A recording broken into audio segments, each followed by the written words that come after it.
Oh, what's going on, YouTubers? First off, I was in the way there, but before I let the panels in, and resume with the show, just wanted to give you my brief moment to say rest in peace to Kevin Castle, one of the OGs, pro wrestling podcasters to ever do it. Unfortunately, he passed away on a Monday afternoon, and I'm gonna miss and listen to him on the Don Tony and Kevin Castle show, on Castle Chronicles, even on KNT Chronicles with Trez. He had a bad health, unfortunately. For a guy who didn't drink, who didn't smoke, a guy who love animals, especially when it comes to taking care of stray cats. Just a beloved human being. Um, it's still no words to put in of how unfortunately he's no longer here. One of the good guys, and at the age of 56, a young age, gone too soon.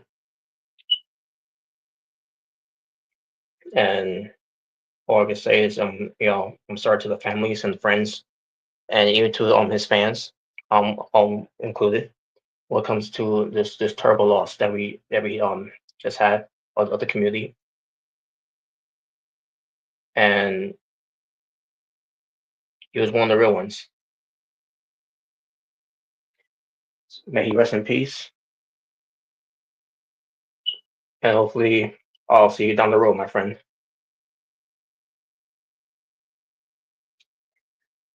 So, that being said, folks, let's get right to the show. Because, ladies and gentlemen, on YouTube, this is Being the Asylum, episode 222. So let's bring in the panels. Obi-Wan Red and the True Jaybird. What's up? What's up? What is up? So yeah, guys.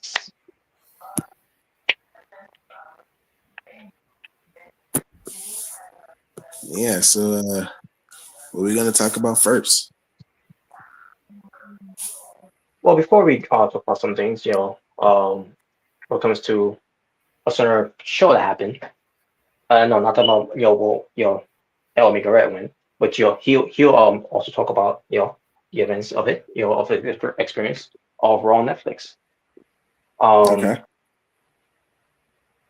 First off, I did watch Deadpool and Wolverine. Oh, you got a chance to finally watch it? Yeah, finally I got the chance to watch it.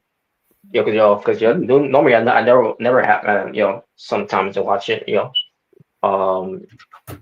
So I finally took the time to watch it, and like pretty damn good movie. Yeah, I knew it would be, but for the things I heard, but yeah, experiencing it, watching it, and all that. So I did enjoy the movie. You know, I was curious too about what came to Wolverine. Like how they're gonna bring back to life. And I'm like, okay, so he wasn't brought back to life. It was just one of those multiverse things. Yeah, it's a different Wolverine. Yes, so so I love the story the way how they did it too. It comes to different Wolverines, and the Wolverine they chose obviously is the Wolverine you know who did not want to be looked at as a hero. Yep. No, I thought it was funny when he's going through all the multiverses and looking at the different Wolverines. It was funny. Yeah, it was great, man. Like I like how they had like some comic accurate Wolverines. Like the first one that they showed was like the comic accurate short, Wolverine, because that's actually his size in the comics, like in the old comics. So I thought it was funny that they added that version and joked about it. I think my favorite part one of my favorite parts was, the yellow brown, Alpha Wolverine about to face the Hulk, and then like Deadpool was like, he pretty much pulled a Loki. He's like, "I'm Marvel Jesus, you dull creature now, and I'll not be like," and then Hulk like slapped him away to a tree. Mm-hmm. And then freaking Henry Cavill's Wolverine was pretty cool to see. Like I lost my mind when I saw that in theaters. Oh yeah, and I was like, wait a minute, what the hell? I'm like, oh, okay. And he even definitely made a joke like, we'll treat you a lot better than those, the guys down the street. Obviously referencing DC. Yeah. Come on, Robert, you didn't think that was funny? The Wolverine? I thought it was cool. Yeah. I was confused at first, like what the. But then I mean, this is what we're talking about, Wolverine who's seen a lot, for all these centuries that's passed, because Wolverine never never aged. Yeah, never aged, in the way. So he's been alive for 200 years. Mm-hmm. Oh, by the way, how'd you feel about the opening? Like with In Sync, Bye Bye Bye with Deadpool, like that was great. But when the moment I heard that, I was like, okay, this is awesome. But I'm pretty sure Omega didn't appreciate that because he had to listen to Justin Timberlake. That was great though. Right. Him dancing, and then like him killing the TVA guys, like that was great. Yeah. One of the best openings to an MCU movie. I loved it. That was insane. That was great, man. So hilarious.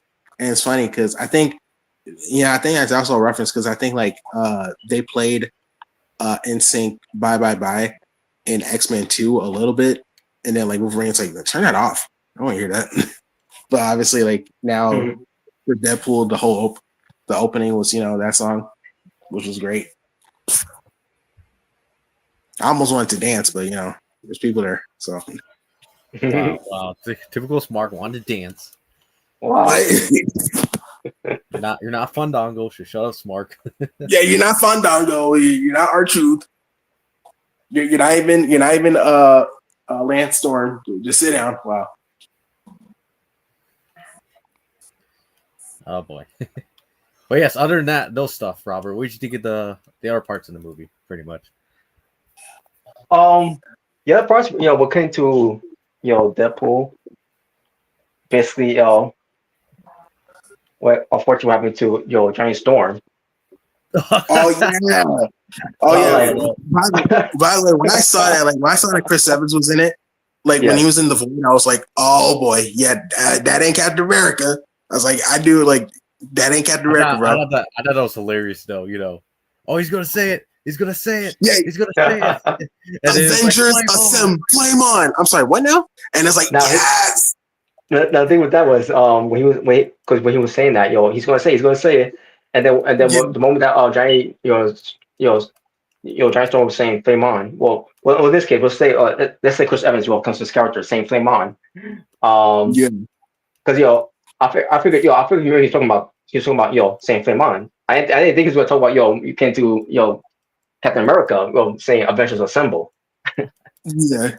Because in a way, because when we think about it make sense why he would think he would say that because there's no Avengers around him.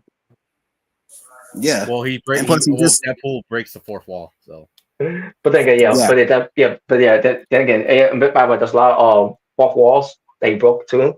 When it came to Disney, Fox, and when he said "Suck it, Fox, I'm going to Disneyland." He grabbed the mic. Oh my god, that was hilarious. Oh man, that was great. That was crazy, man. Yeah, man. Deadpool Wolverine was such a great time, bro. It was such a great movie. I loved it. It was such a funny movie, man. I had a blast watching it. It was. And I also love the fight scenes. Two of them, came to Wolverine and Deadpool. Facing the other Deadpools. Yes. The second one, I thought the second one was more fun. I did like when before Deadpool and Wolverine started fighting in the car. Wolverine, bro, he went in on Deadpool, bro. He he basically, using wrestling terms, he basically buried him, right? Yeah. And like, bro, he said you couldn't even save a relationship with a goddamn stripper. I was like, oh, Like dude, damn, shots dude, fired. when me and my best friend saw that, we were both like, damn, he needs to go home like that, man. Like, and like he actually shut up Deadpool. That's not an easy thing to do. He actually shut him up. Mm-hmm. And like Deadpool's like, I'm gonna fight you now. Yeah, he said that. He's like, I'm gonna fight you. And he's like, oh, are you? And he punched him in the nose. And then that's when they started fighting. And I was like, yo.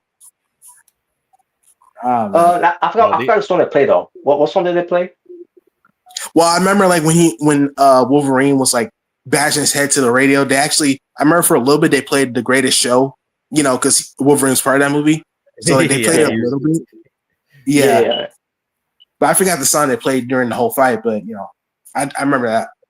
It's kind of funny how they kept burying the Honda Odyssey. Wow. Yeah.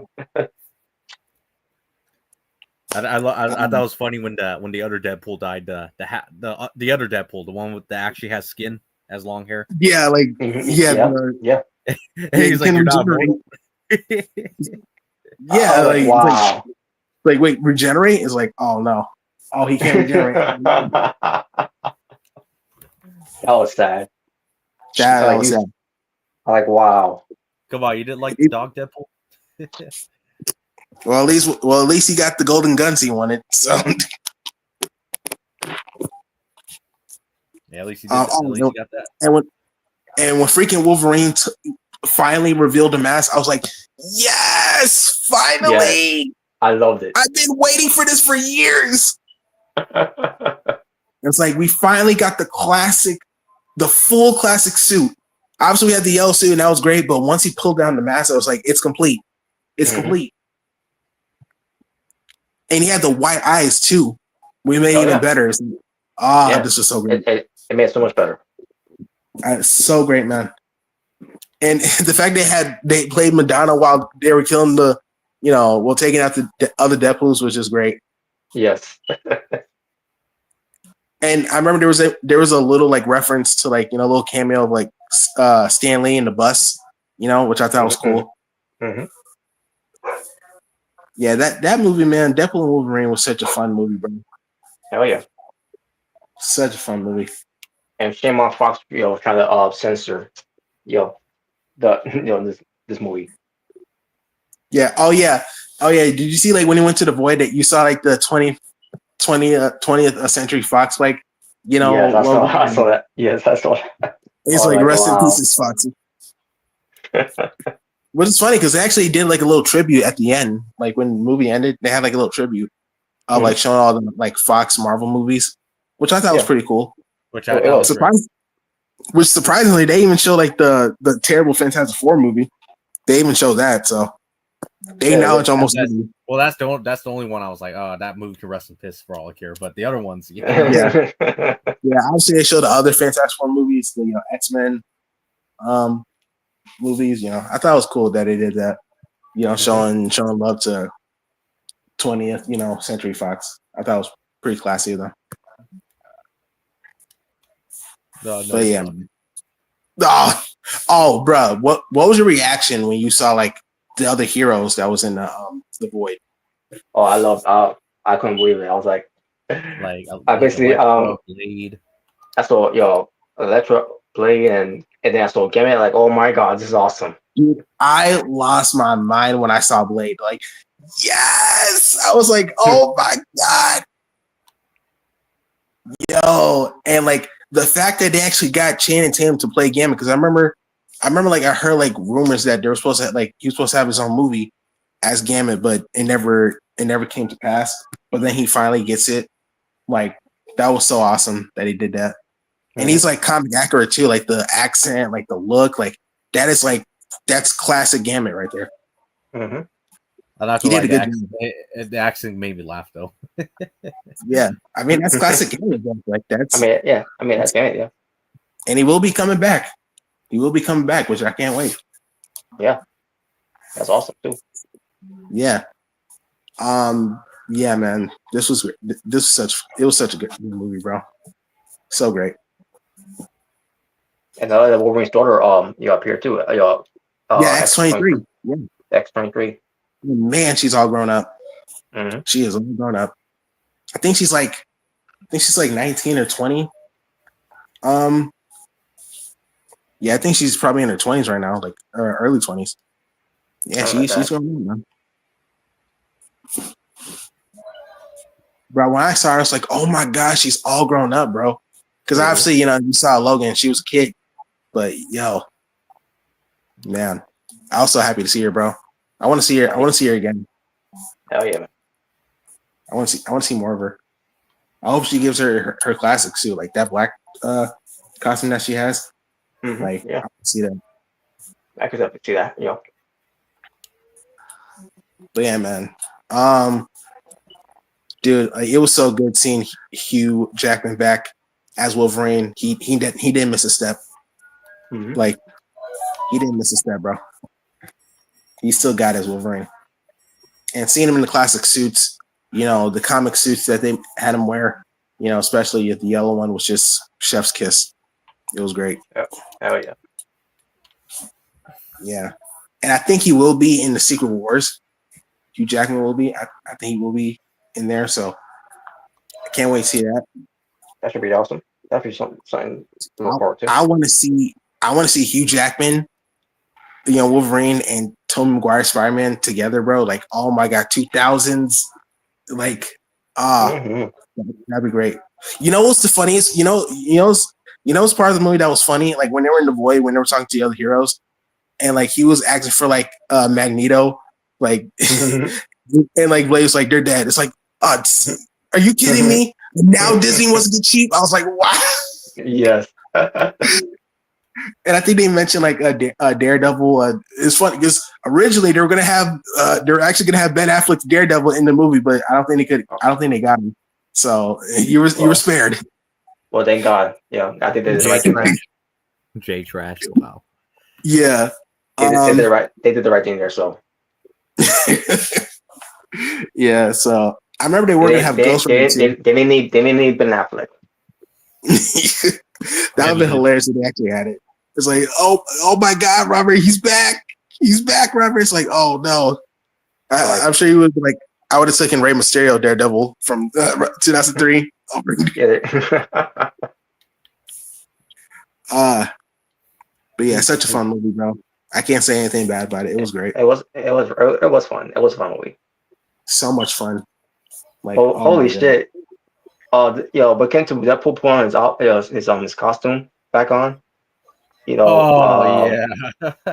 I'm like, can someone get this pervert out here? He keeps spanking him in the ass and all that. And then grab him in the crotch. I'm like, what the fuck is this? Even Deadpool was like, FYI, your Taylor is a predator. Like, he was grabbing all. He was like, geez, perv. Like one spank was on. I was like, okay, whatever. But then he started constantly doing it. Like, what the fuck is this? Yeah, it was like freaking assaulting him. Like, jeez. But yeah, man. I'm gonna say I'm just glad Ryan Reynolds fought for that movie and got it to be rated R instead of PG-13. Oh yeah, yeah. Props to Ryan Reynolds for that. Yeah, and I'm glad because like I remember they were gonna. Now I think this is an MCU thing. They were gonna add like She-Hulk and Captain Marvel. Now, if She-Hulk would have been good, if it was actually a good show, then I wouldn't have a problem with it. But since it was terrible, it's like, yeah, it's good that they didn't have. If I would have her twerking with Deadpool, because I'm pretty sure Deadpool would have been twerking too. At least that would have been funny. That would have been funny, actually. Not. Yeah. Thank God Captain Marvel was in there. Especially after the Marvels movie. No, I don't want to see her. Nah. Oh, the fact that I was gonna have her on there too. Wow. Okay. Yeah, but yeah, thank God they decided not to do it. But yeah, this movie was great, bro. It was so much fun, man. Like, it was really fun, man. Mm-hmm. It was. It was definitely one of the best like multiverse movies besides Spider-Man No Way Home. Mhm. It's definitely one of the best. Yeah, I can't wait to see more of Deadpool in MCU. Like he'll probably be in Secret Wars 2, maybe. Um, I can't wait to see what they do with the other characters. Like I said, Gambit's actually gonna be in Avengers Doomsday. I don't know if you guys saw the cast reveal of Avengers Doomsday, but he's definitely one of them that's gonna be in the movie. All right, So cool. That's cool. Sweet. yeah, Can't wait to see how that movie turns out though once it comes out. Mhm. yeah. They're bringing in a couple of old X-Men characters. Doomsday, Avengers Doomsday. Looks like they're bringing back pretty much the entire old X-Men cast. It looks like for the way it's looking like, I think we're gonna get like X-Men, like Avengers versus X-Men storyline. I think that's what they're going with. Because because like half of the cast that they revealed, yeah, these are like old like X-Men like characters, like from the 2000s. Like so, Mhm. yeah, I can't wait to see how that goes. Yeah, I'm definitely excited to see more of when they show like trailers for Avengers Doomsday. I can't wait to see how that's going to be like. I can't wait to see how Doctor Doom looks. Mhm. They're obviously going to have the Fantastic Four involved That's right. because yeah, so they're gonna have like the other characters like Captain America, Falcon, Thor's gonna be in it. You know, uh, who else? Winter Soldier. Uh, basically the heroes that we know is gonna be there. So I can't wait to see what they show us Hell because yeah. Yeah, it's gonna be a lot of fun. It's gonna be a lot of fun to see that. because it's been a while since we had like an Avengers movie. So I can't wait to see what Mhm. that's like. I can't wait to see how Doctor Doom looks, how he's gonna be. How Robert Downey Jr. is gonna do it. Oh yeah. Definitely. Robert Downey Jr. is not done yet. No, he ain't done with the MCU.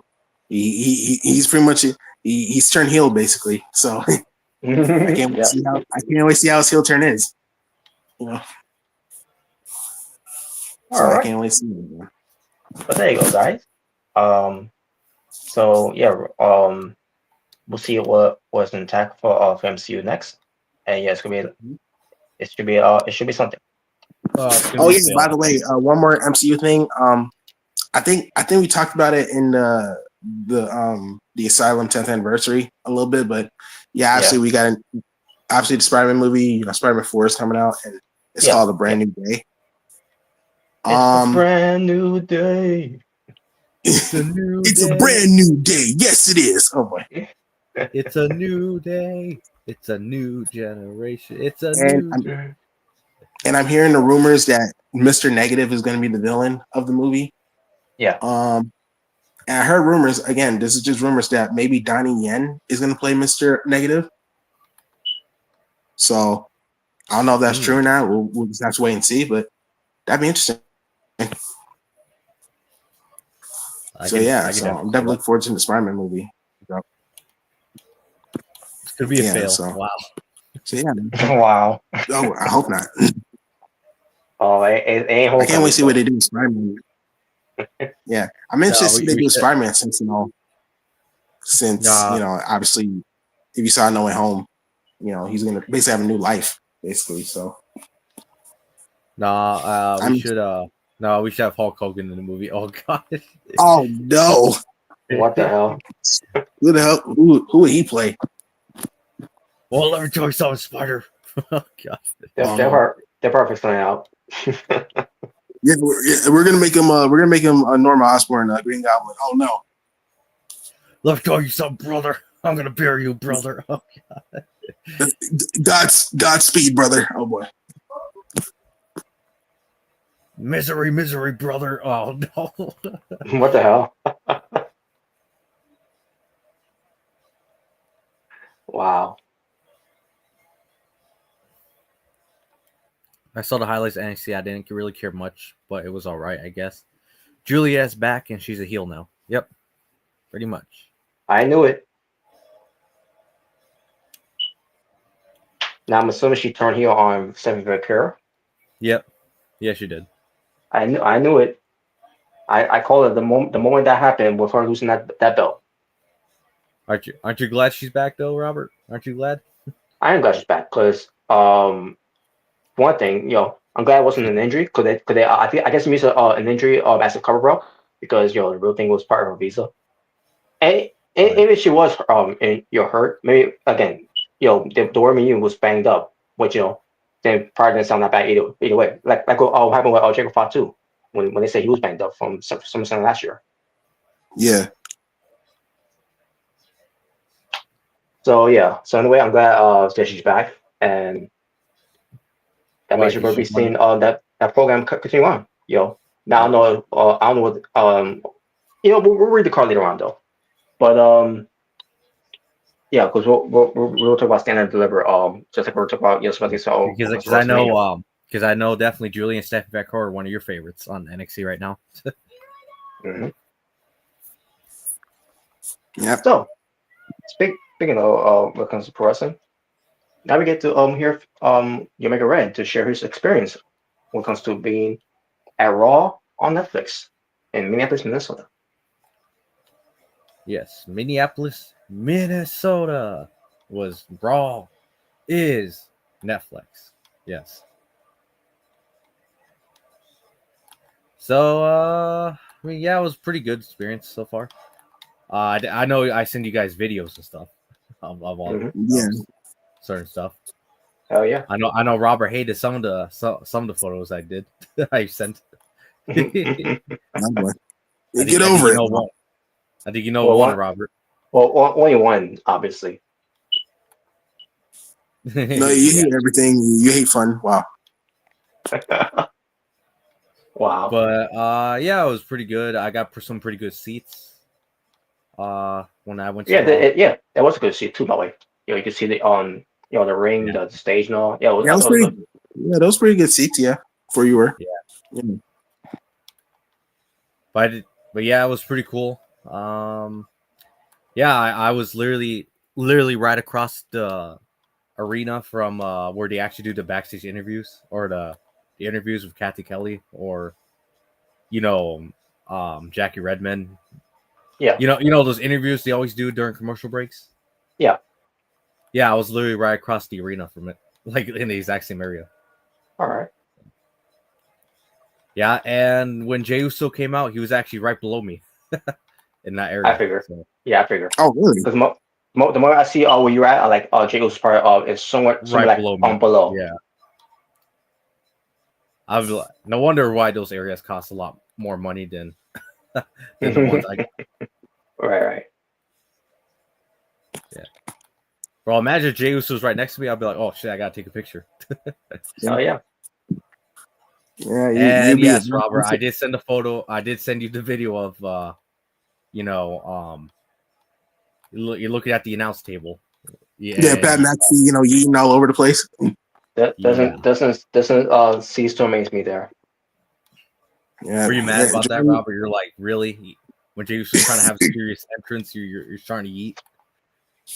Yeah, and I don't know if you look back on Netflix, Omega, but when he was noticing that he wasn't doing the yeet, he's serious and all that. He's like, "That's okay. We'll eat for you. We'll still eat for you." Like, fuck you. No. Right, man. Jordan really got brainwashed. I didn't listen to. Well, you gotta tell me, guys. You guys have to tell me what he said on the show because I didn't go back to. That's basically what he said. I will definitely. When we get to something. Well, at least key moments. Not. I don't really care to hear about every little thing, but I mean, obviously, no. Key moments for Robert, I guess to say that he got pissed off at, but what. Oh yeah. There was something else pissed me off. We'll get to that later though. When is he never pissed off? Wow. Yeah, exactly. When is on there pissed off? But yeah, I mean, it was a pretty cool experience. Pretty cool, and took a lot of photos. I'm pretty sure you saw the photo of me and my mom. I'm pretty sure you guys saw that. So very nice. I missed that. Oh, did I not send it in the AWF chat? I don't know. I just saw the videos that you sent. I don't know. If you okay. Yeah, you must have missed it then. But yeah, I seen it. Probably. Okay. But yeah, it was a photo of me and my mom there. She actually went for once. I was like, okay. All right. Surprisingly, she went for once. She hasn't watched wrestling since like what 20 years, I think she told me. Oh wow. Since literally the Ruthless Aggression era days.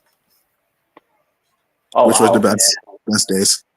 Yeah, and her, I remember correctly, she told me her favorites were always like Chris Jericho, Shawn Michaels, and Robert's boy Triple H. That was her favorites. Oh wow. Hey, don't use the aliens to say anything about my mom. I'm not. But just I was about to say, Robert, don't do it. Just hearing the name. And speaking of which, before you I know about that propaganda. We saw it in the arena. We saw it. Yeah, like what the fuck? Like I get he's in the Hall of Fame, but he's not the only one going to the Hall of Fame. Like why did not showcase everyone else's that also and just like as expected, the whole arena said "suck it," when he said it on the video package. So that's I mean, obviously, DX. Yep. Who is he gonna do? The only thing he got over and popular. Wow, the one thing, Robert. Wow. Get ready to suck it. Other that, they never give a shit about him. Oh, stop. Robert, did you not see Madison Square Garden 2002 in our hometown? Did you not see that? To be honest, Robert, even if Triple H, they so pity for him. Wow. Just I'm pretty sure Triple H would have came out when I was at the show. I'm pretty sure people would cheer him. Just saying. Oh yeah, they would. Yeah. Just feeding his ego. I knew he was there. Obviously, he was in Gorilla. He wasn't actually on the show, but. So. But yeah, I mean, pretty cool experience. I did videotape some key moments. Obviously. Were there any drunk buffoons surrounding you? No, other than there was a guys trying to start a.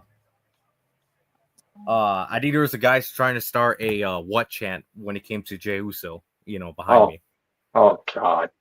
It's not what he was talking about. No, obviously I knew the whole arena say yeet because I'm pretty sure you guys heard that on TV. But yeah, obviously. Yeah. Well, I forgot there was something that he said on the show. I don't remember exactly what it was, but a couple guys that were right behind me in the area I was sitting at were trying to start a what chant in the arena. Well. Wrong guy, smart. Wow. Well, at least it didn't pick up. And then there was a couple guys that were trying to start an Olay chant for Grande Americano when he came out. Oh, okay. Oh yeah, and he got a pop. He did. Obviously, we all know it's Chad Gable, and that's his hometown, obviously. Well, yeah, his hometown. So yeah, I didn't even know he was from Minneapolis. Yeah. Oh yeah. Yeah, he's from Minneapolis. Yeah. Wow. But yeah, I didn't even know that until they said it.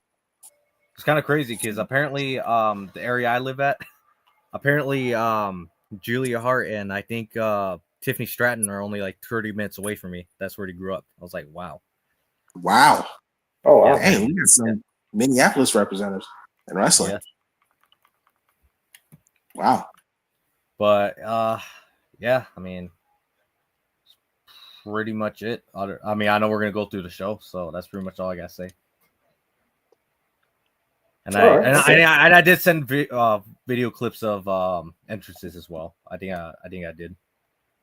Right. It'd be funny if someone if a heel said, Minneapolis sucks. Look at the Timberwolves. They're terrible. Wow. Well, I mean, they didn't really say that.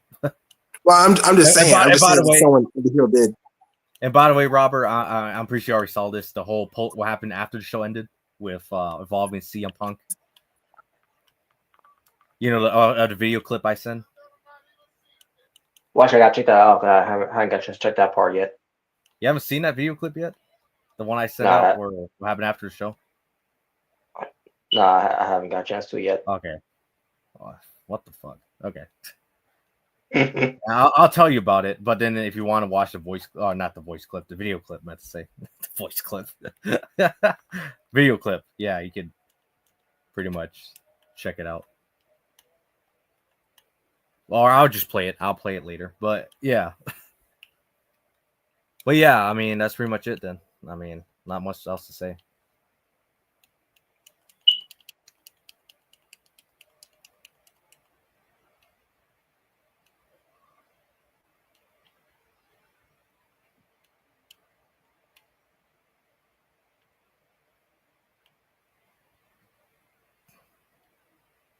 You guys still there? All right, I'll check out later though. Okay. Well, that was weird. That was an awkward silence. I'm like, you guys still there? Or did my Yeah, go yeah. out? Sorry. Yeah, I was checking up, but like, okay, I'll check out. I'll check it out. Because again, I really didn't get a chance to watch, check out anything. Last night after Raw. Because again, You're like, I'm so mad. You're like that. Because again, again, I already mentioned from the beginning, after hearing about the news about Kevin Castle. So, but yeah, I'll check out when I can, right, when I can. But as far as the show, I thought the show was good. Yeah, it was a pretty good show. Overall, yeah, you had some good matches on the show.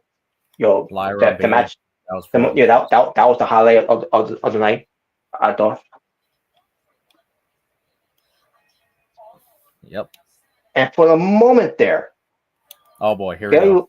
Bailey was gonna turn. Well, I thought she was gonna I thought so too at first. I was like, whoa. But because I was there in the crowd, I was like, whoa, is she gonna turn on her? Like, that's what I was thinking. And that would confirm, everything I said about Bailey all for the past few months. But nope. Happily to inform you, Robert, you're wrong. She was right. She was close. She was close. Like, wait, who's close? What's going on? Bailey. Bailey. Oh! I know you're talking about like when after she lost the match and like she slapped Lyra his hand. It's like, oh no, Robert's gonna use that. Oh no. Yeah, I almost did too. I know it. And then she like, yeah, see, it's like I knew it. See what she did. It's like, oh yeah, okay, baby, sure. Wait. She's a ticking time bomb. Just wait. Yeah, just wait. The whole world sitting on a ticking bomb. You know, Mark. I bet Bailey bullied you. You probably love it. Wow. Wow. Wow. Oh man, but besides that, yeah, but it was a very good match that they had. For the really good championship. By the way, I did like her attire that Bailey had. Oh yeah. It was nice. Yeah. He doesn't love to see thick ass Bailey, anyways. So. Yeah, baby, Bailey. Yep. But and also, in case you didn't look back at it on Netflix, when it comes to how they produce Raw, not everyone had an entrance. Yeah. Yeah, it was really interesting. Yeah, which is weird. Like, why are they doing that? Is it like the LWO, for example? Yeah.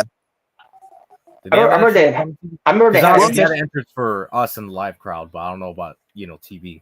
They did or not. Yeah. I think when it came back commercial and they were all going to the ring. I don't remember, but I remember the War Raiders. They didn't have an entrance. The moment they came up commercial, they were right there in the ring. With New Day. But New Day had. By the way, me and my uncle went to go to the bathroom during that match. I didn't give a fuck about that match. Oh yeah, that match that was the weakest match on the show. That and from what I saw, because I went back to look at it on what was it, YouTube? Mm-hmm. I was not YouTube. We left at the beginning, then we went back towards like the middle part, and we saw the end. I was like, okay, this match sucked. This was War Raiders versus New Day.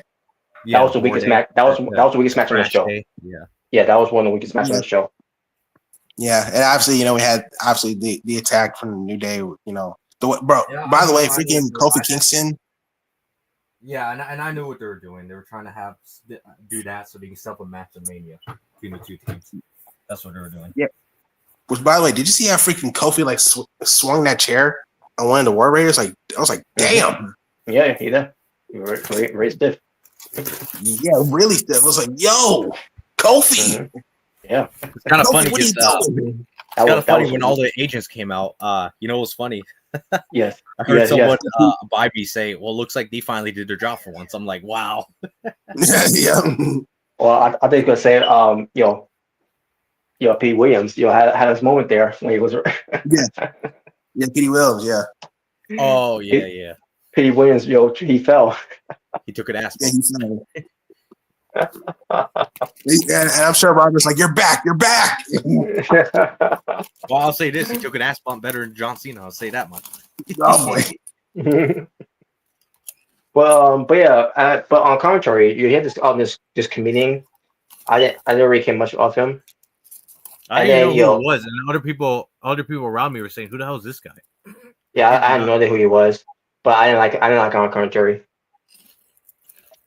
What do you like? Wow. I like Roxanne Perez, but by the way, where the fuck is she? Why she's not being included for anything going into either Stand and Deliver or for WrestleMania? Apparently, she's still on NXT. This is bullshit. You know what? Just no confirmation that Billy is playing politics. I was actually gonna say something. I was gonna say, like, maybe Robert has a point. Maybe Bailey got into someone's ears, like, she's not ready. She's not ready for the main roster, and that's why she's back at NXT. Like, I was gonna make a joke, but you already beat me to it. see, this is why Bailey is bully. Yeah, this is why she's playing politics, and plus she's small, so she's not believable. Wow. Oh yeah. Wow. Yeah, she's small. She's not believable. Yeah. By the way, Robert, I don't know if you know this. Those two college dropout guys. That I know that's what you call them. The college dropout guys from yes. Yeah, they were on NXT, and they had a match against Nathan Fraser and Axiom. And I think it was. And he lost. Yeah. And you know what's sad? Nathan Fraser and Axiom look like they look like they have more muscle than those two guys. I don't know, like exactly. Damn. Well, I'm telling you, I'm sorry, but those college dropout guys they don't look believable one bit. I'm sorry. No, they don't. They don't. I mean, neither does Darby Allin. People still like him. Wow. Oh God. I mean, look at him. He's tiny. I mean, yeah, he's tiny, but you go to compare those two college dropouts, to what Darby Allin brings to the table. Well, I mean, they just got started, Smart. Give them a chance. And by the way, they're called like. And by the way, their tag team name is called Swipe Right. By the way, so yeah, that's what it's called. And they were also in Evolve, right? Yeah, they're in Evolve. That's how me and Robert know they were involved. They were These guys are clowns. They're not going to amount to anything. Well, hold on. I just look at them. I'm just like, they're all right. They're average as hell. I can't really. Yeah, they're just average. Picture, them being like the tag team of them. Think of those. Try to picture this, dude. I don't think those guys can even beat up the New Day and make it look believable. I'm sorry. No. Oh, they can't beat up Tyler Bate. Wow. Dang. I mean, Tyler Bate's a big, strong boy. So, I think he's carried, Gunther, Walter before. So, yeah, he did. Yeah. But yeah, back to Raw. I mean, that tag team match sucked. It did suck. Bro, watch of it. I was like, yeah, this match. Yeah, it's a stinker. And what they're going to do? Go see us WrestleMania. Yeah, I think that's what they're doing. They're gonna have this be at WrestleMania. That's gonna be a letdown. Yay, because New Day totally needs another tag team reign. Yay, right? Yeah, they're gonna give it to them at WrestleMania. So, and no one's gonna care. No, because their heel turns have been flopped. It's a fail. Yeah. You broke your neck. So what? Yeah, you turn heel. So what? Oh wow! Ooh. Wow. But that 6-man tag match though was when it comes to American, our favorite. Yeah, American Made versus LWO. I thought that was a fun match. Yeah, it was pretty good. Yeah, it was a really fun match. It was a really fun match. Obviously, Chad Gable, El Grande Americano, he was over because obviously hometown, boy. Mm-hmm. Yeah, it was a really fun match. Really fun, 6-man tag team match. And I remember the crowd at one point was chanting, "That's not Gable. Yes, he is." They were chanting that. Like, yep. It's crazy. I was getting over. It's getting more of an assured G, So. I'll say this. I mean, it's stupid, but I prefer Al Grande Americano over Shorty G. Oh yeah, Shorty G was just absolutely terrible. It was garbage. Yeah. But I know Robert hates Al Grande Americano. He's like, I hate that. I hate it. It's an insult to Lucha Libre. I like it's whatever. It's not. I guess it's not the worst thing, but yeah, what was worse? Yeah, Shorty G was worse. Yeah, Shorty G was just terrible. I mean, I didn't watch it at the time.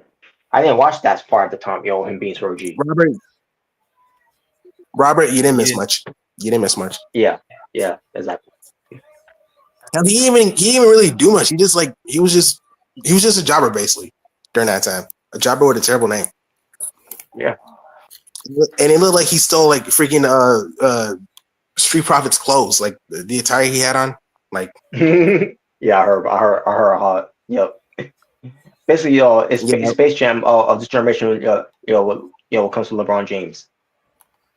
Yeah, basically. That's basically what it was. But yeah, I mean, Gable was able to get this over though, so it's doing something. And he's gonna have a match against Rey Mysterio at WrestleMania. Yeah, which that's gonna be a match. Americano. Yeah, which is most likely gonna be a great match. That's gonna be a really good match right there. Mm-hmm. So yeah, even though I would prefer Chad Gable to have a WrestleMania match, as himself, but I guess whatever, right?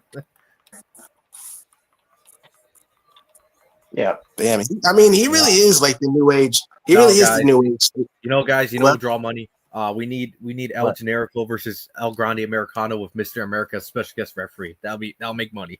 Yeah, that'll be a 5-star classic. Yep. Yeah. 5-star classic. But yeah, I mean, Chad Gable, he really is the new age. Kurt Angle, man. Like he's able to be funny, serious. Like he's a total package, man. Great wrestler. He's a total package.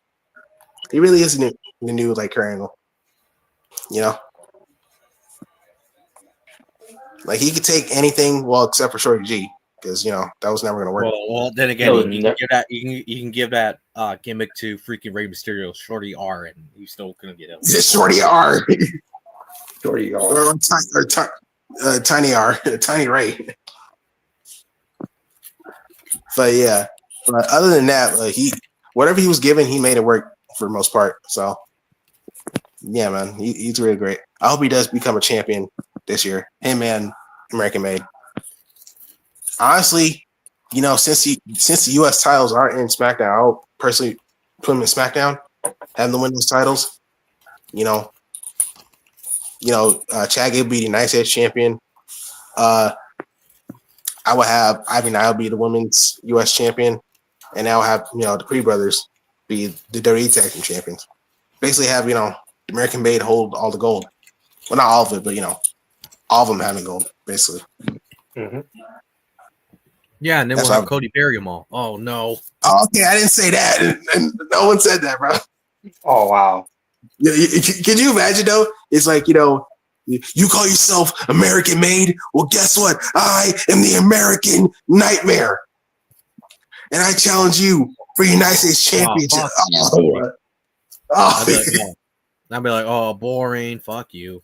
Wow. You know what? Hey, we're gonna have at 4th of July, it's gonna be me versus you in an American match. And the weapons will be like the American flag. We'll have freaking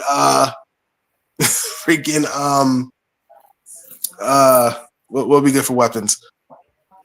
We'll have a steel chair, with the American colors. Wow, whatever, Tokyo. But yeah, anyways, Robert. We'll have a table, with the American colors. American Made match. And we'll have Hulk Hogan as Mr. America. Oh no. Oh boy. Well, let me tell you something, brother. I like these guys. Maybe that's the solution. Hogan come back as Mr. America, and maybe he'll get less booze. But even though we already know that's Hogan anyways. But no, we don't, brother. No, we don't. You know what's funny? On Instagram, I saw a photo of Chad Gable with real American beer. Oh boy. Oh God. That's it. I I like- now, Chad. Wow. Oh no. I mean, you put him in the advertising, it'll probably make that beer company money because Chad Gable, not Hulk Hogan. So maybe that'd be a better choice for for advertisements. Or they could not just advertise it. That too. Which, by the way, I did see the advertisement in the ring canvas when I was there. I saw it, unfortunately. Okay. Oh yeah. But also we finally got confirmation because finally, it took them long enough, but Anarchy has made it official Yep. because it's going to be Io Sky defending her Women's World Championship against Bianca Belair and Rhea Ripley. And thank God, I took them fucking long enough, but thank God they finally, I'll say one thing I definitely did like about that segment. All the outfits all three women were wearing, especially Io. Oh, especially Io. Yeah, Oh my God. when I saw Io, I was like, yo, because when Io came out, I was like, whoa. The first thing I saw was cheeks. The first thing that was in my vision was cheeks. I was like, whoa. Yeah. Okay, Io. I love it. All of a sudden, she's my favorite now. What? Wow. I'm loving it. Wow. But because I'll say this: normally it's Bianca Belair or Rhea Ripley with the most cheeks, but this time it was Io Sky. I guess Rhea Ripley is boring and she sucks. No, she's no, she's not. Did you see how over she was? She was over these weeks. Yeah, I mean, not even these past weeks. Just in general, she is. I mean, she's literally their top female. Mm-hmm. You hear that? You hear that, Charlotte? She eats, sleeps, the demon of your dreams. Yep. I mean, people love mommy, bro. Yeah. People love mommy, and not the queen. The opportunity.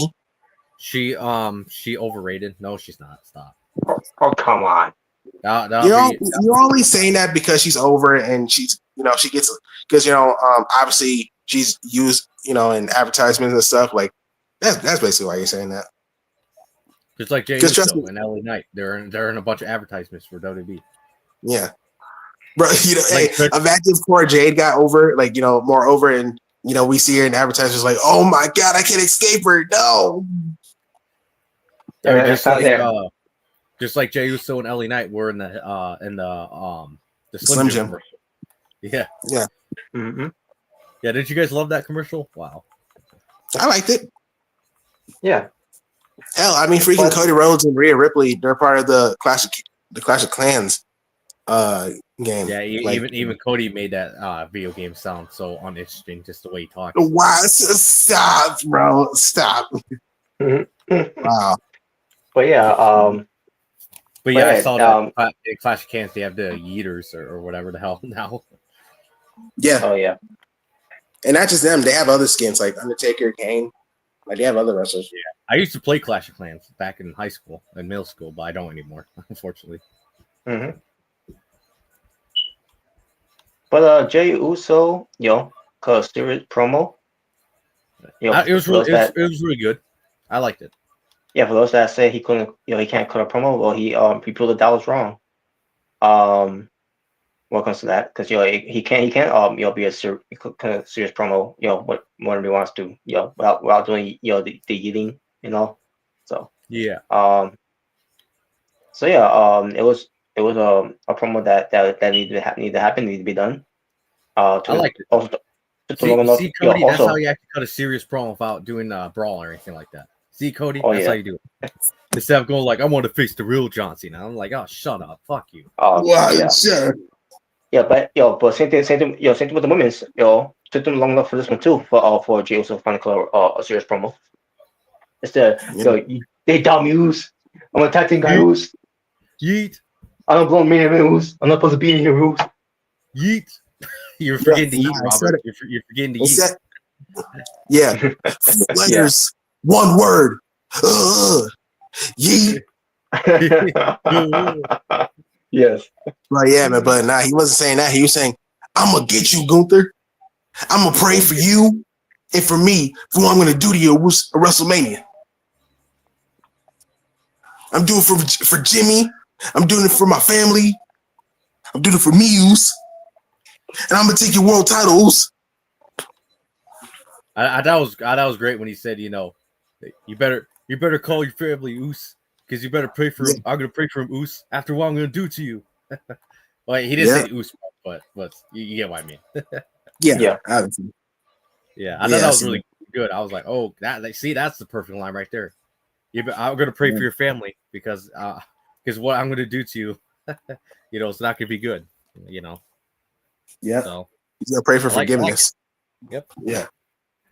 And going through, don't take this paranoia. Take this ooze. Oh. Yeah, that was cool. You said like it's not paranoia. It's main event. Jay. Ooh. So.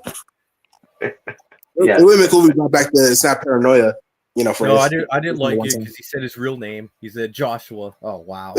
Yeah. He brought too much realism. 2 stars. Oh yeah. When he was on the promo saying, you know what Mom said? Joshua, why couldn't you save your brother? Yeah.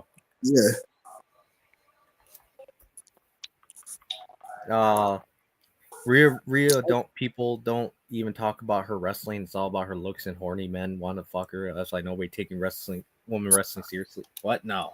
Stop. Like, come on, like Ruby's the only one. Yeah, and besides, like, it's not even like just Rhea. I mean, like most women in wrestling, obviously. Obviously, people are gonna, guys are gonna obviously talk about the looks. Io Sky, Bianca, Bailey, BBL Lyra. Bailey, my girl Jade, Lyra Valkyria, freaking Lola Naomi, Vice. Bro, especially Naomi as of recently, what she's been wearing. Mm-hmm. Yeah, proceed with caution. Yeah, that's a new gimmick. I bet Jimmy's. I'm gonna say is, man, I bet Jimmy's having the time of his life right now. Yep.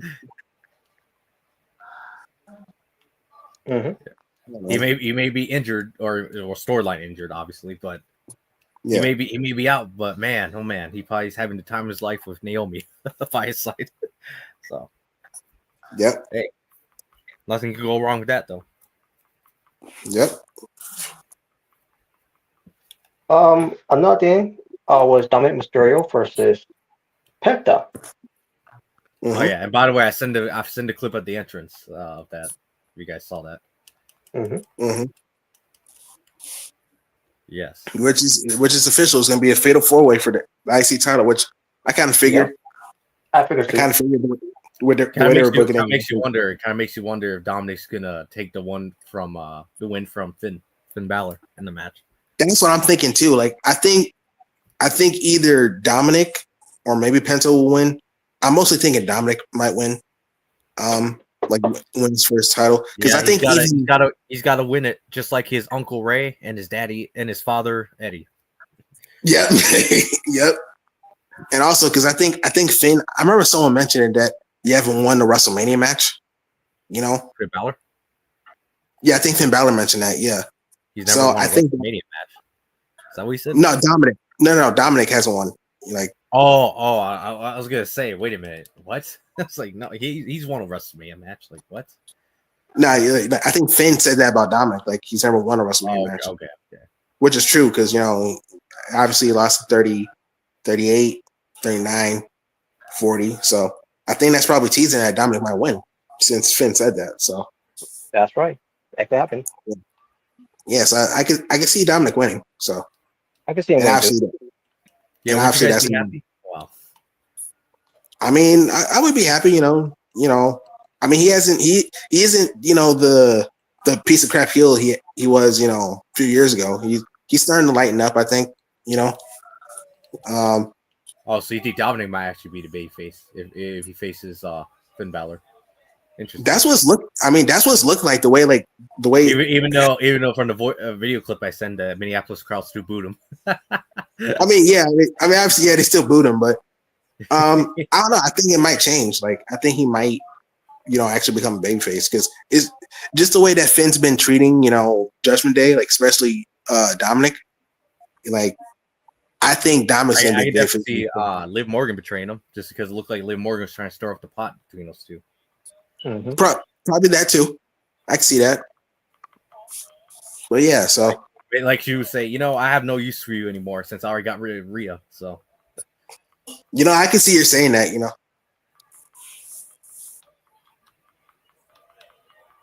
Could you imagine?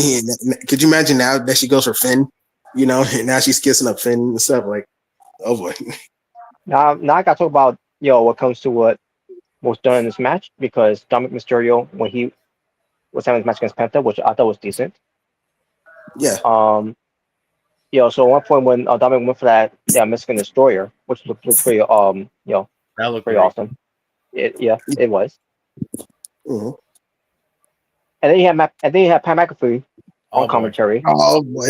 Okay. I don't know about this, so you have to tell me about this. Yeah. So because I was going to say, if you didn't look back at the seat, hear what he said. Look back at anything from the show. Because Dominic Mysterio did it, he called it the Toilet Destroyer. The Toilet Destroyer. The Toilet Destroyer. Oh, because obviously he hates Dominic. That's why. And I'm like, really, the Toilet Destroyer? You could have come up with something better than that. Like, come on. The bum ass Destroyer. Here we go. The Dirty Destroyer. I don't know. I mean, you would make fun of him. So like, the bum ass Destroyer from Dominic. That's pretty lame. I'm like, the Toilet. That was nothing that irritated me. Like when he said that, like, I'm sorry, whatever you do on your own time, Whoa, whatever you do your own time. That's you. Oh, I definitely know what annoyed Robert. I definitely know what someone else annoyed Robert involving Pat McAfee. Because we actually saw the video on the screen during the show at the live. Besides standing and doing a meeting. No, not that. I mean, well, we already talked about that, folks, so we don't need to talk about that again. But yeah. Well, let me just say, when they showed that video of the Pat McAfee propaganda promoting his show or whatever, I know Robert hated that. I hated it. Yeah, I knew it. Get him. Hey man, freaking stupid song. Oh wow! Now you're hitting his song now, bro. Wow. Jeez, man, Jordan really brainwashed you, bro. He really brainwashed you. What the fuck? I even said it in the chat, like, man, because Jordan was in the chat. We were talking, and like, it's like, wow, Jordan, you really brainwashed Robert. Wow. Oh god, Toilet Destroyer more like poor Jay because she is shit. Oh wow.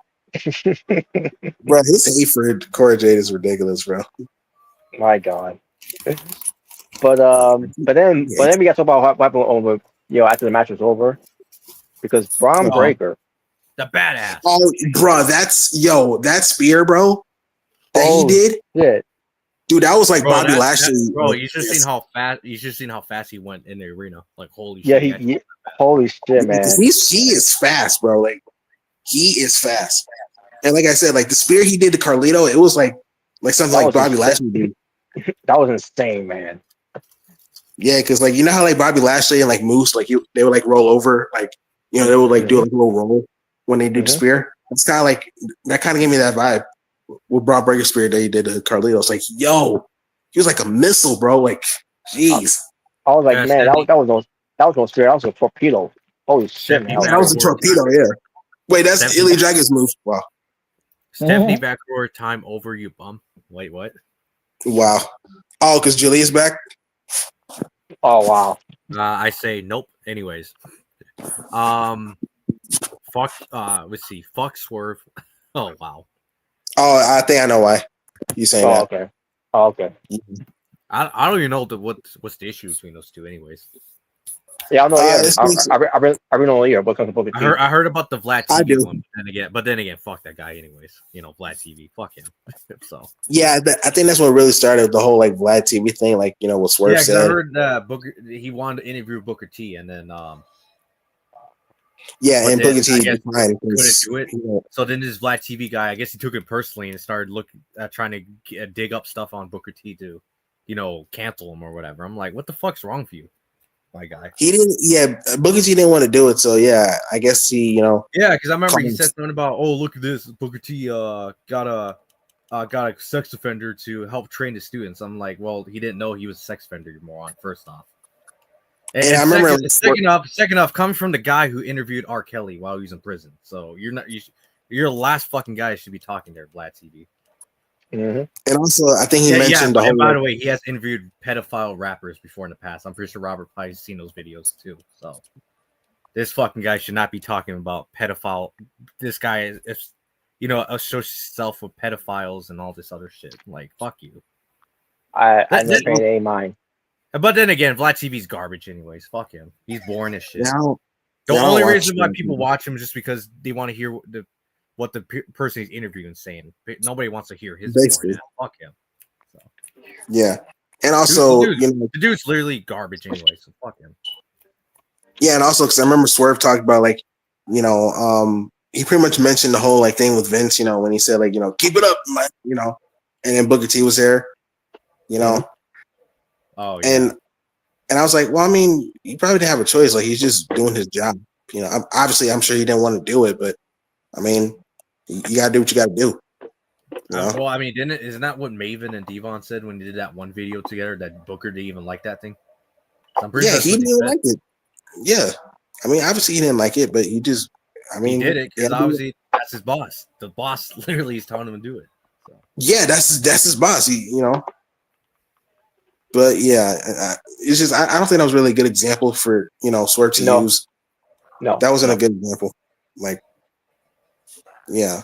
I I get it. Like that moment was terrible. Yeah. And the fact he brought it up in a Dynasty too. I was like, yeah, to the show obviously. Which probably and by the way, we will get to that by the way. Folks, stay tuned. Oh yeah, we're gonna. Well, Rob already said he's gonna bury the shit out of the show. Yeah. I'm gonna put my input. I'm gonna put my input in it too, but I'm gonna let Robert do most of the talking once we get to that. So. Yeah, I saw the highlights. Just let you know, buddy. I'm just gonna let you do most of the talking because that's one of those. Yeah. So. Yeah, I mainly saw the highlights of the show, mainly the stuff I was really interested in. I didn't watch all the matches. Like I said, the only thing worth watching really was just the triple threat, in my opinion. Really I saw the triple threat. I saw that Adam Cole versus Dan Garcia. Yeah, that was average as fuck. I mean, yeah, but I just wanted to see. It wasn't bad, but let's be honest, it felt like that could have been on Dynamite or Collision. And there. Yeah, I saw the World's Trios match. Red FTR and that was all right. I guess it was all right. What else did I see? But yeah, let's finish Raw. Let's finish Raw though before we get to it. We're almost done anyways. We're almost done with Raw. But okay. Yeah. So yes. So they all AEW haters, WWE drones. Yeah, exactly. That's That's they give for exposing us. Yeah, we just suck that WWE cock, don't we, guys? Oh man. Whoa! Don't we just love to suck that WWE dick? Ain't that right? Whoa!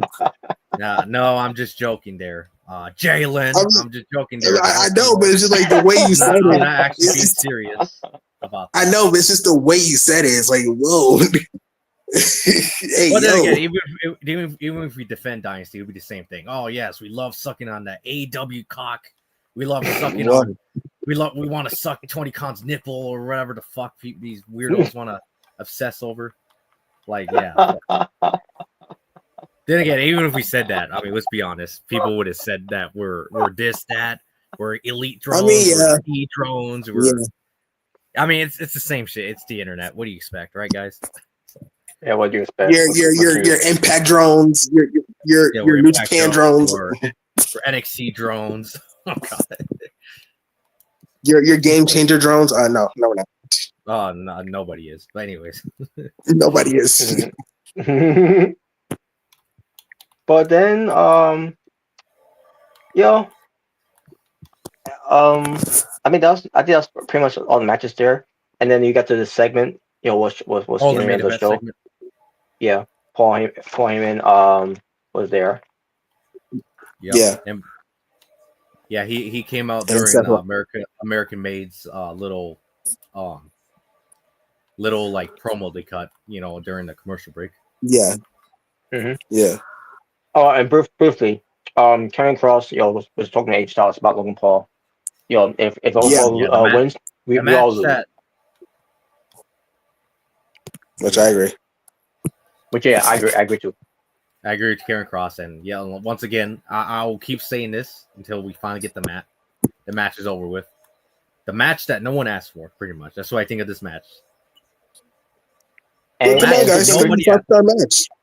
Yeah, I agree, Bobby. If anything, AJ Styles could have a better opponent for WrestleMania instead of Logan Paul, in my opinion. Honestly, should have been Karrion Kross, to be honest. Should make Karrion Kross.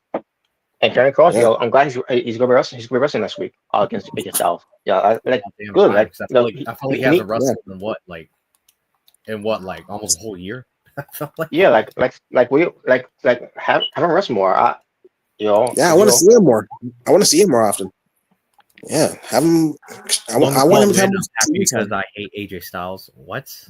Okay, stop. You're trolling, bro. You're trolling. Come on. That's gotta be a troll.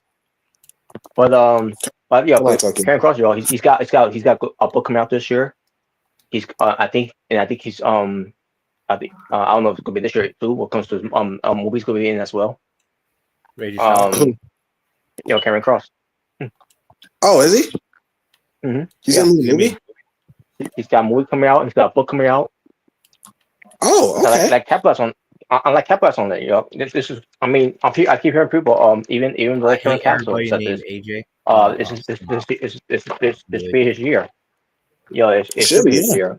He's not getting younger, by the way. He's in his 40s, so capitalize on it. He's in his 40s. Karrion Kross. Karrion Kross. Yeah, Karrion Kross. Oh yeah. Oh, so he's like close to like AJ Styles' age, probably. Probably, yeah. It's wild. But you wouldn't never know. I mean, you never know. Obviously, he looks good in his age. Yeah. Yeah, he has a hot ass wife too. So. Mm-hmm. Yep. All right. So, anyways, appointment came out. Didn't really care what he had to say on that. To be honest with you. Look, come on. He was saying, I'm loyal to my best friend CM Punk. I'm loyal to my tribal chief. Roman Reigns. I mean, yeah. That's one of the things I didn't care for. And then you're just came out. Too much Roman Reigns ass kissing, too much CM Punk ass kissing. Wow. I just didn't care about it. Okay, why put him in here? Don't worry, Robert. Don't worry. Don't worry, though. Wanna know why? Why? Don't worry. Because your favorite came out. Seth freaking Rollins. And it hit me why point was out there because burn it down. And then the whole crowd went like, oh, whoa, yeah, obviously, burn it down. And then Robert hated it. He was like, oh, I fucking hate this guy. I hate him. Yeah, he's still responsible for having having John Cena win in the Chamber. Yep. I knew that was coming. I knew Robert's gonna have a meltdown. Now I'll see Seth Rollins come out first. Not matter anyway, because CM Punk actually still got what he wanted. He's got main event WrestleMania, and that was not even a favor when it comes to CM Punk, because the favor that Punk, which I don't think we much about it. That was a letdown. Which it was. But then again, it makes sense too about the story because if CM Punk ever makes main event WrestleMania, he wants Paul Heyman to be in his corner, and that was a favor. Oh yeah, and they just showed a video clip of that as well. Yeah, he did. Mm-hmm. No, Roman says like, "Are you crying?" Yeah, you better wipe those tears and tell him no. He's like, "I'm sorry, my tribal chief, I can't do that." I remember people were saying like, "Oh, did Roman turn heel again?" I'm like, I'm pretty sure he was only acting as a heel because they're in Chicago. That's why. I think pretty much. Oh man. I guess. Then again, when it's Bayface versus Bayface, or even like Bayface versus heels, sometimes the Bayface will actually act heelish when it comes to the heel's hometown or the other Bayface's hometown. They'll sometimes act heelish. That's probably what I think. I think that's what Roman was doing, since they're in Punk's. Right. Obviously, they're at Punk's hometown, so on Friday. Mm-hmm. So I think that's what he was pretty much doing. all this for for a favor. And then we get to Seth Rollins because even you Okay. mentioned because all this for a favor because because he also brings some things when it comes to Roman Reigns. Hey, Well, you don't like him, Robert, but you got to admit he did bring up some good points. So yeah. He did, Even yeah. when it came to even when it came to CM Punk about him leaving and try betraying Paul Heyman, and blah blah blah and trying to Yeah, take because down like the company. yeah, because like he said, like obviously with the whole bloodline situation, like when he got attacked, like Roman wasn't there to save him. When when Punk left WWE, he didn't take him. He didn't take Paul Heyman with him. You Mm-hmm. know, Seth was even have some good points. He had some good points. And he said, and And even Scorpius. and it's funny. Even Seth Rollins said, "CM Punk's like, tell me why I'm telling lies." I was like, "Wow." I like, oh, so now you're saying Punk's lines here now. I mean, it ain't nothing new with Rollins. He always gives everyone's lines, even Wow. moves, What? even Wow. moves. even Wow. you, what? But no matter how many moves you'll steal Seth Rollins, you'll never compare it to Kevin Owens when it comes to his move because Kevin Owens he has the best move set.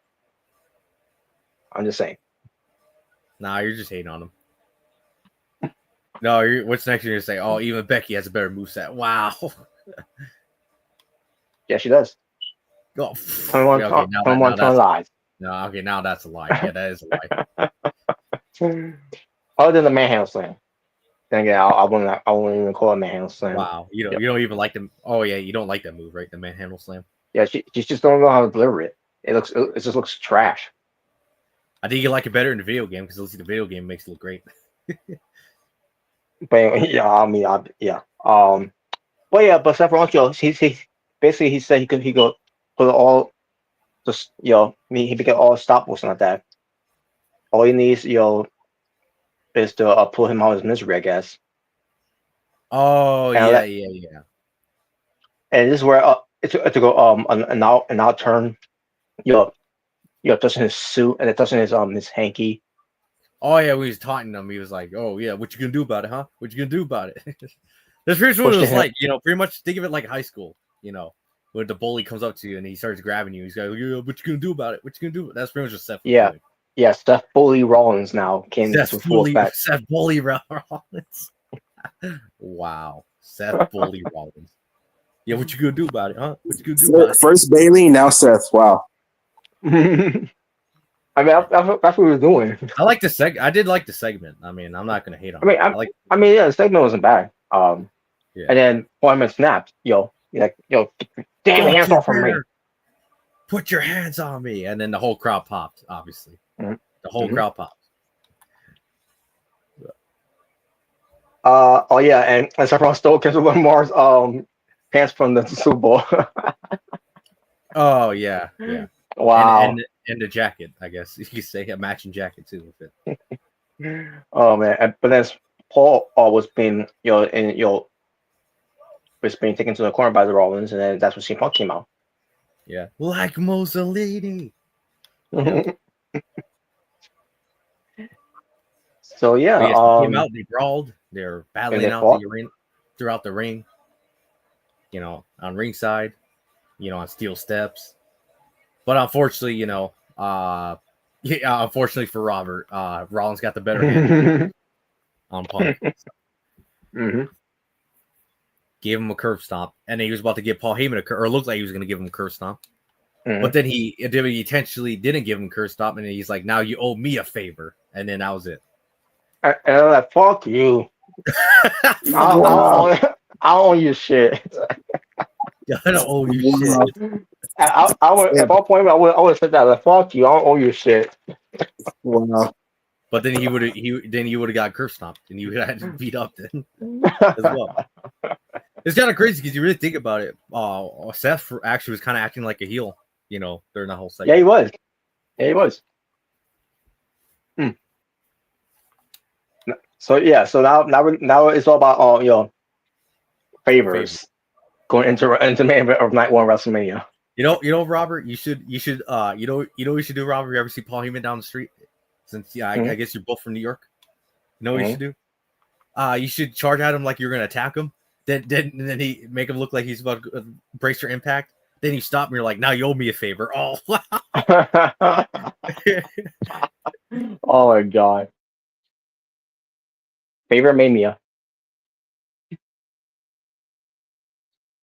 That's what about fun now. Favorite Mania now. Going to WrestleMania.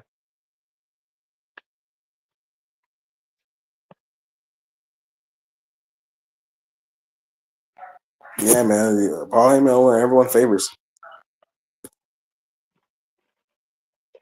And there you go. That was Raw. Again, good show. Minus the one match.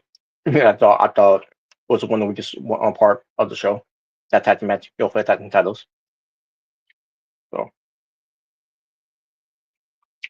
all right. Now let's get to one more thing before we get to some fun topics. And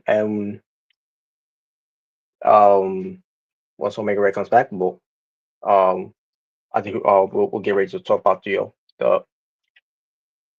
main show, because we're gonna talk about the pre-show first, because AEW Dynasty 2025 from April 6th, 2025. Dynasty. That's what I call it. Yes. They're in Philadelphia, Pennsylvania, and the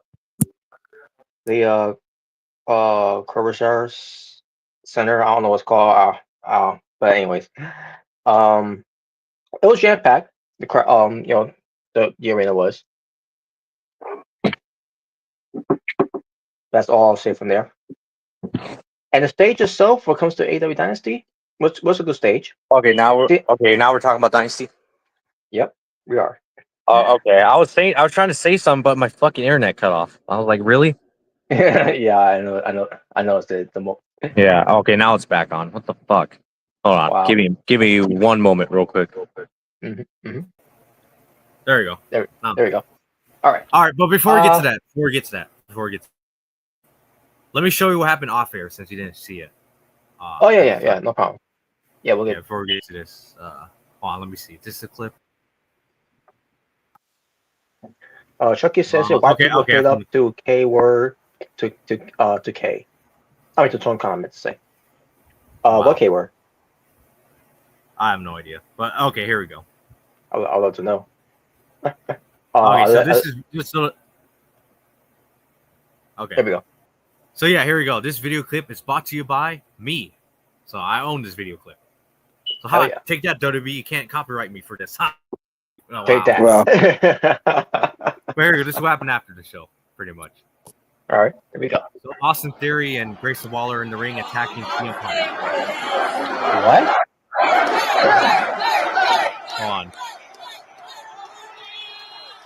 Hold on, let me lower it down because I know the volume's too loud. And by the way, that's me talking. Obviously, you can hear my voice. Mm-hmm. Unruly said he's just jumped the barricade. And you know what, Theory? You take care of him, I'll take care of him. We're gonna get our ass kicked. We're gonna get beat up. Watch. See, there's Punk. Oh, there it is. There's this other guy. I don't know his name. Going to sleep. Yep, there it is. What's this other dude gonna do? Go to sleep. Yeah, don't you love to see it?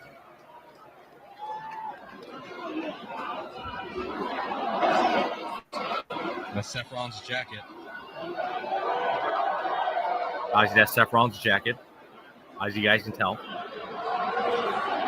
wait a minute. What the hell's going on here?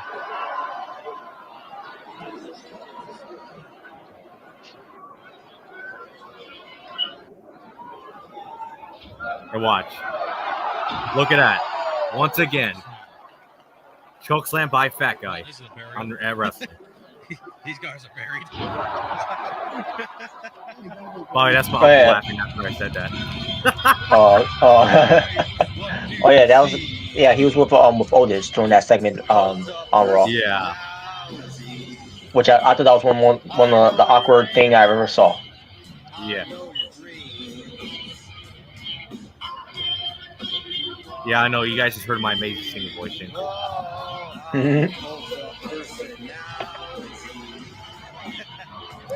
Look at Punk. He's mocking Seth. He did better stuff than stuff that ever did. Wow.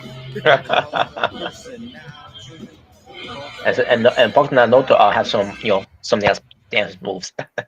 Yeah.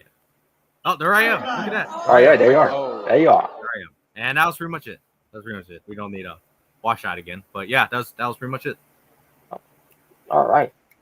So yeah, pretty much. And I forgot to record the beginning part. The reason why I did tap Punk because this is gonna make you mad or just make you laugh like really.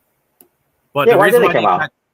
So the reason why I did attack Punk is Grayson Waller. I didn't record that part, but Grayson Waller pretty much explained on why the attack Punk was that, oh, if we take him out WrestleMania, we could take his spot or something like that. I'm like, really?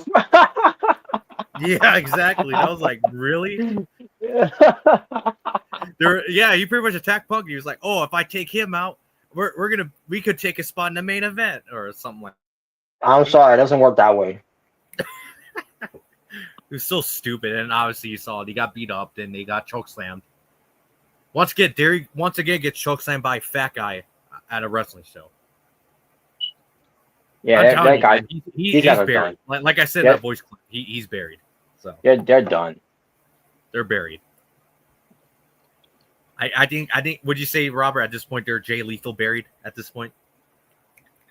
They're not only Jay Lethal buried. But then again, I don't remember Jay Lethal constantly getting chokeslammed by fat guys at wrestling shows. So no,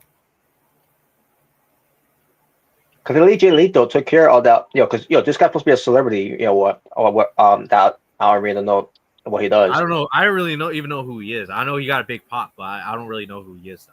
So. Yeah, because at least with Jay Lethal, he took care of this one celebrity that was from Cobra Kai. And there was no rebuttal. Jay Lethal beat him down and took us to war, and that was it. There was no comeback. There was no story fault of that because Jay Lethal won that battle. Yep. Now Theory and Waller, especially Theory here. They're on. It was not even on TV. That's the fact that it was on TV, I guess in a way they were spare of being embarrassed on TV by being chosen by a fat guy who's supposed to be who's supposed to be something in the celebrity world. So what do you think, Robert? You think because at this point, Austin Theory, time to do the Drew McIntyre route. What I mean by that is get out of WWE, make your name for yourself on the Indies or even at AEW if you decide to go there, and then go back to WWE and hopefully they give you a push. Maybe, and you would prove them wrong that you deserve to be one of the top guys. I think that's what Theory should do. Honestly, what do you guys think? I think he should just leave WWE at this point. I think he needs to get out. I think they'll do it for him. He'll be the next being cut out the WrestleMania. A guy who had so much potential, but yet Triple H still treating him like a jobber on WWE. So. Yeah. And Theory's great though. He's great in the ring. I think he's great, but unfortunately they're treating him like a jobber. So yeah. But there you go. But yeah, what do you guys think? You guys think he should do the Drew McIntyre and Cody Rhodes route, leave WWE, make a name for himself outside of WWE? I mean, if they even want him back, Oh yeah. I don't want you back. You're just a big, strong guy, with no personality. Oh God. I'm pretty sure that's what Triple H thinks of him, probably. You remind me of people in the Ruthless Aggression era. They were better than me, but I buried all of them all. Yeah, we all know Triple H. We all know. Yeah, exactly. I know Robert knows definitely about that. So. Mm-hmm. But yeah, I don't know. We'll see. Yeah. Because at this point, I think it is best for him to leave. At this point, I really do think. I mean, what else is there to do? New Japan. Wow. I mean, yeah, he's good. AEW. Oh wow. I mean, does AEW should we trust AEW with that? But then again, yeah, I trust AEW with this pay per view, even though what comes to this. I was gonna say. Speaking of trusting, let's get into Dynasty now. I guess that's a good segue to it. So Yeah. Let me first get the pre-shows out of the way. I didn't watch pre-shows, but I heard about what happened on the didn't show. watch, didn't care. There you go. So. But there were only 2 matches. I'm like, okay, that's a plus. Yeah, At that's least surprising because normally it would be like what, 4 matches on the pre-show. 4 matches. Yeah, I think that's what it was last time. Literally like 4 matches, 4 or 5 matches on the pre-show. Mm-hmm. And this match, they did was a trios match that involved Nick Wayne teaming up with Crew, which is Axel Andretti and Leo Rush. It's such a garbage name. They went against your AR Fox and Top Flight, and the heels won in 11 minutes and 15 seconds.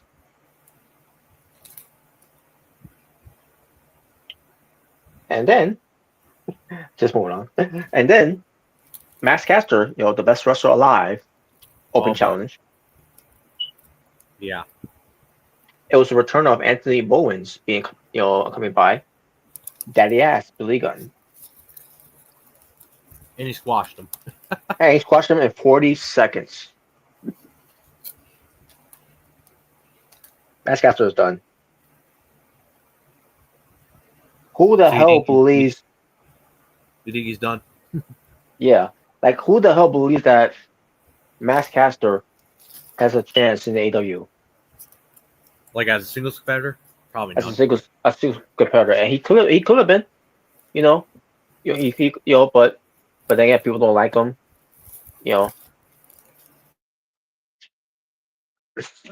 it's just like, what else is there for Matt Caster? I have no idea. Well, Bob, I need to talk about something before we get to the main show of the of AEW Dynasty. There we go. Injury updates. Now we already know about Jay White, but we didn't know what the injury was. Now apparently he had some type of wrist or hand injury that he needs surgery on, which is why he was replaced by Kevin Knight. Yeah. So that's one of the injuries that he suffered from. The other injury we had. Kevin Knight. Now I don't know if it was for Kevin Knight, because again I didn't watch the match to see if it happened in there. I don't know. I don't know if it's something that he dealt with, before. I don't know, but Sky Blue on the way back. Yeah, we already know that. I know she's coming back soon. Oh yeah, she's coming back.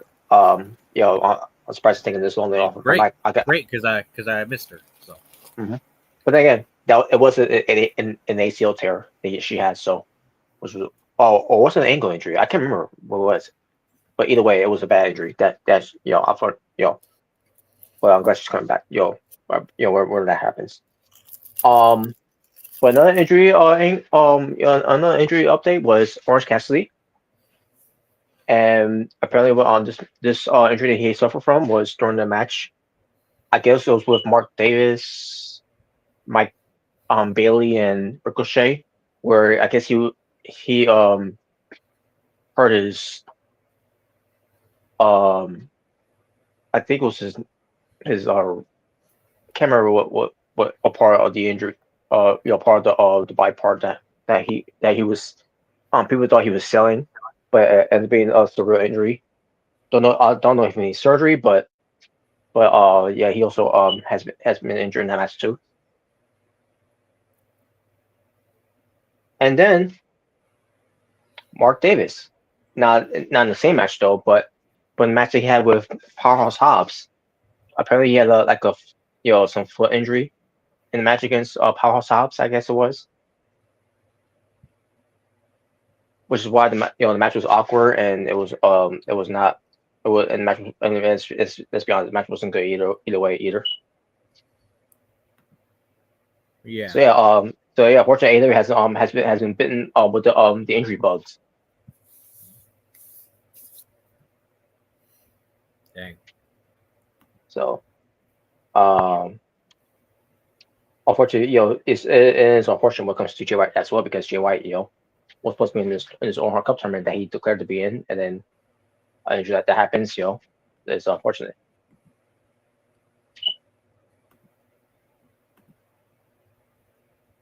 But Yep. that's best to see the update of it, folks. What came to these injuries to happen. Now, with that being said, as far as the show, first off, you have your commentators, Oh boy. Excalibur, which Fuck him. he didn't on the show, which that's a first. But still, fuck him. Yeah, Tony Schiavone, on there as Fuck well. him too. Yeah, Chaz. Holy fuck. What was that? But No, I yeah, clicked on one of the Snapchat stories, and for that reason, my volume was still up. I was like, "Oh shit!" okay. We also had Taz, and then Yeah, begins, yeah. and you had good Jim Ross, but during the opening match, and after that he was Yeah. not on the show, match commentary. Yeah, I mean, I know he's a part-time commentator now at this point. So, Mm-hmm.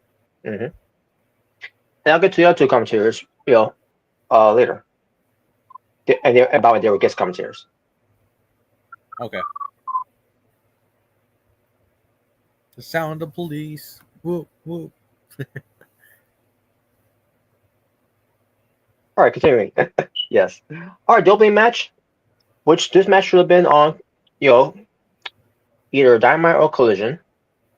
The men's Owen Hart Cup tournament quarterfinal match, Will Ospreay versus Kevin Knight, 13 minutes and 50 seconds. And I know people are going to say, "Oh, this was a very good opener to the match," and I will agree. But I respectfully disagree. Not saying it was a bad match, but the spot they did in this match, especially when it came to Will Ospreay, the DDT on the outside of the ring, which it was on the rampway, on the rampway, by the way. And for those that know about Will Ospreay, he has a neck injury. He has suffered neck injuries over the years. Yeah, because I know it was the move that Dragon Lee did on him.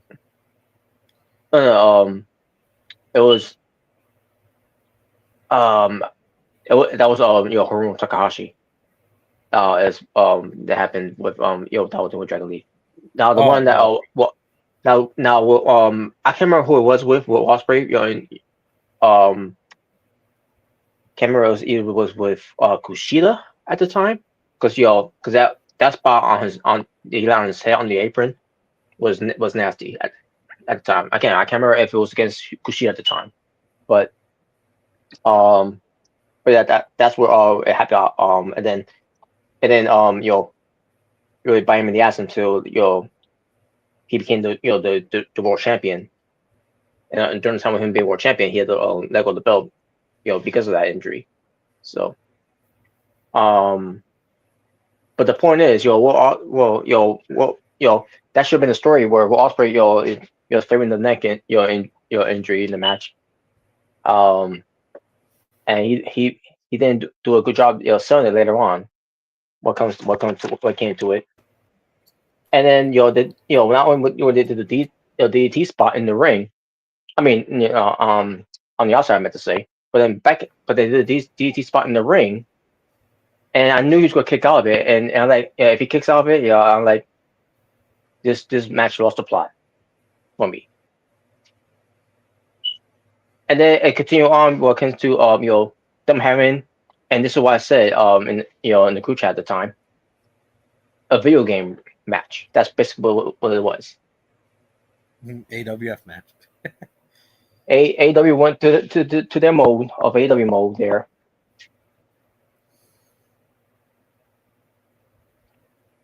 And then constant kickouts after kickouts after kickouts, till finally we got Will Ospreay winning with the hidden blade.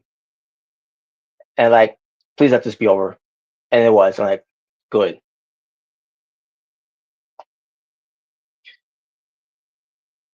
And that was the opening match. Again, people are going to say what they want to say about this match. You like the match? That's fine. Not trying to tell you otherwise. Me personally, didn't think it should have been on the show. Should have been on either Dynamite or Collision. It could have been on a Rampage for all I care. Wow. Could have been Ring of Honor for all I care. Yeah, Robert's like, I hate this match. I hate it. I hate it. yeah. Now people could say, yeah, I hate this match because I'll point out some bullshit on this match. Well, you are. Wow.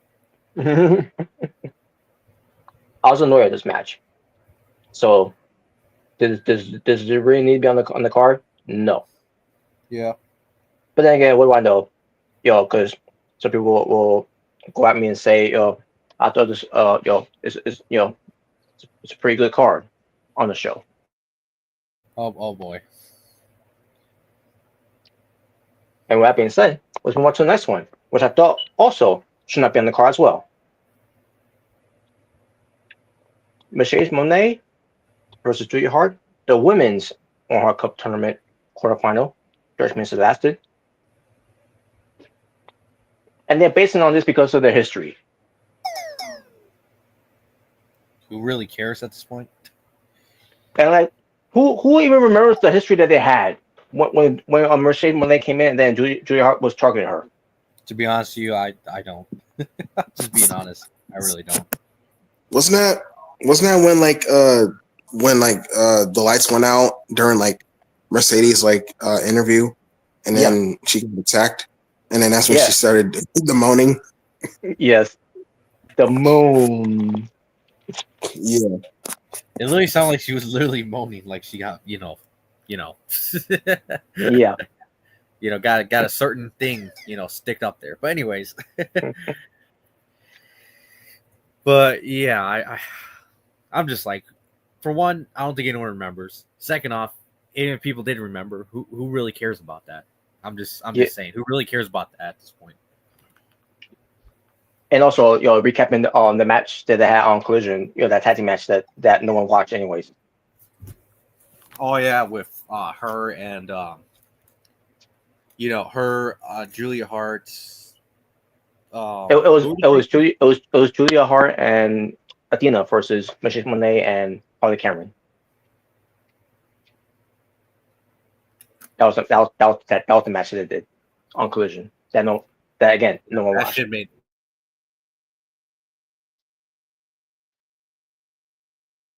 Mercedes Moné. Mm-hmm. That made no sense to me.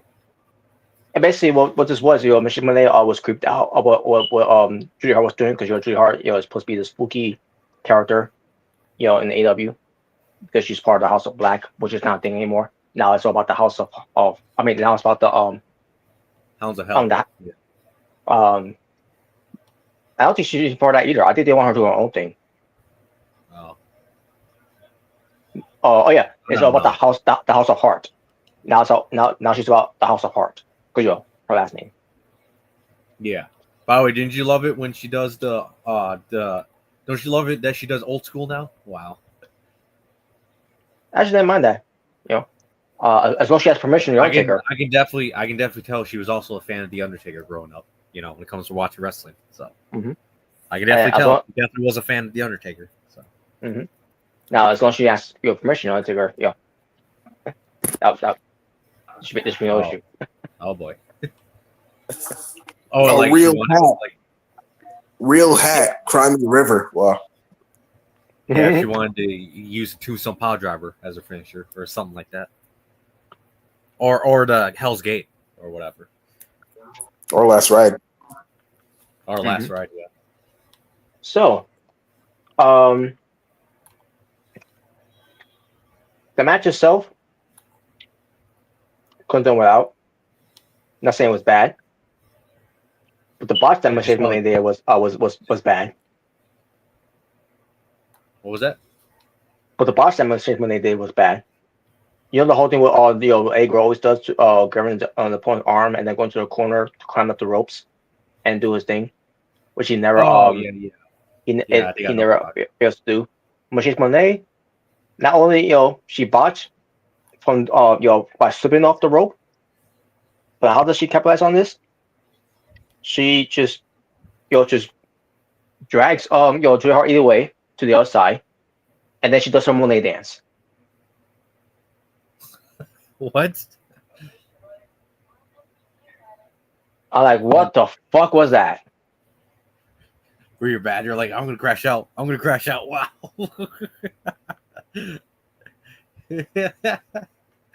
And this ain't the first time Machine Monet has botched this move before. She even botches in WWE. But this was worse. Oh man.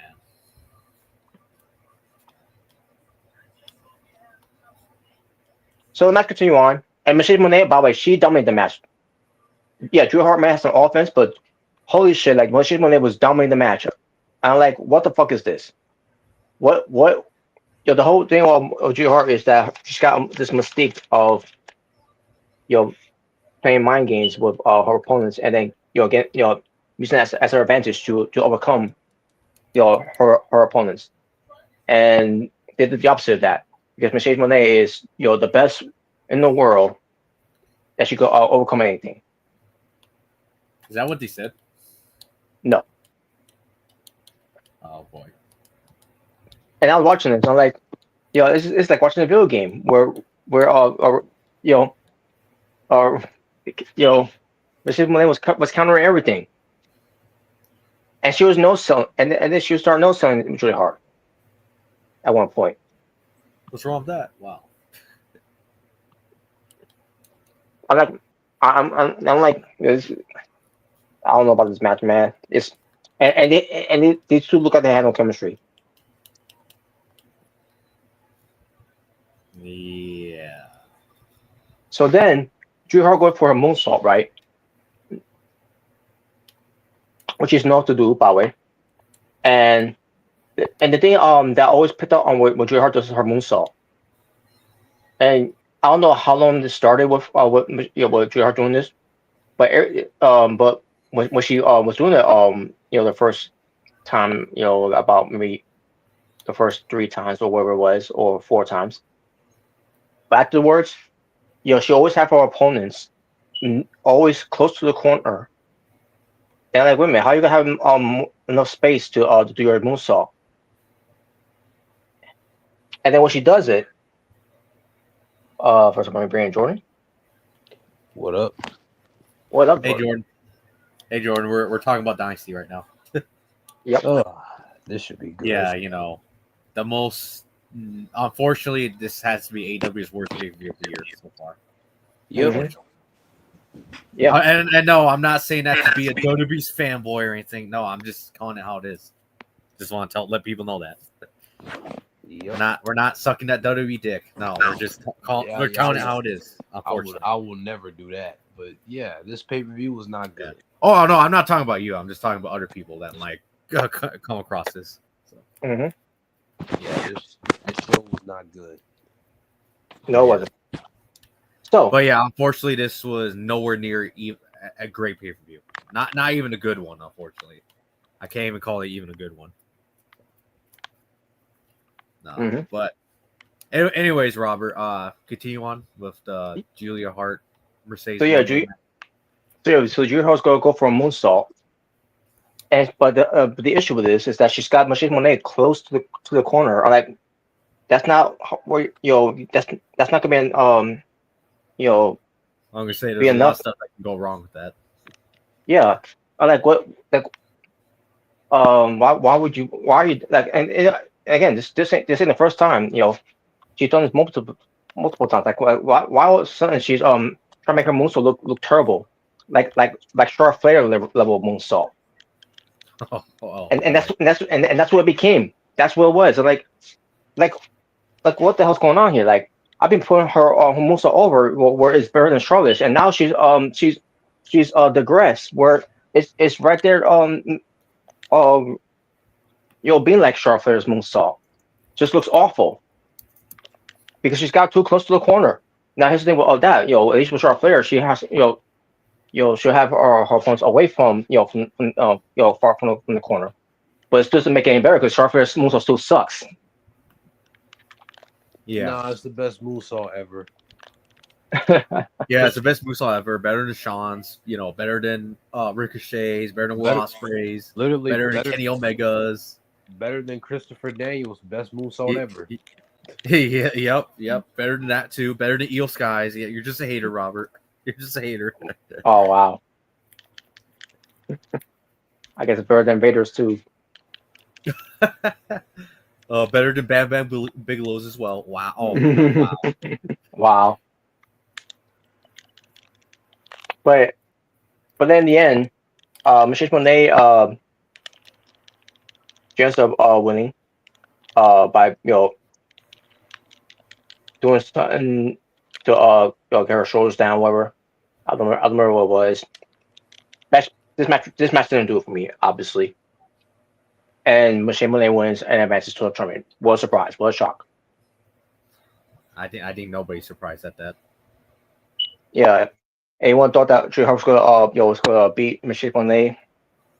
You clearly have not been watching on the show. No.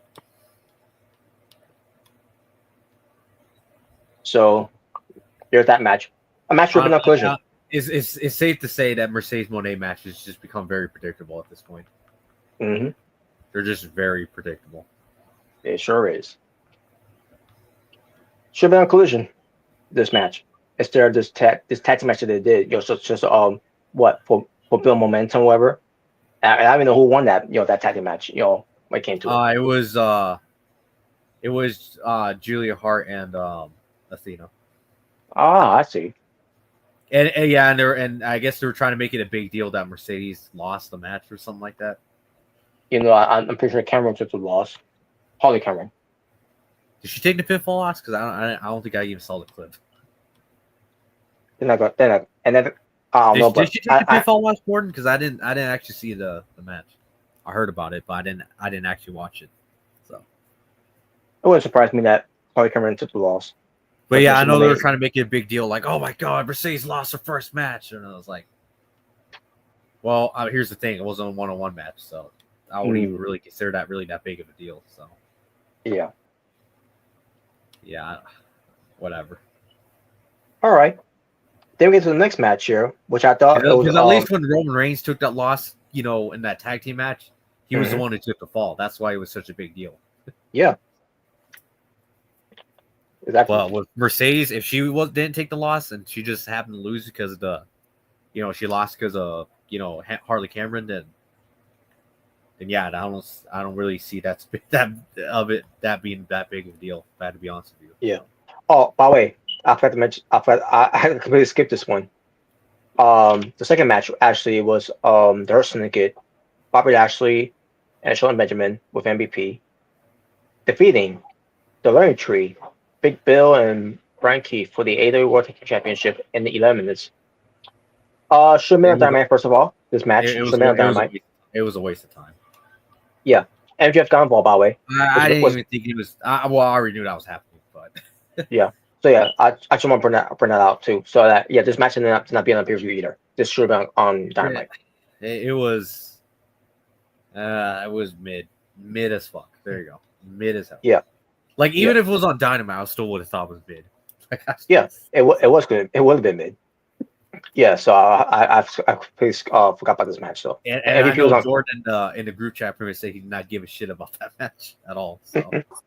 Which match we're talking about? It was the Hurt Syndicate, Bobby Lashley, Shelton Benjamin versus the Learning Tree, Brian Keith and Big Bill. We heard people. But yeah, that match was nothing to write home about. Just like I'm not surprised. I mean, it was the Learning Tree, so what do you expect? And for a reason. And the Learning Tree. Well, we'll get to Jarrah Hogg later. Yeah, it's the Learning Tree. Yeah, we'll get to that. That guy later with something that was really stupid. Yeah. Oh my. Oh no, I didn't see it. So, It got me. It got me flashback of. It got me flashbacks in Starrcade '97. That's how bad that thing was. Oh wow. But I was gonna say, MVP was on commentary for this one, and I'm like, why is he on commentary? Doesn't he always be in the corners? Which I'm gonna say he I did thought at he one. was always in the corner. Well, if you're not balling, Robert, just say that. But MVP on commentary is best for business. I mean, obviously he's a good talker, but at the same time, like he's supposed to be, managing her niggas, and he's on commentary. Like he's like it's like what they do as Cal, with Don Callis. I mean, I have to say. Nah, he just fucking sucks. Don Come on. Fuck Don Callis. Fuck him. But yeah, so yeah, again, I forgot about this match, so I skipped it by It was mistake. really forgettable. I don't blame you. And again, it was on time. It was like I said, it was very mid. Like even if it was even on what was on Dynamite, I still would have thought it was mid as hell. Yeah, but not bad for a pretty good card. I just did. What was that? But not bad for a pretty good card though, huh? Oh, jeez. Oh, jeez. Oh boy. So, but you were saying? But no. I was just done. I'm done talking. Okay. So then we get to the Death Riders. Claudio Castagnoli, Pac, and We're Yuga. Or in your guys' case, We're Useless. Oh fuck yeah. When gets rated FTR, which is Dax, Cash, and Cope. Cope with that smart. That's right. Yeah. Trios match. I'm surprised he Trios hasn't match. made that T-shirt. To be honest, Cope with that. Yeah, I'm surprised too. For a T-shirt company, Oh god. But trios match for the AEW World Trios Championship, 14 minutes and 45 seconds. The match was better than I thought. It was alright. I thought it was alright. Yeah, I came into this match with low expectations of this match, but after watching it, I'm like, oh, okay, I didn't mind this match on the pay-per-view. It was a lot better than the other matches we had, before that. So. Mm-hmm. I mean, for a little bill, obviously, but still. Yeah. But yeah, it really exceeds my expectations here, and yeah. And then in the end, it was Death Riders retaining, which I thought they would. I'm no surprise with that. No surprise. Especially with the story of what they're doing here. Yeah, I did see a little bit of this match, and it was pretty good. I thought it was a pretty good match, but obviously we're going to talk about the ending of that said match. Yeah, because Cope, helping up, Dax. Yep. And they all, really, FTR was standing in the ring, raising their hands up and all that, for trying hard, they try, But then all of a sudden, Dax Harwood attacked Adam Copeland and then gave him a pile driver. Yeah. And then he got some steel chairs. Go ahead. And then they gave him the Shatter Machine, also. Yeah, I know, but then they got some steel chairs, and then they did a concerto on him, and pretty much they took out Copeland. They took him out, and they had Cash, grabbing the neck brace, putting it on, and then he goes on the gurney, and then Dax is giving him compressions to his. I was dying after I saw that. That was kind of funny. that was fun. That was funny. So yeah, FTR are back to being heels. They are back. Yeah, because of course, Cope Hogan, don't work for me, brother. What? Cope Hogan? What? What are you talking about, brother? Oh boy! If anyone's going to turn heel, it's gonna be the FTR, because what you're gonna do when Cope Mania runs on you? Wow. Yeah. You know what I'm gonna make? You know what I'm gonna make, guys? I'm gonna make my own beer called Real Canadian Beer. Oh God. Oh boy! There you go. Well, Shawn Michaels will hit that. Well, he doesn't drink anymore, so he doesn't drink anyway. So anymore. Well, yeah. Anymore. Yeah, But, I remember when Hulk said that. yeah. But yeah, like I had a feeling FTR was gonna turn heel. I kind of And yeah, which they did because I mean, let's be real, like their babyface run has kind of gotten stale. I mean, it was over at a time, but yeah, it's kind of grown stale. So, what better way to kind of revitalize them than turn heel and turn on Adam Copeland, which I'm thinking they're probably gonna set up like FTR versus Edge and Christian, Cope and Christian, probably like have them yeah, Cope and Cage, yeah. So maybe they'll build that up to like for All In probably. So because I mean Christian's having problems with his own group. So Oh, what group? Wow.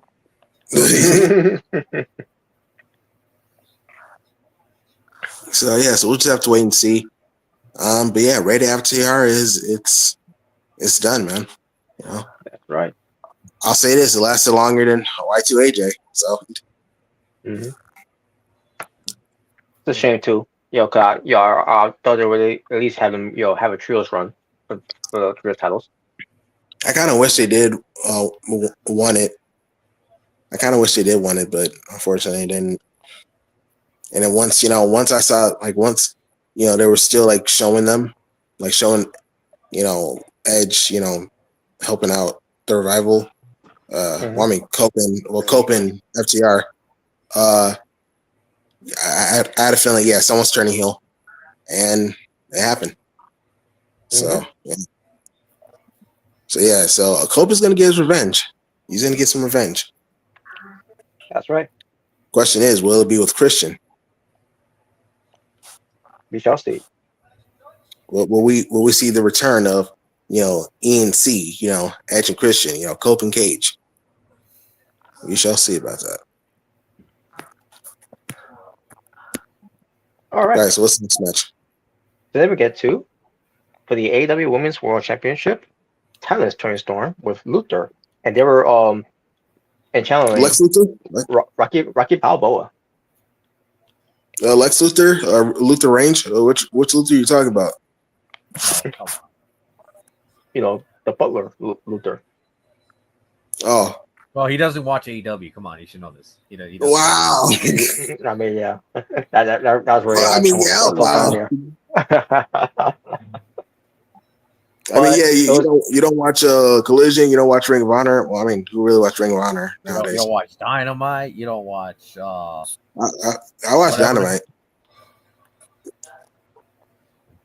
Sure. Anyways, wow. But Tony Storm went up against Megan Bain with play before at ringside.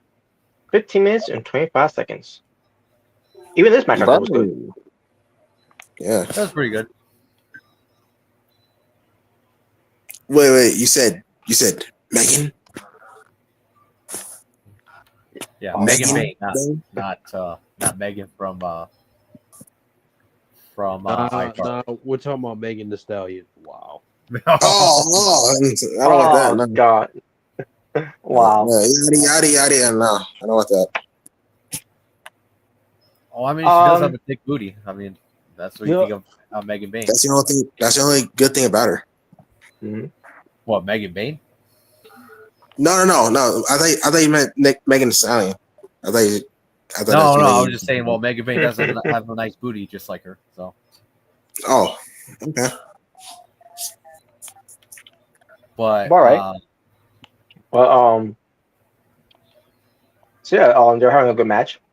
Before at one point, who kept getting involved, and then Luther finally took care of her by taking her out. Yeah, I wish I was him. The way he carried her out. Oh yeah.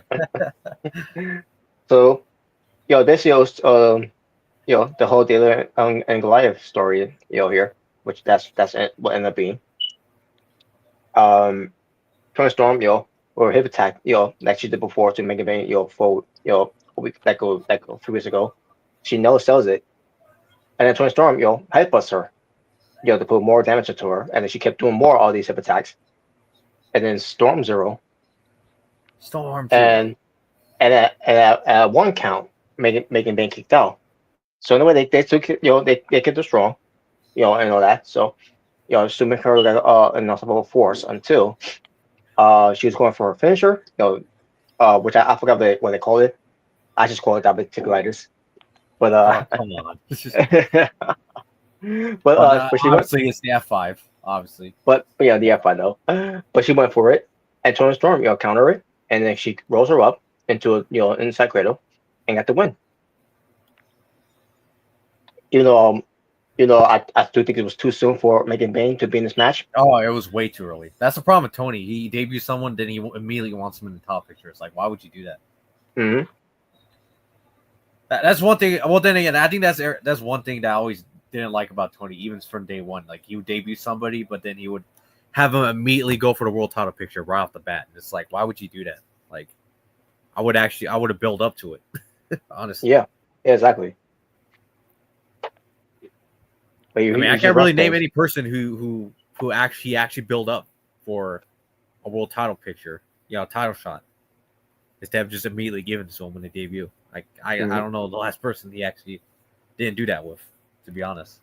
If anything, because Megan Bain, she had a few matches won, one before she got to face Tony's, Thomas. I mean, that's fine and all, but I would have done that for at least like at least for a lot longer.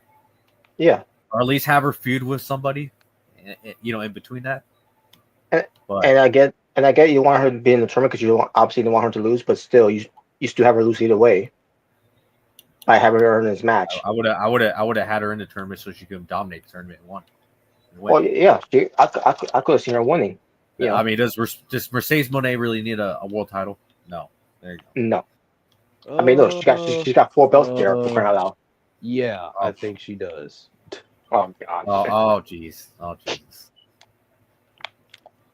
But we'll see what happens with that. With Megan Bain before will she get a rematch? I mean, why would she get a rematch? She lost. And why would you want to get a rematch for? To lose again? Why wouldn't she get a rematch though? I mean, why not? She was up. It was an upset in a way. So while we're at it, give Nyla Rose a shot too. Oh no. Nah, but in all honesty, man, where the hell is Athena at? That's what I really been waiting for. Who, Jamie Hayter? No, Athena. Oh no, they had her debut, but she's in the tournament, so she's in the Owen Hart Cup tournament.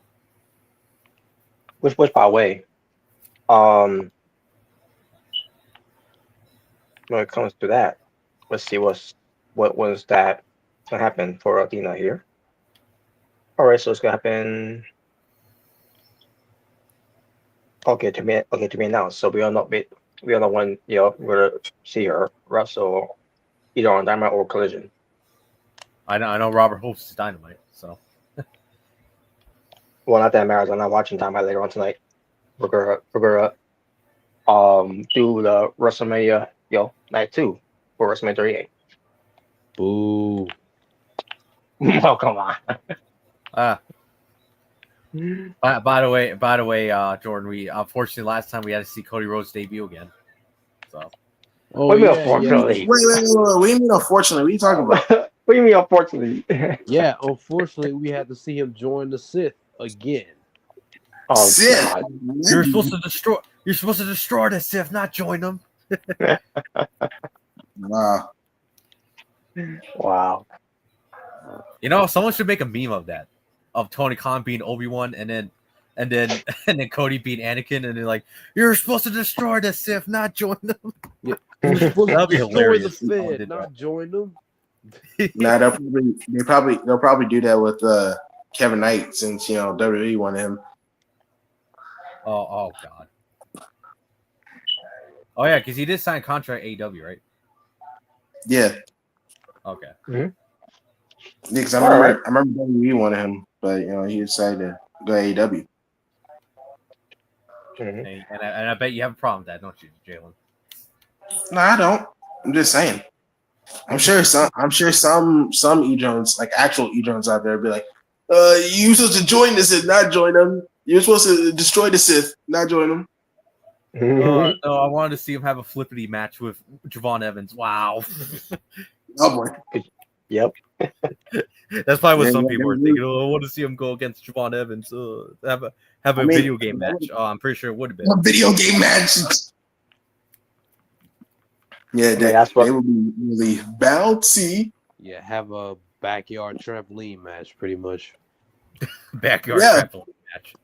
Yeah, wouldn't that be great? I mean, yeah, it would, but you know, it wouldn't really do anything for either one of them. Yeah, it would. All right. Then we continue on with the men's Owen Hart Cup tournament quarterfinal match. Kyle Fletcher with Don Callis versus Mark Briscoe. 6 minutes and 15 seconds it lasted. Don Callis was a commentator for this one. Guest commentary, as he always is, because you gotta have managers, commentate while their clients have their matches. Mm-hmm. I guess. I don't know. I don't know why. I don't know what you want me to say. I don't know why, but then again, they always do with Don Callis. But now I guess it's Tony trying to be different, but I don't know. It ain't different. It's just garbage. It's garbage. Wow. Like I miss your role of managers being in the corners, managing their clients. Yeah. Okay, Jim. Okay, Jim Cornette. Now everything's got to be old school smart. Wow. Oh wow. yeah, because on commentary, it's way better. Yeah, it is. Well, I mean, to be honest, really the only manager I can really think of that actually stays in the corner, really. Who would be like Paul Heyman and Scarlett? I guess you want to count Scarlett in there. Mm-hmm. So, yeah, pretty much. And by the way, Jim Cornette, he's even done before on commentary as well, but not constantly. But not constantly. Yeah, that's the problem. Wow. That's the problem. Oh wow. Yeah. I'm pretty sure it was a problem for Kevin Dunn, because I'm pretty sure Kevin Dunn this one is on commentary. He's gonna make references about people in Ethiopia chasing people for fried chicken and shit. Yep. Oh yeah, I remember that. I remember that whole thing. Oh my god. Yeah, I remember that's the reason why he got fired, wasn't it, from NWA? Yep. And that's also the reason why the anti-smarks were like, "Oh, NWA, what's a crime baby sensitive smarks?" Yeah. Go cry me everywhere. Yeah, exactly. Cry me a fucking lake. All right. So as far as this match was, Kyle Fletcher and Mark Briscoe, I didn't like it. I felt like the other matches were better. The other ones they had. I felt like Mark Briscoe should have won. I knew he wasn't, by the way. And by the way, they also did their package here too. Well, they have a story here. They have a story from the other tournaments they had, and blah blah blah blah blah blah blah blah. Shut the fuck up. So what's the story? I'm intrigued. What, that he beat him? I guess that they're 1-on-1. Be like, who gives a shit? Exactly. It's one of those things where, like, I'm not even trying to sound like a hater, so just hear me on this. Like here's the thing: it's like, for one, does anyone really remember? And two, I mean, does anyone, even if people didn't remember, do people really care that much? I don't want to remember. To be honest. And three, if they're gonna do a story, then where the fuck is the creativity? Where is it?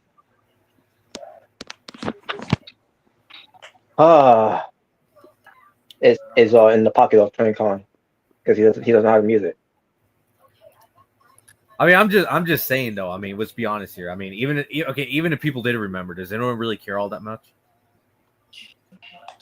Because it's well, they had 2 matches. They're 1-on-1. Well, you're acting like it, bro. They're literally acting like it was freaking, like, I don't know, like the freaking Rock and Undertaker having a 1-on-1 streak. That's how they treat it. Yeah, pretty much. Like, what? It's like, it's not even. whatever. I mean, I mean, yeah. What do I know, right? What do I know? Because I don't own $1 billion company, right? Because I don't know anything. But yeah, should have been a collision. Kyle Fletcher did a brainbuster on the apron, which it was a dangerous spot because Marcus's leg was caught on there. And then he gets a brainbuster in the ring. Marcus kicks out, and what the fuck? Maybe he had resiliency. Wow. Yeah, I guess. And then he wins, but the brainbuster on the rope. I mean, on the turnbuckle match. The buckle brainbuster, and then he wins. Isn't that the same thing he did to Brody King? Yeah. So I guess that's his new finisher move now. Brainbuster on the turnbuckle. Yeah, I guess.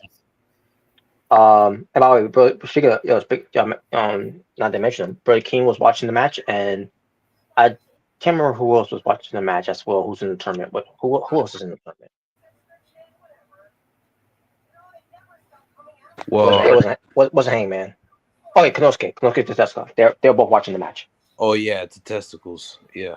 The testicles. Yeah, so they're watching the match, and there you go. Like that means anything. Well, you have to know they're keeping their eyes on the tournament. Well, no shit, because they're. No shit. Yeah. Oh god, man. They have to remind me why I don't give a fuck. Basically. Yeah. Yeah. But why are you complaining? It was a pretty good card. Oh, Jesus. Oh boy. But anyways, then we get to the next match I didn't give a shit about. That should have been a Ring of Honor. Here we go.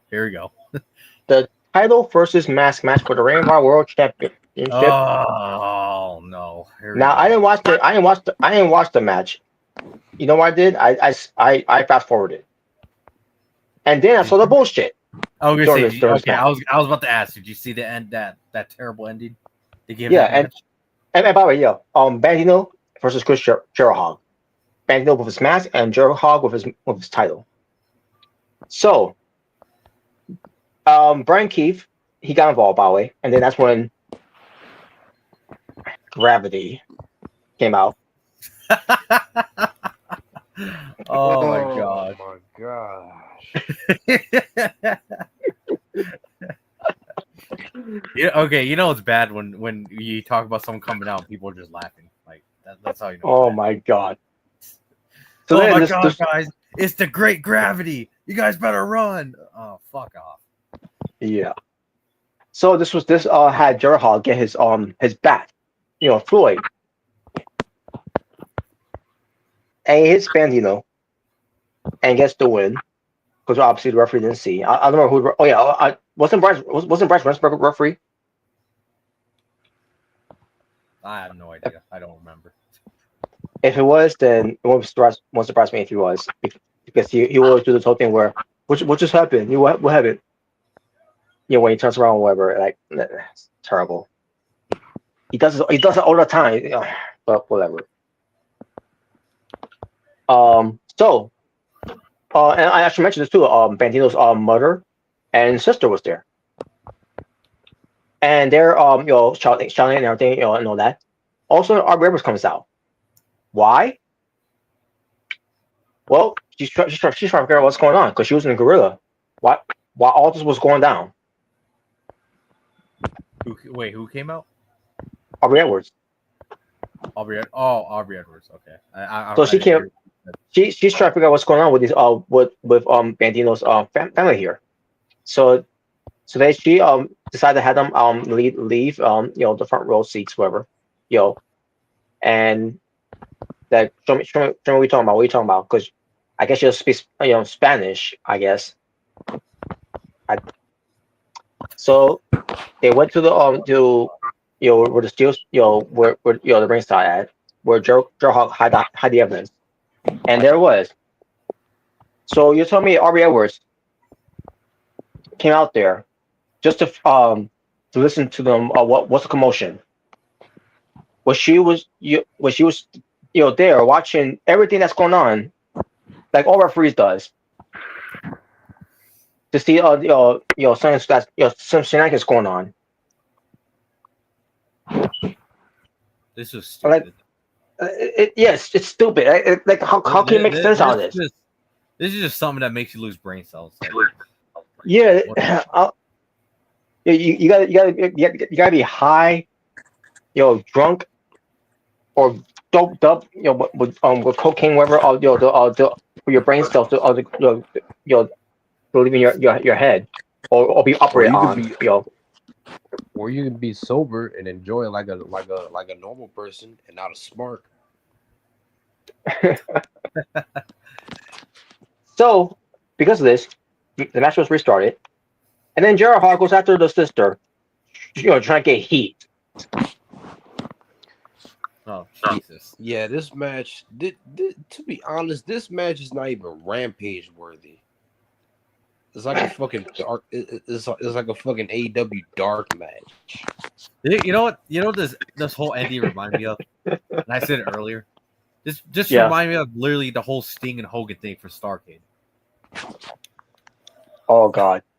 Just minus the whole extra drama in there. Just minus Oh my God, it's even worse though. It's kind of funny how Jericho always talks shit about WCW, saying, "Oh, Hogan, Nash, and all these guys they held me down," but then he does the same booking that they did back in the day. Mm-hmm. Funny how that works out, isn't that right? Funny how that turns out. Yeah. So in the end, Big Damon wins. He wins the belt, Ring of Honor, and there you go. And no one really cared. I'm like, are you fucking kidding me? A match that no one asked for. Yeah, a match that no one cared about, no one asked for. He could have just had Banditos win it clean, but instead he had to literally pull the Hogan Sting ending from '97 from Starrcade. And you got Supercar of Honor coming up, so why can't you save it for that show? Why is it saved on a show that no one gives a shit about Ring of Honor? Oh, to try and get people to watch, to try to get people to tune in, is not working. No, and by the way, how is that working out? We're getting a TV deal for them after putting the belt on Jurahog. Because remember when they first did it, it was a Gimmick TV deal, which never did. And then maybe it'll happen second time around with Jurahog, still didn't work. Maybe it's because people don't want Ring of Honor to be getting a TV deal, because Ring of Honor is not the wrestling company on that it used to be anymore. First of all, and second of all, it's not what Talent Warner wants. They want it's Ring of Honor is is old news. I'm sorry to say, it is old news. I mean, it would have been something if it was like 2016, but it ain't 2016 no more. Maybe they would have the opportunity. Well, they actually did have a TV deal back in 2015. They were on the same channel as Impact Wrestling, but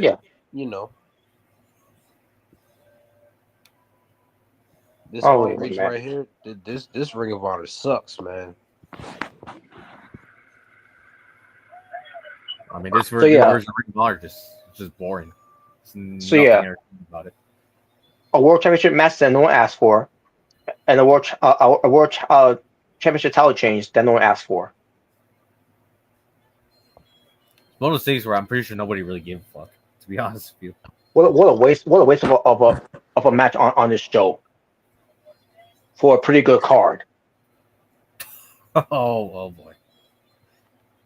Speaking of another match, that's shown around here as well, for the AEW TNT Championship. Oh boy! Oh boy! It's your boy Jordan. It's your boy Jordan. Yeah, because this match.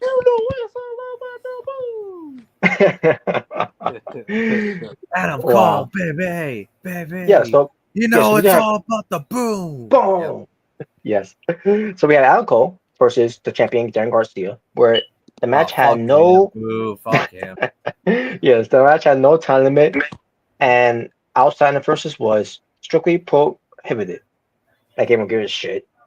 And that's story going into the match, by the way, because they were having these matches on Collision that no one watched and no one cared. But it was 15 minutes and 35 seconds. And after watching it, I'm like, well, this match didn't do it for me. It was all right. I thought it was all Yeah. right. I mean, when you got It was all right. I didn't think it was anything amazing or anything to go home about, to be honest with you. So I mean, when Adam Cole has to carry a fucking talentless hack like fucking Daniel Garcia, what do you expect? yeah, yeah, exactly.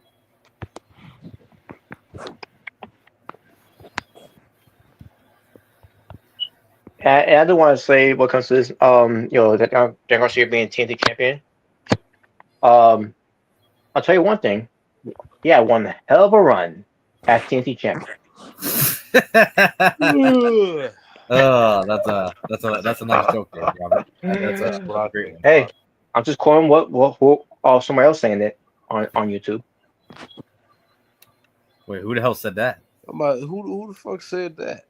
Who said that? He had a hell of a run. Well, I'll tell you one thing. In AWF, he is glorious. Because he won't give in. He won't give in. Did he even defend the belt at all? I don't know. So was our good old buddy that said that then. Mhm. Okay, no offense, bro. You're stop. If you're watching this, bro, I have to say this, man. I have to say it. Stop. No. Absolutely not. No. You might just say he had a glorious run. Glorious. I'm sorry, but no. Stop. Just stop. Stop. Wait, who said that? It was a good old buddy of ours. I'm still confused. That you talking about Daniel Garcia had a hell of a run? Who said that? It was the wonderful. Oh, there you go. Wrestling will talk. Oh, of course, the woman hater. Of course it is. What the fuck? Oh, come on. Yeah. Okay, I'm not saying that, but I'm just being serious. I'm being real for once. If he's watching this, dude, I'm actually being real for you for once. Like, But stop. yeah, it's like just stop. I forgot he was the champ. Like One hell of a run. What? Wait, we all talking about? Yeah. Okay. Okay. Here's the thing. If AEW's fair company, that's fine and all, but just call it how it is, man. Just stop. Just call it how it is. Wait, I'm sorry to say it. Just call it how it is. Like, wait, what y'all talking about? Like, look. All right, I like AEW too, but I'm gonna call it how it is. I love AEW, but at least you're gonna call it how it is. Like, by the way, Jalen, we're talking about Daniel Garcia being the TNT champion, and somebody we know said he had a hell of a run. Yeah, that's what I thought too. I'm sorry, who had a hell of a run as TNT champion? You talking about Christian? Oh yeah, I agree. Christian, yeah. Christian, Darby Allin, I agree with that. But yeah, no, I didn't even say Cody Rhodes. I didn't say Cody Rhodes was a good TNT champion. But if you're talking about Daniel Garcia, no, man, you must be watching some matches I didn't see because maybe I don't know. That's what I'm thinking. I'm like, he has to be watching matches I didn't. Because no, I'm sorry, but no, that was not one hell of a run. Because dude, I don't even remember most of his matches. I don't remember. There was times where I forgot he was TNT champion. Other than Adam Cole, as of recently, I don't even remember who he feuded with for that title. I really don't. Me neither. I remember who he feuded with to win the title, but I don't remember who he feuded with, during his title reign. Besides Adam Cole, I literally don't know. Did he feud with MJF, or was that before he won the belt? Before. That was before. That good. MJF buried his ass and then the fucking drove his TNT championship reign into the dirt. That's good. Yeah. But yeah, Adam Cole won the belt. Oh my god. Okay. Bro, how are you worse? Okay, I'm gonna move on from this now, but that's just no offense. That might be one of the stupidest things I've heard involving AEW. I'm sorry. That has to be one of the stupidest things. Like, no. Like, Hell of a long bro, how is your title reign so bad? You make Jack Perry's title reign look great. How is that? Like, how is that even possible? I remember some of the people he faced. Yeah, at least I remember some of the feuds he had for that title. I don't remember any feuds Daniel Garcia had with that title. Shibata. Yeah. Like, I literally don't. Other than obviously Adam Cole recently, I literally don't remember who he feuded with for that title. I literally don't. Oh yeah, when they brought back Marco Stunt to fight Jack Perry, I remember. Yeah, that was his first. That was his first title defense. When he was TNT champion, he made a new belt. He started wearing. Yeah. He started driving like a truck. Like I remember stuff with Jack Perry's TNT title reign. I don't remember much of Daniel Garcia as TNT champion. Which is sad because we all for most of us that feels about Jack Perry. Yeah. When your reign makes Powerhouse Hobbs' reign look good, that's how you know you're fucking up. And he had a short reign too. Yeah, I remember how he won it. He beat Warlow. Yeah, he beat Warlow. Bro, even Sammy Guevara's and Scorpio Sky's title reigns look better than Daniel Garcia's. Yeah. Bruh, don't even get me started on Warlow. Like that whole thing. Dude, even his title reigns were better than Daniel Garcia's. Yeah. Because at least I remember Warlow's, who he faced and who he feuded with, unlike Daniel Garcia. At least I remember his reign. I'm sorry. Daniel Garcia won't have a run, and this is coming from someone who likes Daniel Garcia. No, not even close. Not even. He did nothing with that belt. Even Cope had a better fucking reign. Yeah, he did. Yeah, even he did. With Penta or with Malachi, I think I also think about Matt Cardona. I think also Orange Cassidy, if I'm mistaken. I could be wrong, but I don't know. I think he had a match against Orange Cassidy. I'm pretty sure he did. I mean, who hasn't had a match against Orange Cassidy? I mean that is true, but I'm pretty sure. But I'm pretty sure he did, if I remember correctly. Yeah, because I remember he had the match against Matt Cardona. That was great. That was great. That was great. With the whole edge to head, thing that they were bringing up. Well, but since it's AEW, they probably call it the Cope heads now. But anyways, the Cope. But this is what Dan Garcia signed up for. With AEW. Nothing. This is what he signed for. Forget about title reign. It's one of those things where it makes you wonder. I mean, not to get to conspiracy theory mode when it comes to wrestling, but it kind of makes you wonder if Tony only did that just to get him to sign again, but then didn't care about it afterwards. I mean, it serves him right. You get booked according to your talent level, and he is a very untalented motherfucker. So, yeah, I agree. I think it's great. I mean, I don't really give a shit if that's what Tony did, anyways. I mean, I could care less. But let's be honest. Do you think Alex Coles could be any better? Yes.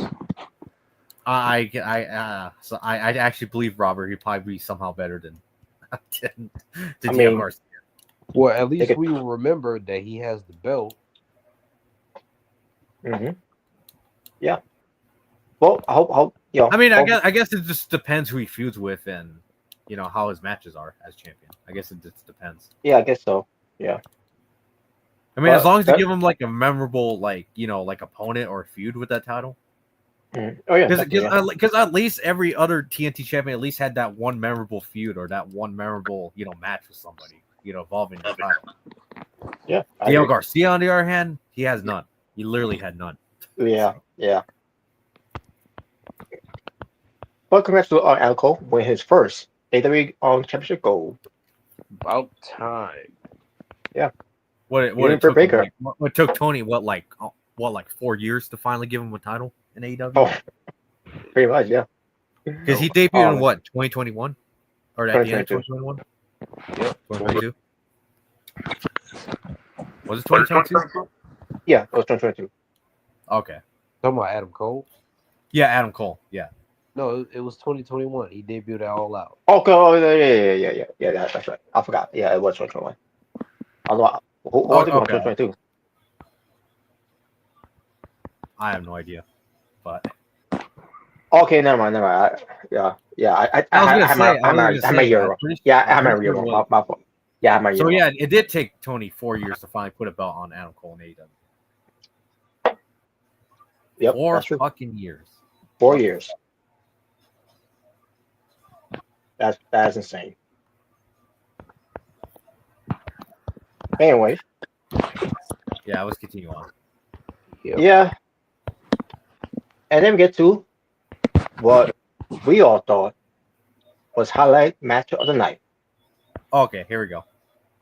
Finally, we get some positivity in here. Let's get some. Yes, finally, because it's the three-way match for the AEW International Championship. Oh yeah. 31 minutes of it, which I didn't mind.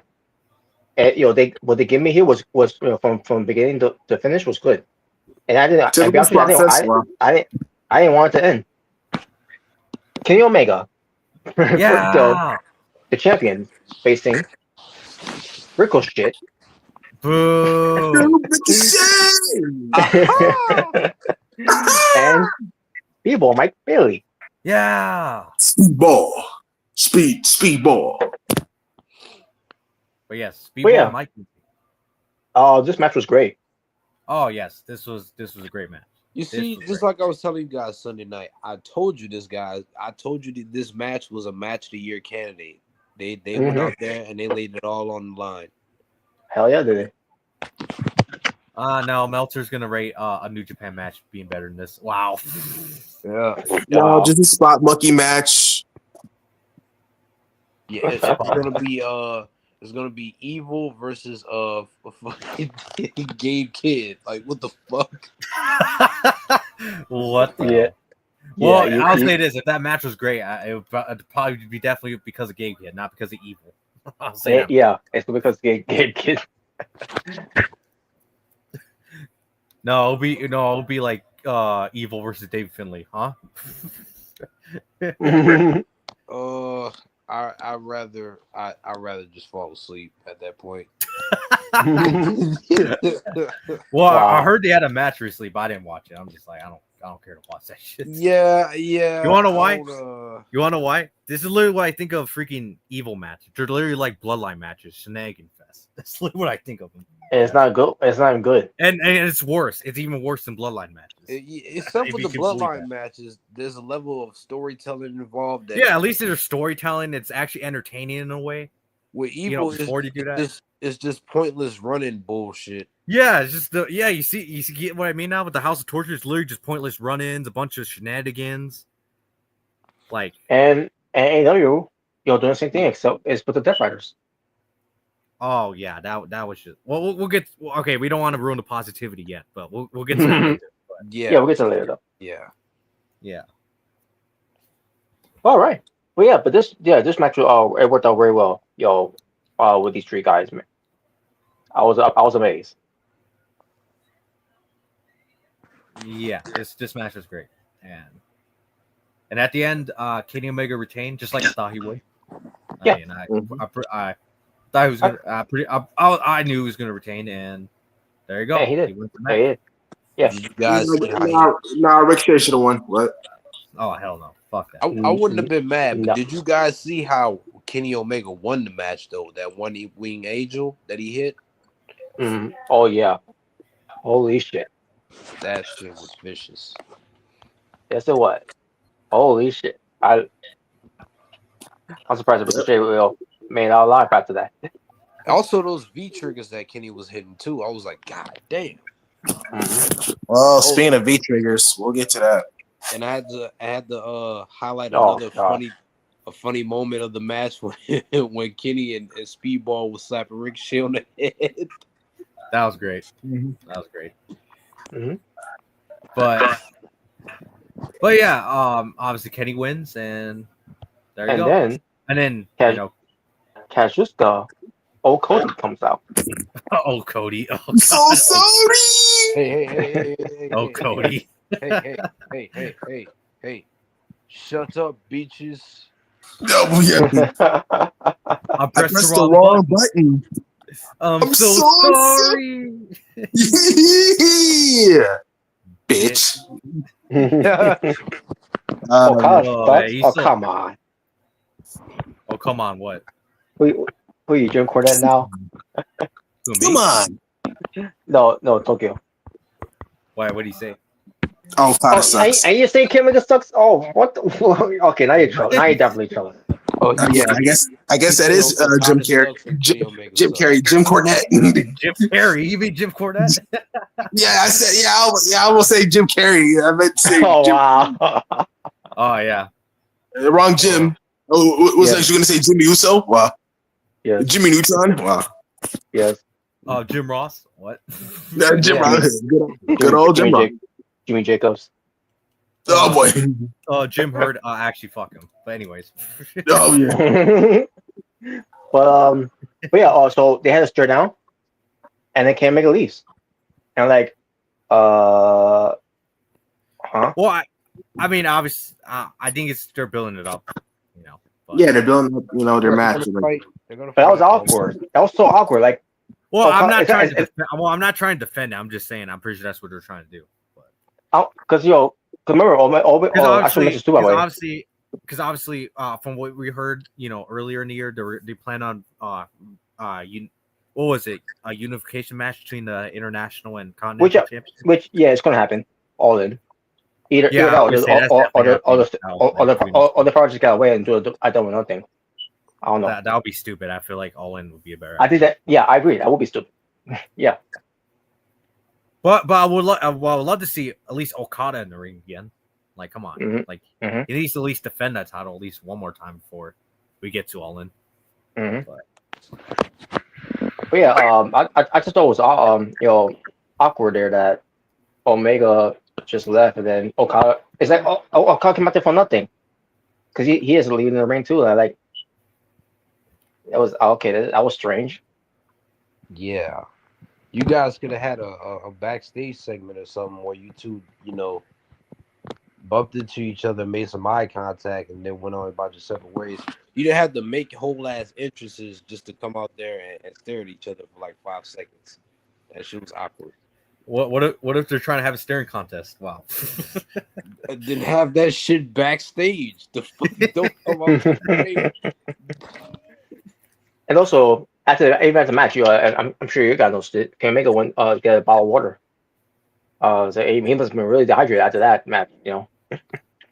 Well, wow, what's wrong with drinking water? Wow. Nothing wrong. Because he's done before in Japan. He's not. Watch some WWE fan be like, oh, look at it, he's trying to be like Triple H. Oh god. Oh god. And yeah, Xavier Woods, on Monday was doing that too. With a bottle of water. Oh yeah. But anyways, but then again, Xavier Woods better Triple H anyway. But still, But no. But I got tired of Okada and Naito. I don't hate them. Okay. Wait, The most what? overpushed in New Japan. He's the reason I stopped watching. Wow. Actually, come on. I think he's talking about Okada, by the way. I can't Oh, get yeah, mad I at know. that. I actually can't get mad at that. It's true. It's true, honestly. It is true. Because how many G1 classes did he have him win, like, in the span of, 10 years? Like, pretty much all of them, I feel like. Yeah, I know it was more than 6. And what does Excalibur always calls him? He's the the tournament, master of the tournament. Master of the G1, I think. That's what he called him. Okay. Oh, well, he only won 4, but, it felt like more than that. I don't know why. I was going to say, I felt like he won it every year. That's like, oh my God. But yeah, I know that's one of the reasons why people stopped watching New Japan, because Okada being overpushed. Yeah, Japanese Roman Reigns. Japanese Roman Reigns. Pretty much. Yeah, Rainmaker him. What?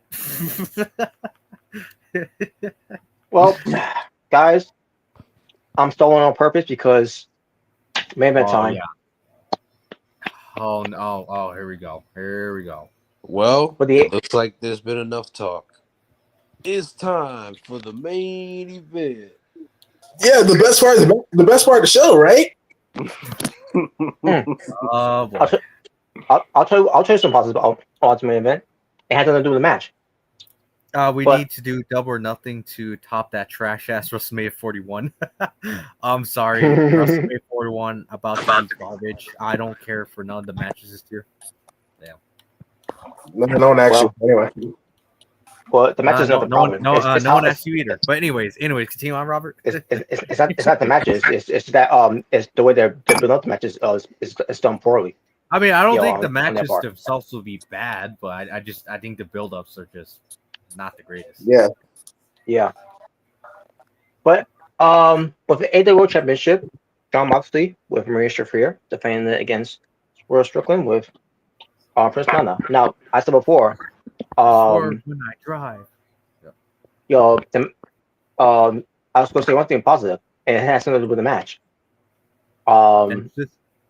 It has something to do with what Swerve Strickland was wearing when he came out. Yeah, I know what it was. It was there's homage to Status Shock. Yeah, I thought that was cool. Oh yeah. And his entrance too. His entrance was badass. Yes, it was. But then, what do you expect? I mean, Swerve is a star. Like, he is a star. Hell yeah. Yes, he is. Still thought he should have won. But anyways. No, he's a sucker. Oh boy. He's a sucker. Oh God. Well, we already talked about that. I mean, I don't think we really need to talk about that again. I really don't know. I didn't have much to say about it because I really don't know much of it. You know, it's funny. Yeah, I don't really even know the feud between those two. I just know that he said fuck Swerve and they had some sort of.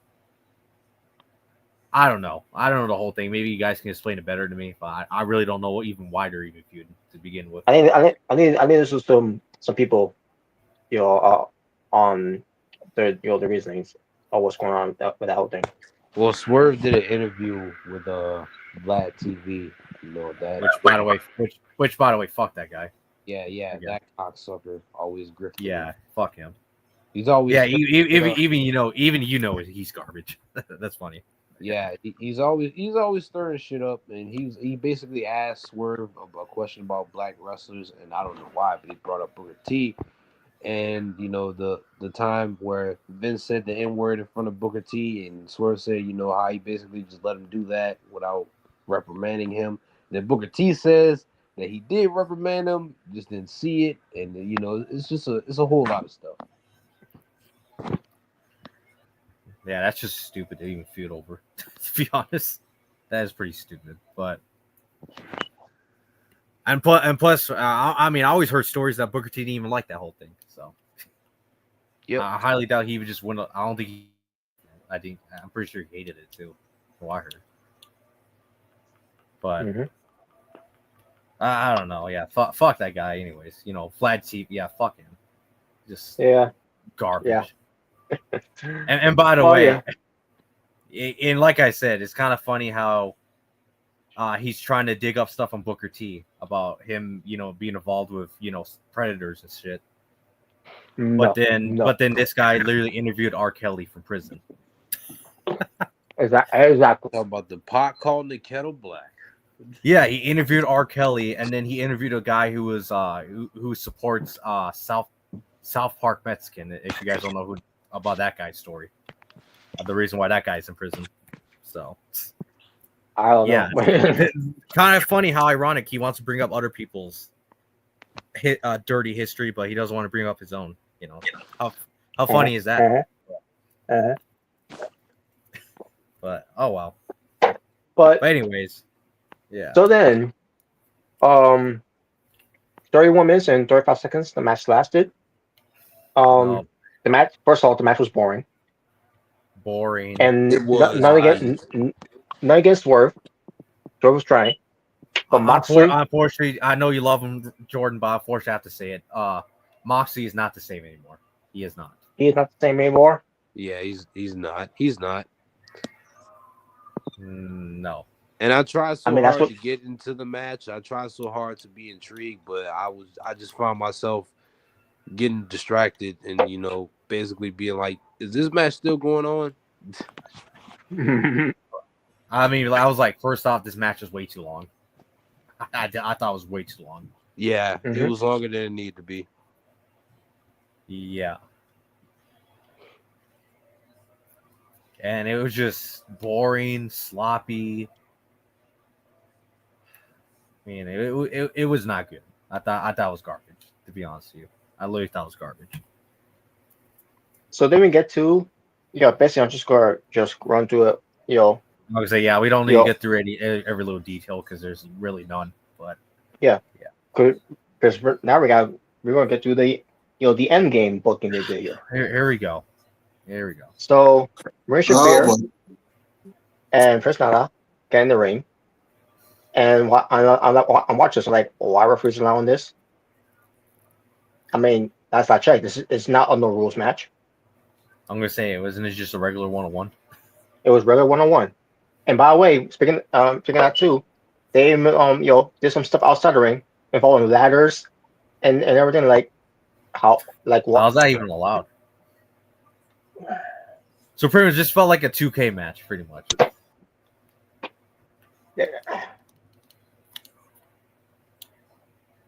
So yeah, that happened. So then Chris Nana got taken out, I guess, by Marisha Fear, and then Swerve was getting to Marisha Fear only for Moxley to strike off a cutter. I don't remember how it even happened, but apparently Marisha Fear ends up being in the cutter. It was just it was awkward how it was done, and then we get to a chair spot by Swerve trying to throw it to Moxley.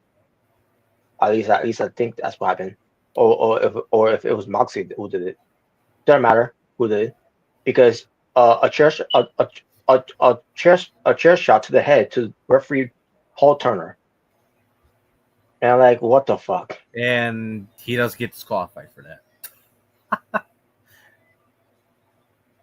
So we get more shenanigans at the point where Bro, Swerve and Moxley. I just felt like I was watching House of Torture match. That's how bad the shenanigans were. Oh yeah, it was.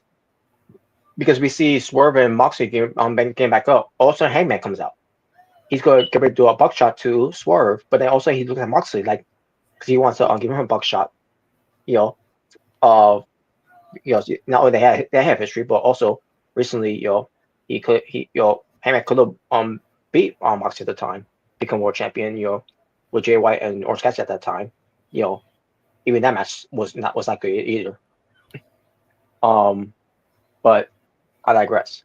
So yeah, so he's gonna make the decision here. Hangman, who's gonna give the buckshot later to?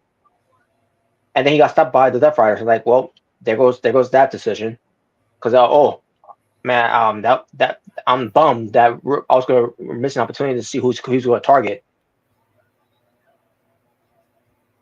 Oh my God. So then Heyman takes out the Death Riders for a bit, and then Moxley goes after Heyman. Heyman gets him in the dead eye, and then Heyman continues to fight with the rest of the Death Riders.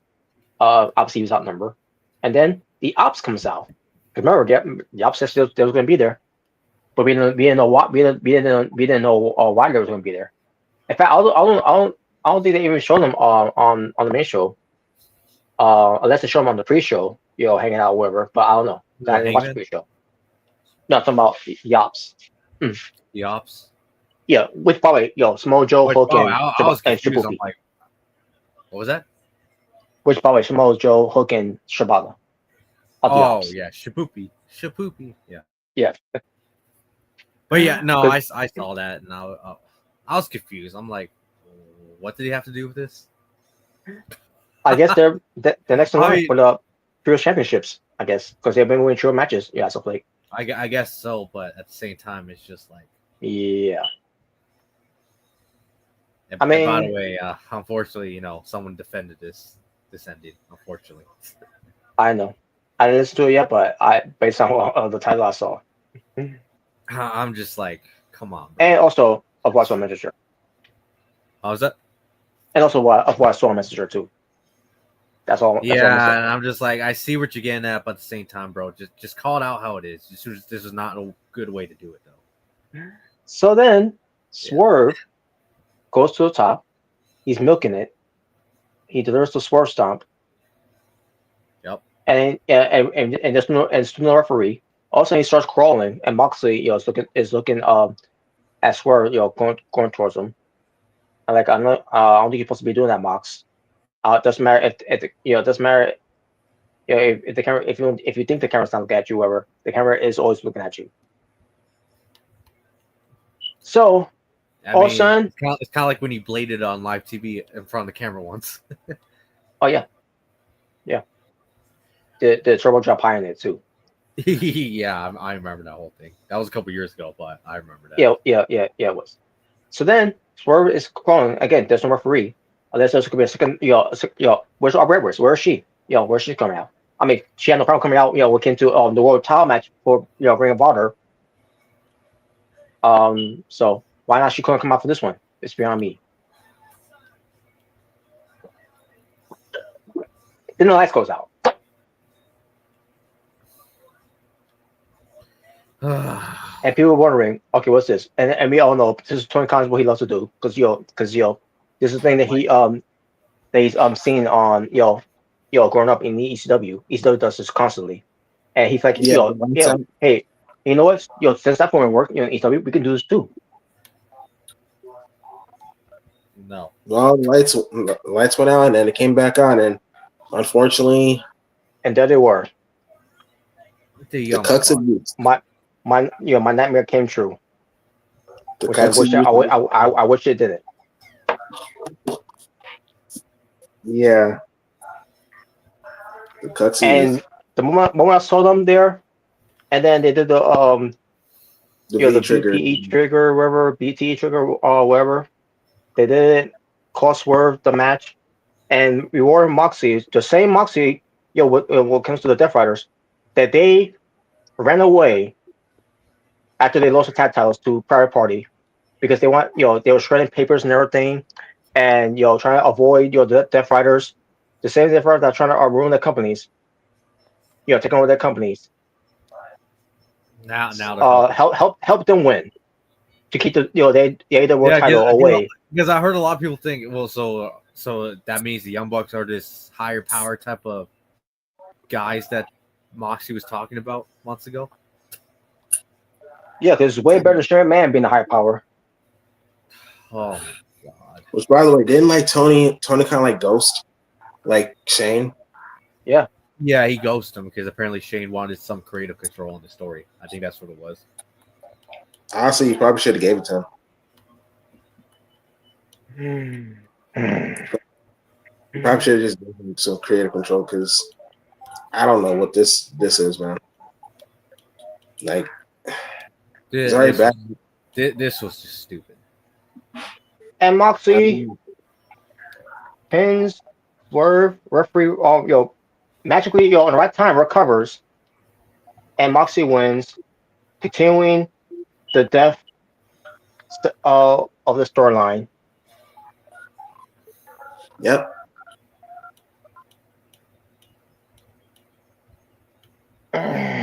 This was trash. This was absolute garbage. Yeah, honestly, and the young cucks were standing there, and I'm just like, I can't stand these guys. I cannot fucking stand these guys. I was just over it, bro. I wasn't even angry or anything like that. I was just, whatever. And by the way, Robert, I sent the clip of that on Messenger. You saw the clip where the guy was watching it in the crowd, and he just straight up walked out. I watched. I did watch it, Mike. I'm right there with you, man. You know that's bad when even that guy, and he's an AEW fan, by the way. This ain't some just WWE guy just going to AEW. Yeah, I think you talking about Suplex. Yeah, I know he's an AEW. Yeah, he's an AEW fan. But that's bad when even he saw that, and then he just got up and walked out. He was like, "Nope, not watching. Nope, I'm done." I'm done. Yeah. If I was there and I automatically saw the Young Bucks, like, screw this, I'm out. I'm out of here. Goodbye. I want my money back. Man. Bad. But it was this. When I saw the ending, it was so bad. I was like, what does JD think about this? Like, this is the first time in years I was like, I gotta see what JD said. Like, I don't know. And you know what? Everything. And I watched myself the review he did with Jesse. I Yeah. 100% agree with JD. Nah, he was honestly, I can disagree with him for how he felt, what he was saying, because like, I mean, like, bro, it was already bad. Unfortunately, someone we know made a video saying, "Oh, they're just complaining." Unfortunately, and I also agree with the Saw Monster as well. This Death Rider storyline has been the death, like literally the death of AEW. It's killing AEW, bro. Like the ratings, like interest, like I mean, hell, I'm be honest with you, I haven't really been watching as much AEW as I used to since this whole Death Riders thing has been going on because I just don't care for Death Riders. And it's not even just Death Riders, just most of the booking in general. Like I said, if it's not the Hurt Syndicate or anything involving Swerve or anything, I don't care. I'm being honest. Just, I don't care for Mercedes as champion. I mean, I do watch Tony Storm. I do like Tony Storm. Dude, Tony Storm Mariah May was way better than the Death Rider storyline. Oh yeah, yeah. I totally forgot who the TNT champion was, which was Daniel Garcia.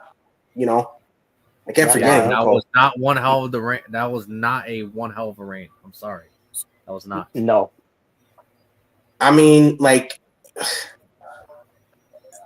most of the championships are kind of just, it's not really all that important, except for Kenny Omega's international championship. That's the only interest I have, in terms of championship, in terms of champion, and Tony Storm, I guess, for a woman. It's just basically just majority of AEW just hasn't really been hitting it for me, and the biggest part has been the Death Riders. I just don't care for Death Riders, man. I really don't. Anytime I either watch a live show, or if I see clips of YouTube, I either don't watch the clips on YouTube, or if it's a live show, I just go on my phone or something. I just don't care for Death Riders. It really has been the death of AEW. It's this was your chance to have Swerve win the title, be a 2-time world champion. He could have been champion to at least All In, and we could have had Will Ospreay versus Swerve Strickland, which since they had a really good match, and I think it was All Out or just one pay-per-views they had. I'm just worried, man. I'm just I hope Will Ospreay wins, but don't you do that shit where you're gonna have Moxley retain. Don't do that. I'm honestly scared because I'm honestly scared, bro. Because if Will Ospreay wins the tournament and he gets the world title shot at All In, and he loses, I'm gonna be bro. I'm actually might be pissed. I might be getting red hot pissed. That's really how pissed I might actually get if that happens. Dude, I'll be honestly, if that happens, I'll be you know what? Just let me know when AEW. Just let me know when Moxley loses the title, and I'll watch AEW. Yeah, because or just I don't know. I don't know. It's just basically I'm gonna feel I'm not gonna watch AEW if he is still champion at All In, because just saying I don't hate Moxley and all. I don't even hate the wrestlers involved with the faction. It's just the booking. It's it's just nothing. It's nothing interesting. And now, to make it worse, you add the Young Bucks into this. By the way, did it a storyline like this first? Yes, they did it first, but at the same time, they failed at that too. They failed at that too. That was a failure. And you think the Young Bucks is gonna fix that? They're gonna make this worth watching? If that's what Tony thinks, he's a fucking idiot. He's a moron. If they couldn't even do the whole new corporate elite storyline good, what makes you think the Young Bucks is going to fix the Death Riders? It doesn't make any sense. It's it does not make sense. And even you try to make sense of it, even you try to convince us, maybe they changed their mind, maybe they made a deal, da-da-da. It's I don't care. It's the Young Bucks. I'm over the Young Bucks, man. I'm just over it. I don't care to watch them. You never really gave a shit about the Young Bucks. No, I don't. I mean, I was never really like a biggest fan of them, but like ever since like the 2020s, it's just I'm just kind of like I'm over it. I'm over the Young Bucks, man. I'm over them. The tag team division, I'm just over it. They're not a big deal like people make them out to be. Yeah, it's not like how they were back in the 2010s, like with the Bullet Club and stuff. Like it's not like how it was. I don't know if they're trying to like bring back that spark. I don't know, but it's whatever it is, it's not working. They're never going to bring that spark back. It's never going to happen. Yeah, but it's just I don't know, man. Just end this Death Rider storyline, man. I hope they're not really waiting until Darby Allin comes back from Mount Everest. I hope that's not what they're. He might not never come back. He may not. I don't know, but like this is why you got to call audibles, man. You got to call an audible. You got to have a backup plan. Your backup plan could have been Swerve winning the title, and we would have been fine. No one would have been angry. Yeah. Yeah, the show still wouldn't have been all that great, but at least the ending would have been good. It would have been satisfying. At least he would have won. He would have went happy and all. And the winner and the champion. I mean, and plus, think about All In too. If Ospreay wins it, because I think he's winning, I ain't going to change. I think he is. I believe he is. But think of it like this: when he faced her at All In for the the championship in the main event, I think people will be excited because that actually would be a great match to see again. They had a great match last time, so yeah, I would love to see it again. Well, instead of Tony wanting to make money in that way, he wants to, for whatever reason, still wants to continue on with this shitty ass Death Rider storyline for whatever reason. I don't know why he's still continuing. Like, I mean, they stopped the whole Corporate Elite storyline when it wasn't working. Why are they still continuing this? I think this is Moxie's way trying to do his own Bloodline storyline. If this is him trying to do his own Bloodline storyline, it is not working. Like at all. It's not working. Like bro, you're not Roman. You're not Roman. And the thing is, like with Roman, like for one, it was a change he desperately needed because the big dog just wasn't working, and people liked it because, for one, there was some good storytelling with him and Jay. For Moxley, though, this is just something that he didn't need. He didn't need this. Yeah, people already liked Moxley. It's not like people were getting sick of him or getting like old of him. It's like he's getting older and stuff like that. No, people still liked him. It's not evolve. It's not like he's evolving. He's devolving in a way. Yeah, I don't mind wanting to change up something. Wanting to change it up. That's cool and all, but like this definitely wasn't the way to do it. No, this wasn't. But to get back to Swerve here, because he could have won. That way you could have give us a good few moments, and you could have Swerve start his own his own legacy, his own dynasty, but every year for him, have his own undefeated streak of like Undertaker had his WrestleMania undefeated streak. Dynasty could have been Swerve's he could have been Mr. Dynasty for what comes to it, because last year he won the world title. This year he could have won it again, and who knows what could have been next year, or what Swerve, even he's going as champion, or he's just going to defend his own undefeated streak for Dynasty. You could have done something with that. Instead, you decided to not do that by giving us an AEW Championship title match, and didn't want to change hands. But you did with the Ring of Honor World title. That was not on an AEW fucking pay-per-view show. The thing is, people don't even really watch Ring of Honor all that much. Not a lot of people watch Ring of Honor. No one's going to watch Ring of Honor. No. If people are watching Ring of Honor, it's mainly because of Athena. That's basically it. Yeah. And maybe only time we'll watch it is when they do the pay-per-views. And guess what? They don't have that many pay-per-views anymore, Ring of Honor. No. Honestly, bro, like when I saw this, I just felt like I wasn't even mad. I was just like, I just felt tired. I just felt like a bit pay-per-view like it was tired because this was almost like 4 hours long. Yeah, and every match that they have on here, no, it was not a pretty good card. No. Oh boy. Some was just either like some of them should have just been on Dynamite or Collision. And by the way, Robert, we didn't say this earlier, but yeah, we know who you're referring to with that. Yeah. Who are you referring to? I don't know. Just look up in the group chat again, the AWF one. Oh. Let's go back. And I don't mean to be disrespectful of it. No. Because And plus, he kind of no offense to him, but he kind of gave you attitude first about it. Like he was the one who took offense to it. Oh, I think I know what you're talking about now.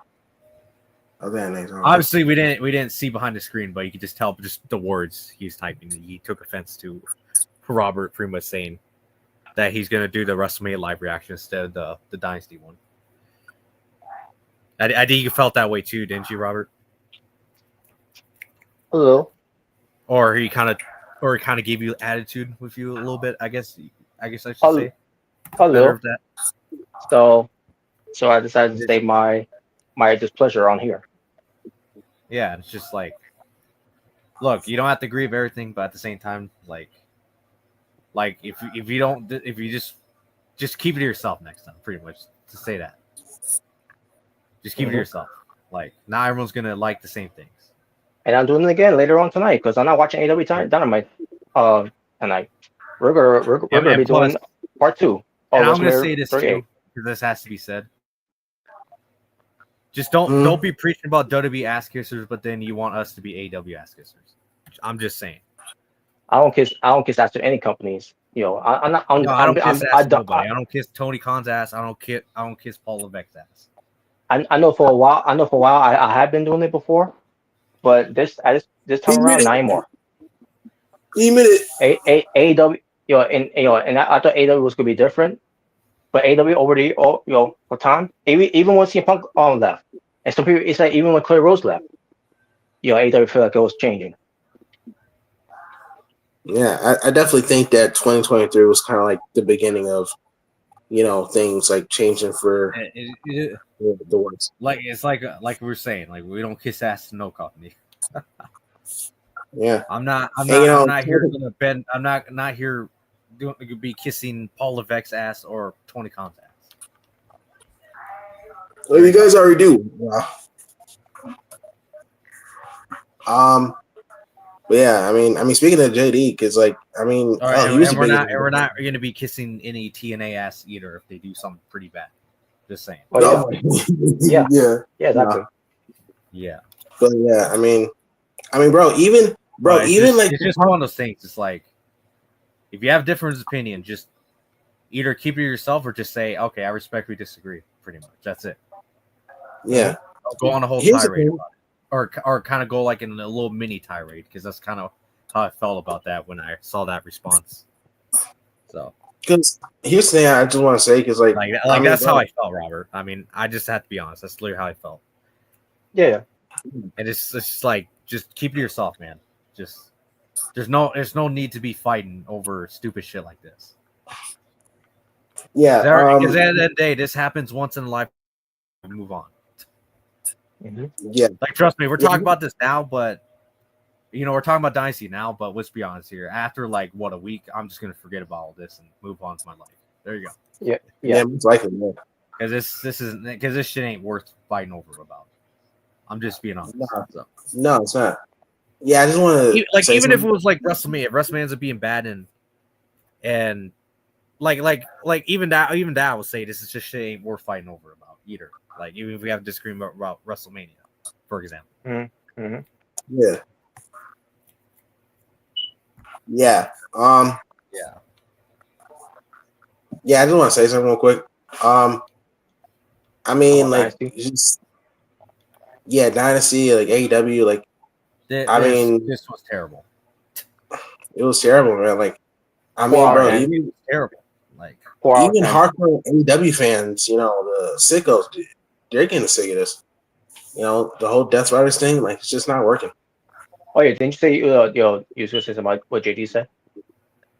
Well, basically, I was gonna say, like, JD, like, he was huge, like, he was a big AEW supporter, I know. I listen to he, his review all the time. yeah, He and he Jesse. would put over.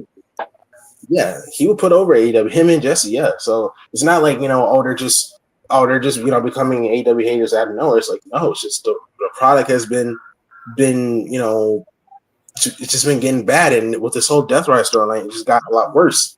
And not just Death Riders. I mean, for freaking MJF and Adam Cole, like, do we need to explain that?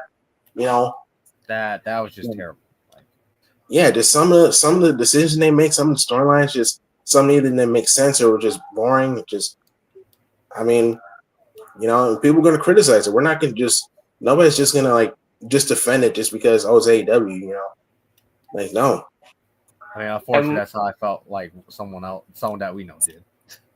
And when we were doing that WrestleMania Night 1 thing, it was like because we were watching like I can't remember what time it was that we did it, but I think it was like around maybe 9 we did it, like around there. And then we got to it was like towards around the end of the show. It was towards about the end of Dynasty, I believe. We were kind of in the middle of WrestleMania 38. Somewhere. And I'll admit, I was checking Messenger and stuff because, to be honest, I think the match that was going on at that time, I just didn't really care for on WrestleMania 38. So, yeah, it's probably most likely. But I was saying, but anyway, get to where you're saying. Yeah, well, because we were watching WrestleMania 38. It was like around because we were still watching it like around 12 something, and I heard apparently that the show was still going on when it comes to AEW Dynasty. Yeah. I'm like, what the this is what happened when you put too many cards on the show here. When you put pretty good cards here on AEW Dynasty, when you're giving us meaningless matches that didn't need to be on the show here. We could have done something else on here that could have meant a lot more than wasting these tournaments on here, because no one asked for these tournaments to happen first of all. And no one definitely didn't ask for a Ring of Honor World Championship match on the AEW pay-per-view for a title change that no one asked for. Meanwhile, when you give us a AEW World title match, that people also in a way they didn't ask for either. But then again, people love Swerve, and when they want you to give get the belt to Swerve, a title change that people wanted, and you don't give it to them. No, you don't. For whatever reason, he didn't give it to him. I don't know, man. I don't know. Just all I can do is just wish for the best. I don't know who's writing. I don't know who the creative is in AEW right now. I don't know if it's Tony Khan. I don't know if it's anyone else.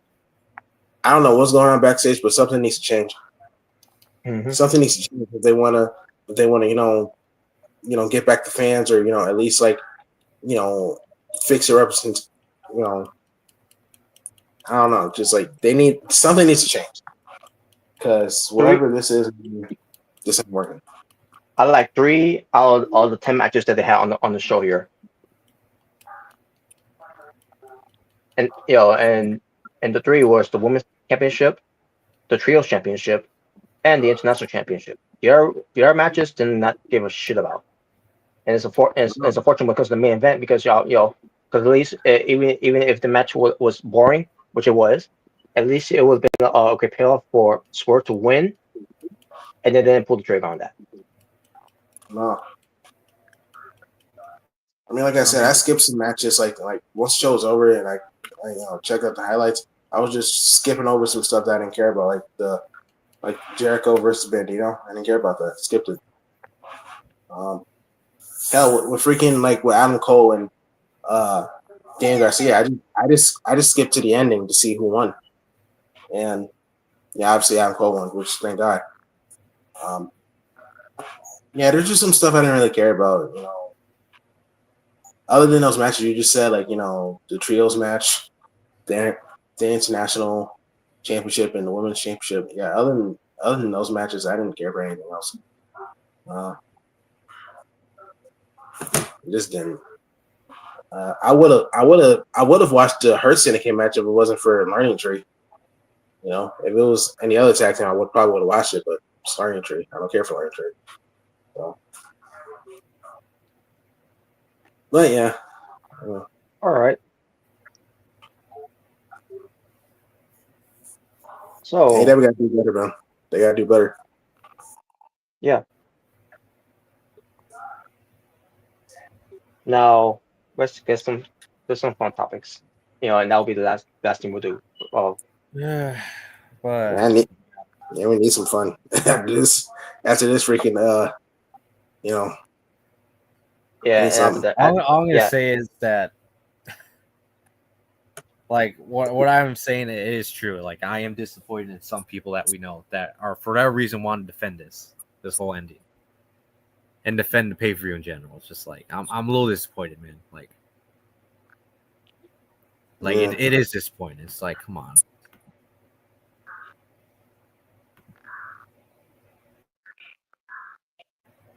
I don't know. Because AEW can do no wrong. For the longest time, that could have been that may have been true. But somewhere along the way, they lost that. That's the plot, bro. It's just like, if I'm gonna be honest with you guys, it's just like, here's the thing. Don't be getting on to WWE about every little thing when you're literally defending this shit. I'm sorry. That's like, and I'm not saying WWE can't do any wrong either. I mean, that's a fucking lie too. But yeah. But still, it's just like, don't be criticizing one but playing favorites with the other when they're literally doing the same shit too. Just saying. Yeah. Just saying, give him a chance. Give him a chance. It's like, okay, how many chances do you get until to the point where it's like, no, fuck this. Something needs to change. Mm-hmm. Yeah. Like I think I gave him enough chances already with this shitty ass Death Rider storyline. Like, AEW wasn't perfect when they first started, obviously. But no, I mean, the Nightmare Collective, but it was honest. But all that stuff at the beginning were way better than what AEW is currently doing with this whole Death Rider storyline. Mm-hmm. Yeah. Best friends. Best friends. Oh God. But best friends. But yeah, as far as because if someone tries to tell me, "Oh, give the first another chance," I'm like, no, I'm done. I give him more than enough chances already. Because how many chances are you going to get to improve to the point where it's just like, okay, enough is enough. You're this thing's trash. Like, this is garbage. Like seriously. I think it's great. No, shut up. Wow. Wow. You can't even win a title for MVP, Smart. Wow. Wow. Wow, really? And now you're gonna be defending it against Foxy Knuckles at Asylumania. That's right. Asylumania 3, I should say. Yep. Yes, and I know you want to win it. I am gonna win. No, we're gonna make your match just like Braun Strowman and Goldberg, and you're gonna lose it in 3 minutes. I think it's great. Wow. No, your match should be just like Brock versus Roman at WrestleMania 34. Oh God. Okay. Yeah, infinite finishers, infinite signatures, and infinite stamina. Wouldn't you love it? No, not really.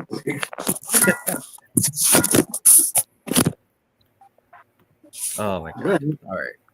And by the way, I've already started recording for Asylumania 3. I've started already. Okay. All right. So yes. All right, guys. Here we go. Let's have some fun. Farouk. Fuck AEW. Oh boy. Wait, what? And I'm saying that with love. Fuck AEW. You say it with love. You say it with love. And I'm saying it with love. Yeah. Wait, fuck who? Wow. I didn't actually hear. He said AEW. AEW. Oh, okay. You say, I'm saying it with love though. Like wow. And by the way, fuck John Cena too. Nah, that's not saying it with love. and fuck Cody Rhodes as well. That's not saying it with love. There it is. And lastly but not least, Fuck Johnny Saintface. Oh my God. Okay, we get it. You hate talent. All right. Anyway. No, I don't see any talent with Johnny Saintface. Wow. What? Anyway. Sideline there. So anyway, so here we got Farouk. This is pretty much all the partners he's had through the years. Yeah.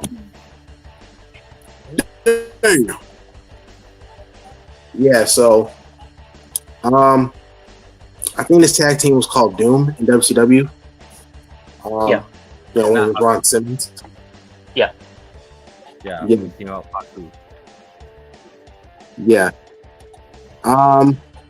We got when Farouk was the gladiator with the, you know, and Sonny was the manager. Oh, jeez. Which was odd. Yeah. We got the Nation. Yeah, what is he called? Farouk Al Assad or something like that? Or something. I guess. That thing was garbage. So, when he was a gladiator. Yeah, anyway. Yeah. Yeah. We got the Nation. A domination. Yeah. We got the Acolytes. Yeah. We got the Ministry of Darkness. Yeah. Faction. We got the Corporate Ministry. We got the APA, you know, the Acolyte Protection Agency. Yeah. And we got the APA when they reunited in 2004. In 2003. Mhm. So yeah, so pretty much out of these teams that Farouk was part of, which is your top three? I'll go with the Nation of Domination. I'll go with the Ministry of Darkness, and finally I'll go with the APA. The Acolyte Protection Agency. Same. Okay. Same. All right, sweet. So I seen this on Yep. I think Instagram. I've seen this already. Yep. Here we got the highest grossing movies of all time. All right. So pretty much, with all these movies in this list, which is your top three, top four, favorite movies here? Top four. Okay. Yeah, top four. Okay. Let's see. I'll go Avengers Endgame, Avengers Infinity War, Spider-Man No Way Home, and finally, I'll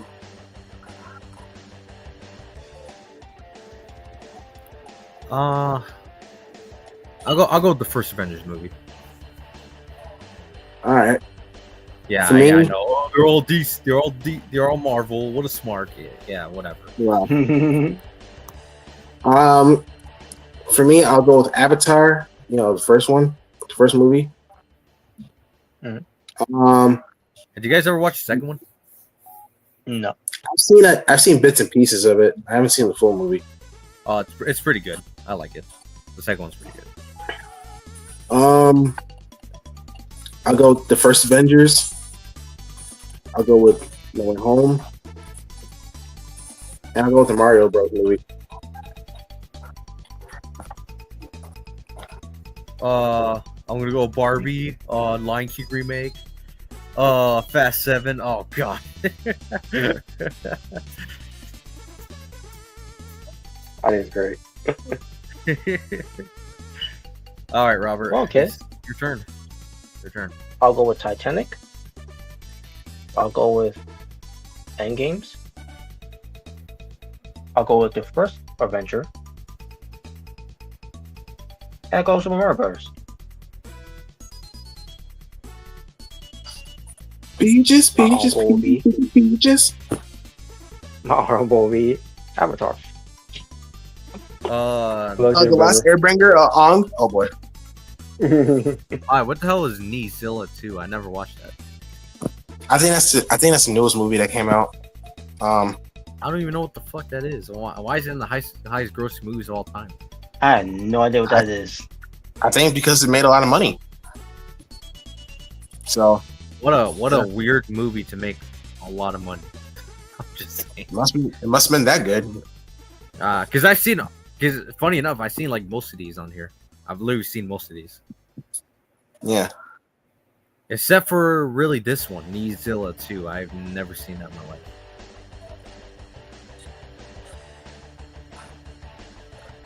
Or, it's funny. I never seen Barbie either, but I just don't care to watch it.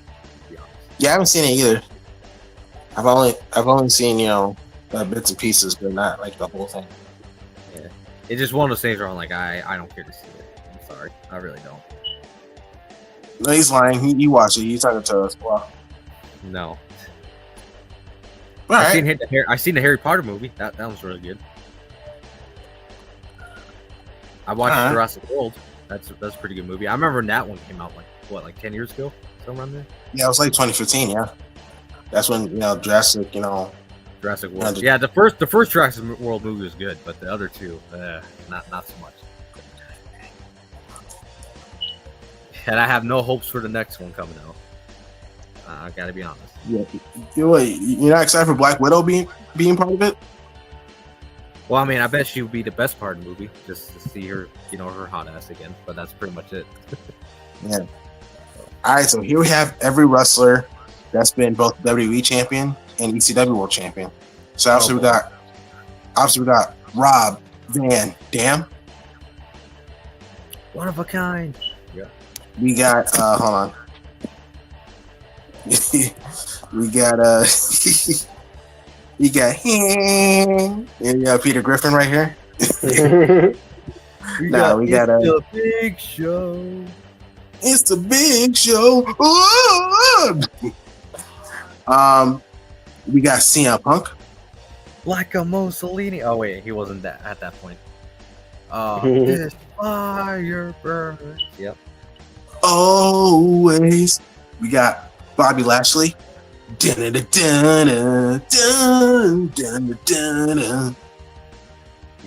got Vince McMahon.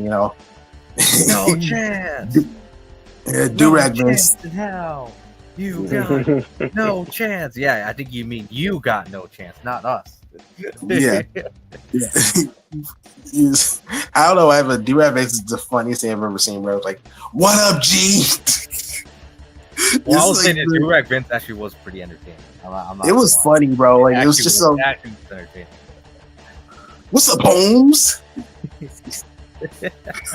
Bro, you remember when Shawn Michaels saw him? To be honest, when I first saw it, I was like, to be honest with you, this has got to be the funniest thing Vince has done since the corporation days. To be honest. Yeah, right. You saw when Shawn Michaels saw him, and you like took another look, like, what the hell are you wearing? Like, even Vince kind of looked embarrassed, like. Oh yeah, I remember it was the segment with John Cena, Shawn Michaels, and Vince. Remember that? Yeah, that was so hilarious, bro. And last but not least, we got That's Gotta Be Kane. That's gotta be Kane. Yes. Mm-hmm. So out of all these former WWE and ECW champions, which two is your favorite champions here?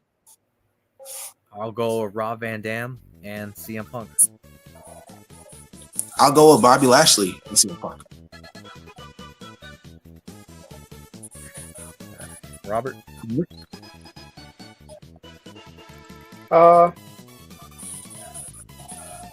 Barbara D and CM Punk.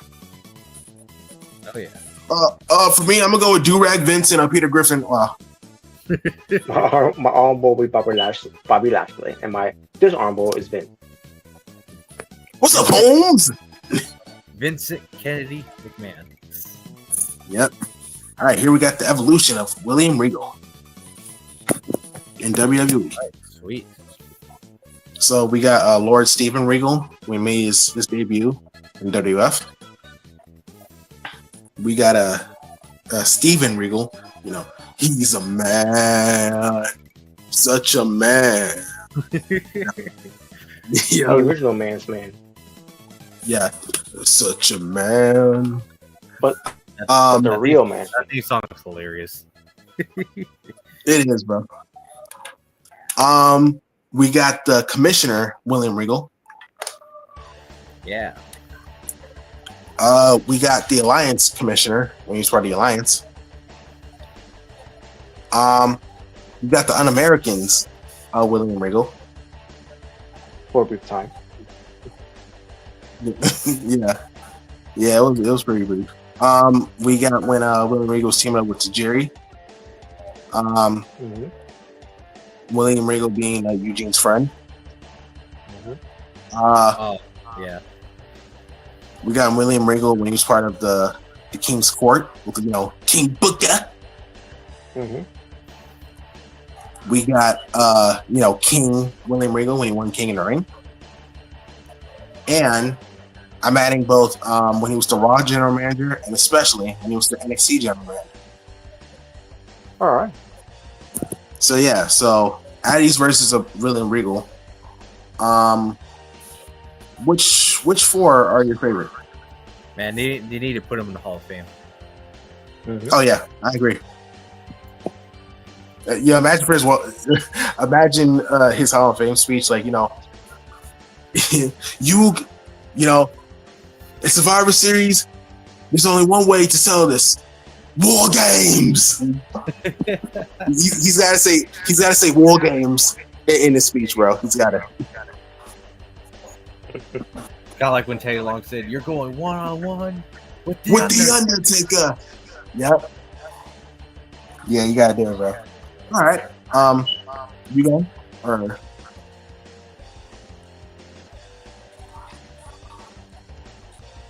I guess I'll go. So how many you said?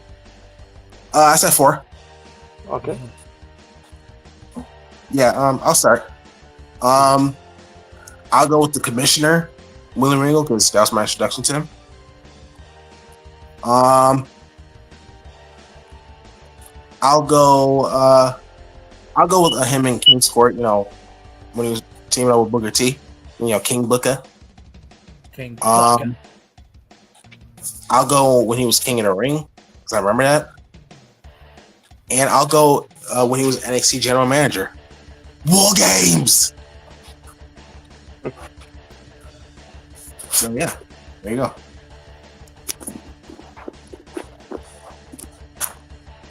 All right. I'll go with Lord Steven Regal.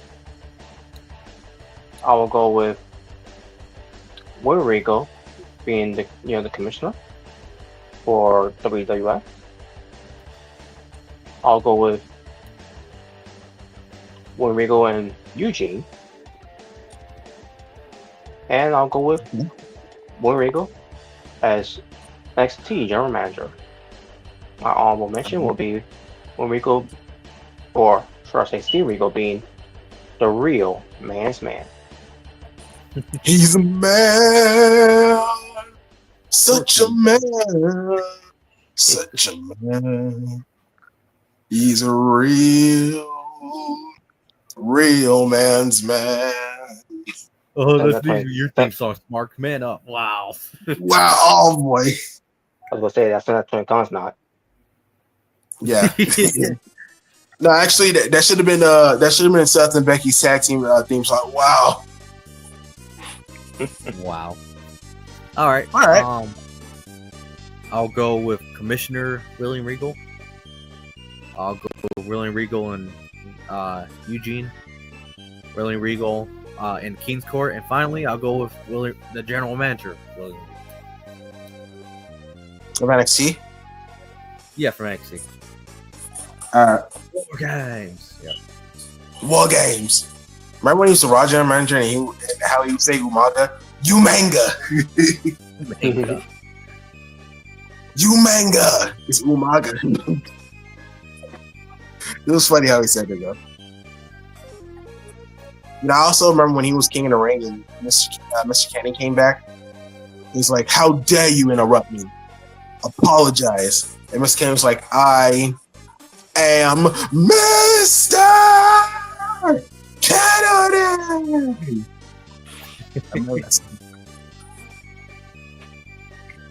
Yeah, I actually remember when he was the Raw General Manager. I do remember that. Yeah, I remember that. Yeah. No, I know what Robert's favorite moment was when him and Triple H had the first blood match. Triple H won. Yeah, I remember Triple H did actually beat up William Regal, and he was bloodied up. Right, because that's when he was feuding with Eugene, Triple H. Yeah, I remember that.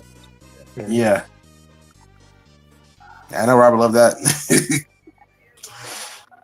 But all right. Well, yeah, I was gonna say, I bet. But yeah, I remember him and Triple H feuded for a little bit in 2008. Yeah. Which is ironic because I think they're like best friends, right? Something like that. Yeah, I believe it was. All right, so here we got William Regal, but this time outside WWE. Right here. All right, so obviously we got the Blue Bloods, William, Lord Steven Regal and Sean, John, Paul Levesque. Yeah, Robert's favorite. Yeah, who cares? He went nowhere. Wow. Well, I mean, to be honest, the tag team went nowhere. Anyways. Well, obviously, yeah. We got Lord Steven Regal in WCW wrestling. WCW. We got William Regal became All Elite. We got the BCC, William Regal, Yeah. And when we got Moxley actually had a great reign. when he actually was part of a great faction. A great faction and with a great world title reign. And it's crazy. He has some of the same people there. It's crazy. Yeah.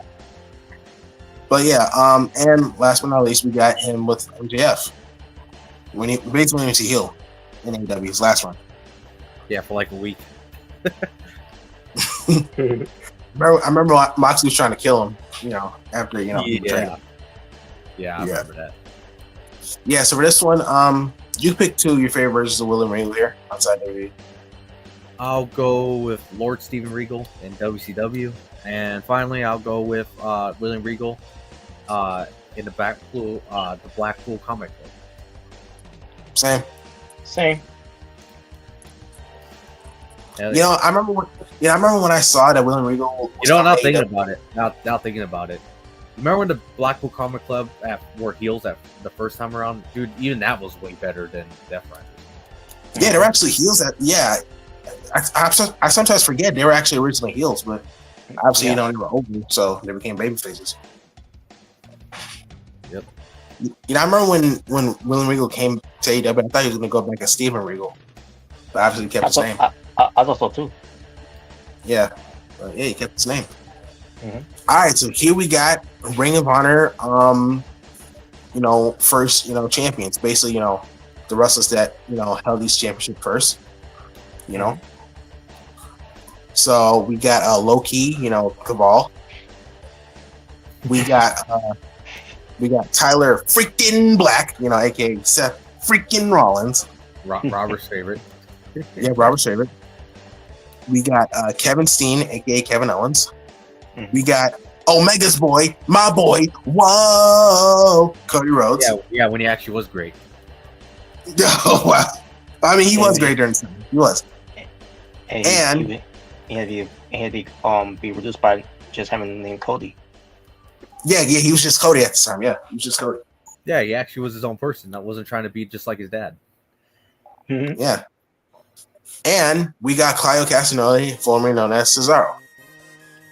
So basically, you pick two of these AEW Ring of Honor. Wow. It's pretty much AEW nowadays. But yeah, unfortunately, basically, you could pick two of your favorite, first, championship holding here, right? I'll go with Kevin Steen, and I'll go Cody Rhodes at that time. Same. I actually go with Tyler Black and Kevin Steen. I didn't like the belt that Cody had. Yeah. Go ahead, Robert. Go ahead. My arm will be Loki. Oh, Thor's brother? What? Oh. No, I mean, I did like the belt Cody had. It was a nice belt, but I just like the other two a lot more. Nah, you know, it should have been. It should have been just a giant Ring of Honor logo, and there you go. Oh boy. I mean, I guess it kind of is with the first one. I guess it's not No, giant. I mean like the whole plate is just a giant Ring of Honor logo, and then it's just oh. Like NXT belt. Yeah, just like the NXT belt. Yeah. Well, I mean, I did like the NXT belt. It was unique.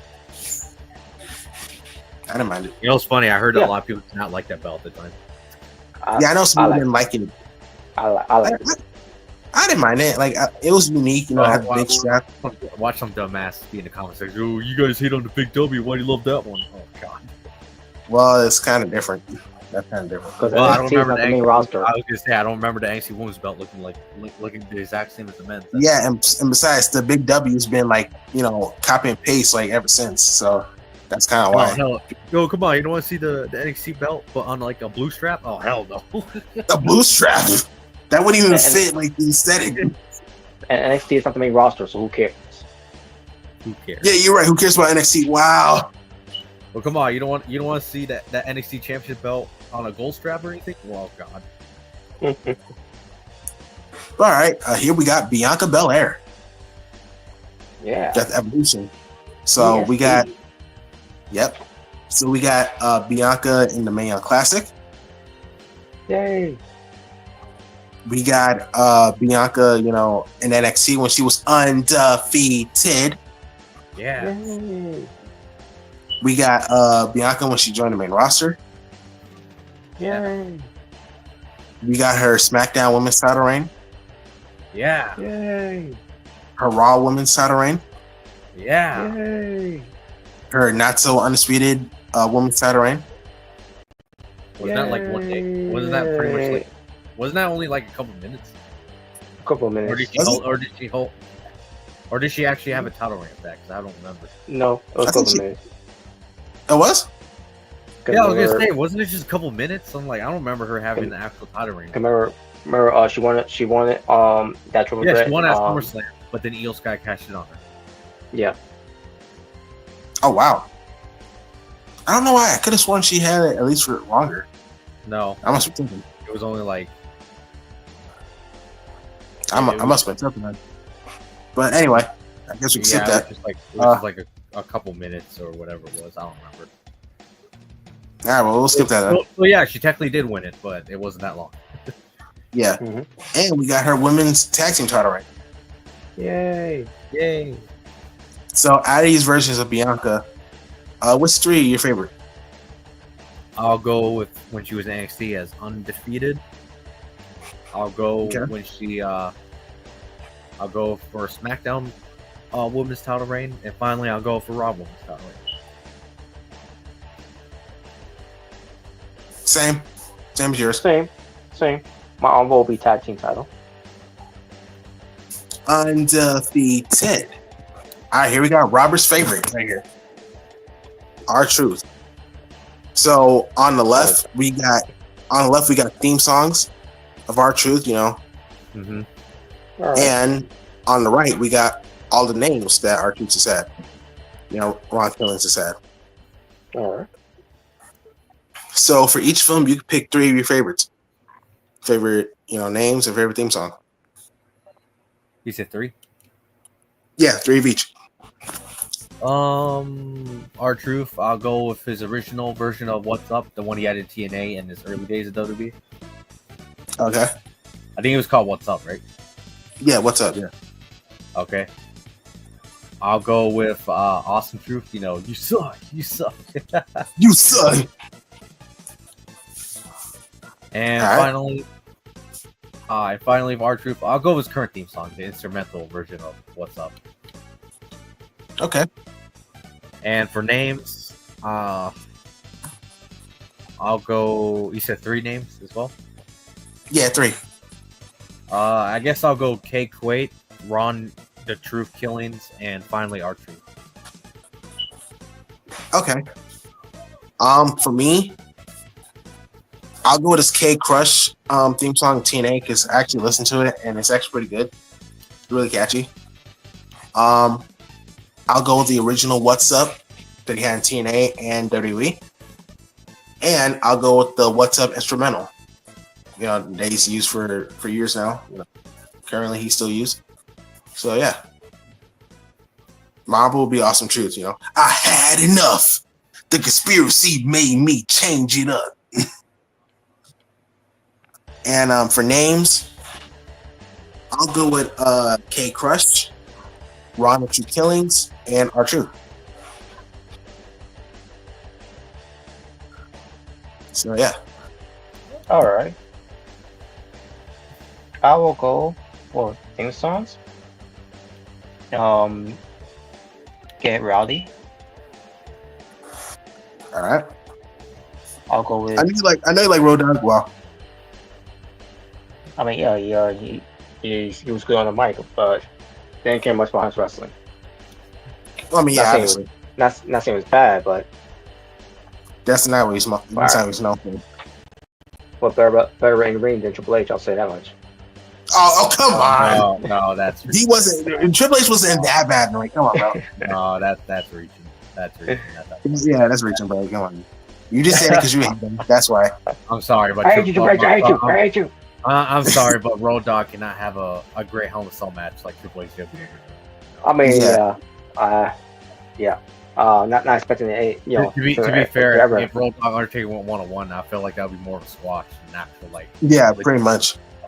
Yeah, true. Obviously, Road Dogg again on that level. So, but Braun Truth Killings, theme from TNA. And WWE's R-Truth. What's Up? The original version of What's Up? Yeah, that's right, the original version. Hell yeah. And as far as his name, I'll go with K Quit, Braun Truth Killings, and R-Truth. All right. See, Robert. Yeah, see, Robert. We always knew you didn't actually hate him. Yeah, exactly. See. Now we're getting to this R-Truth, yo. Yeah. Yeah. So pretty much, obviously, we got title reigns right here. They said, WWE TNA, So pretty much for here, what is your top 3 favorite title reigns of R-Truth? I'll go with NWA World Heavyweight Champion. I'll go with I'll go when he was the tag team champions with Kofi. Okay. And finally, I guess I'll go 24/7 championship. I guess it's one of the only ones I made it entertaining at one point. So. Same as yours. All right.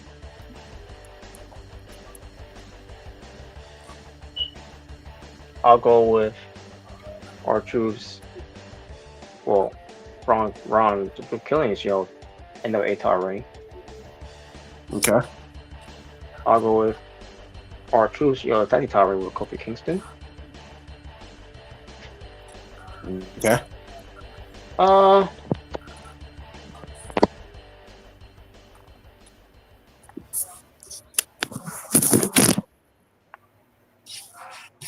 And I'll go with state championship ring. Okay. But you see how ripped he was in TNA? Mm-hmm.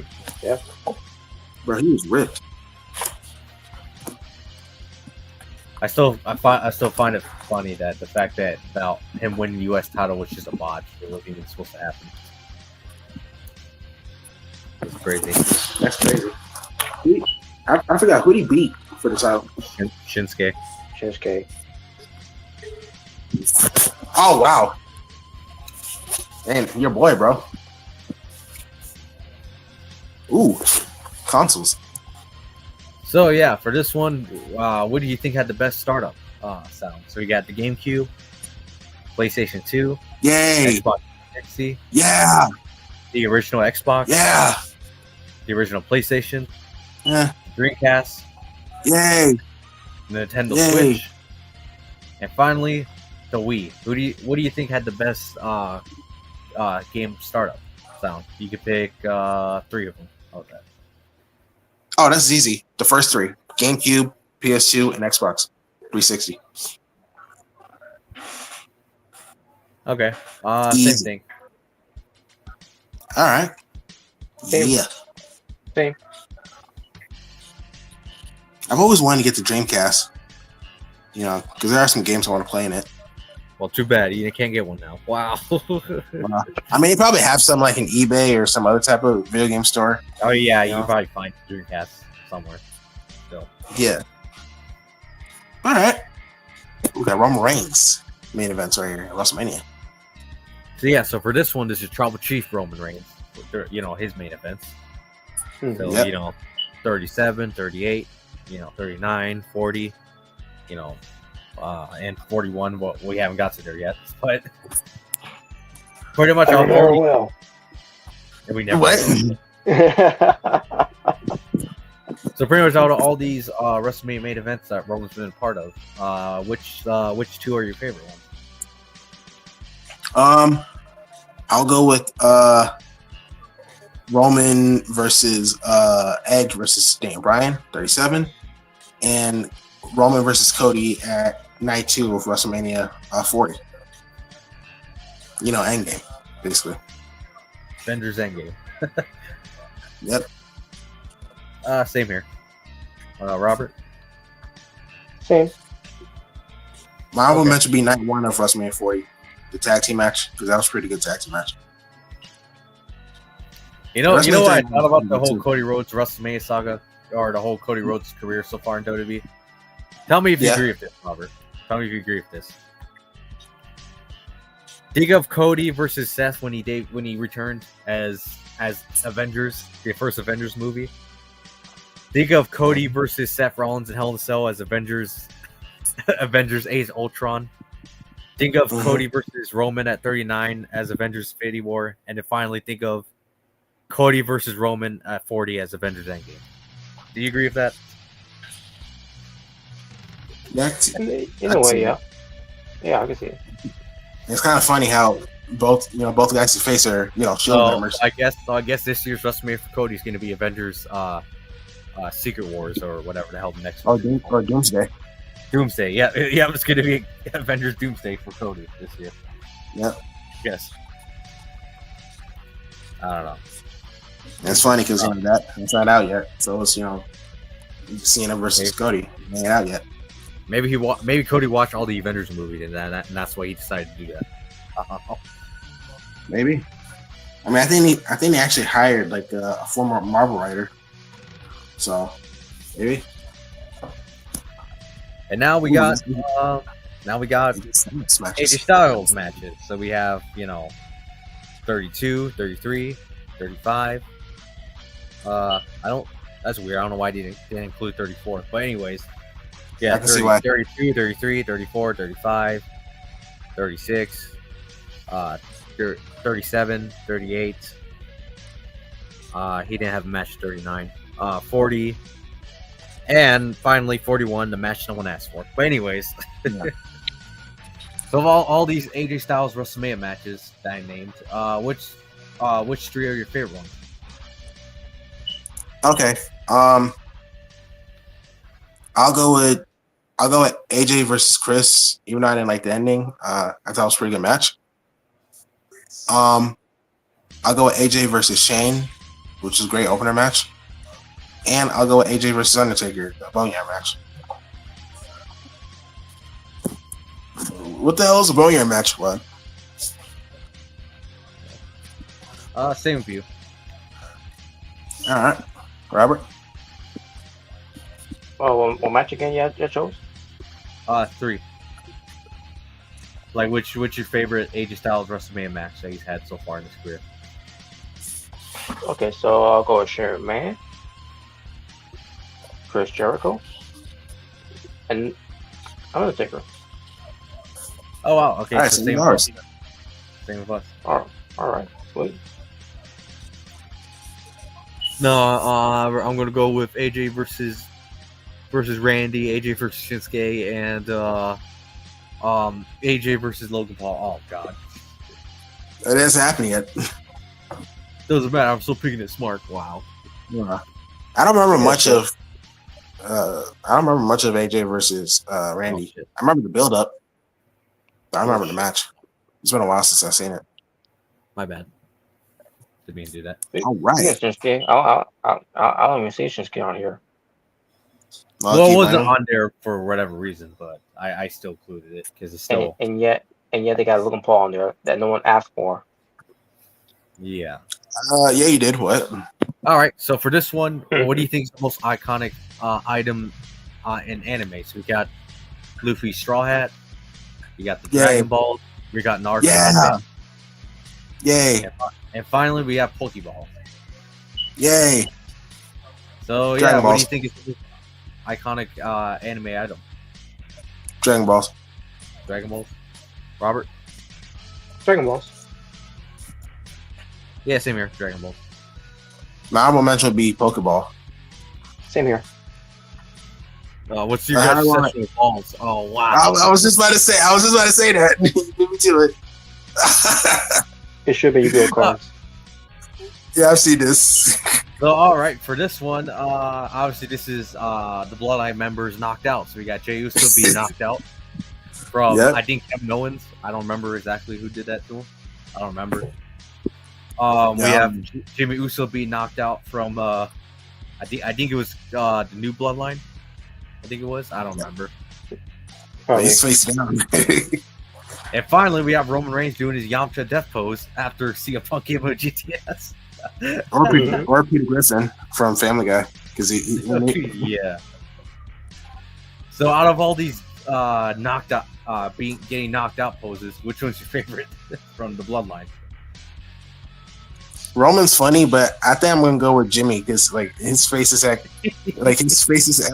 on the ground, like his face first on the ground.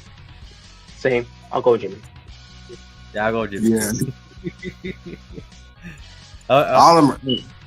How much do you want to bet he probably was laughing when he saw this? Probably. I'll be laughing too. Like. Jay is not too crazy. Like I mean, we've seen wrestlers like that, you know. What, Jay? Oh yeah. Yeah. Roman's just funny though. Roman was definitely funny. Like I said, he did his best, like Peter Griffin. I remember when CM Punk came to GTS, he looked like he just flopped on the ground. I was like, what the fuck? Yeah, he really sold that, bro. He really sold it. Yeah, that was hilarious. Oh yeah, 2004, baby. So yeah, pretend where you got transported back to 2004. So for this one, pick 3 movies you would first watch from 2004. If you got. Oh man, this is easy, bro. I mean, some good movies there, but I'm going with Spider-Man 2, SpongeBob SquarePants movie, and I'm gonna go with Shrek 2. My honorables will be Fat Albert and White Chicks. All right, for me, I'll go with Spider-Man 2, White Chicks, and I'll go Shrek 2. Yeah. All right. I'll go with Spider-Man 2. I'll go with White Chicks. And The Day After Tomorrow. All right. I'm gonna go with Mean Girls, The Notebook, and 50 First Dates. What's wrong with Mean Girls? What's wrong with Mean Girls? Yeah, I've never seen The Notebook. I've seen if you want to fall asleep, go ahead. And the Notebook is good.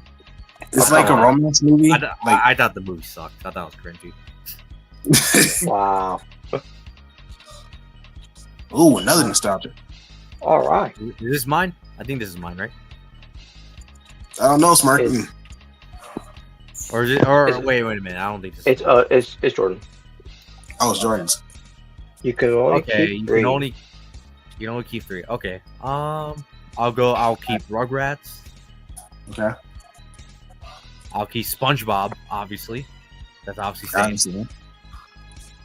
And finally, I'll keep Hey Arnold. I'll go with Hey Arnold. There you go. For me, I will also go with SpongeBob, Hey Arnold, and I'm actually going to go with Kenan and Kel. Mine will be Blue's Clues. Robert? And Cat Dog. All right. I'll go with Rugrats. I'll go with Rocko's Modern Life. I'll go with Rocco's those. Modern Life.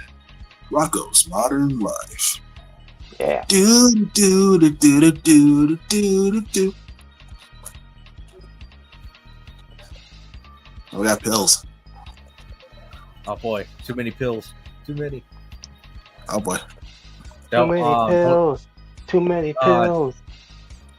Hey guys, just make sure you don't show Shawn Michaels from the 90s this. Wow. Oh boy. Especially not these pills.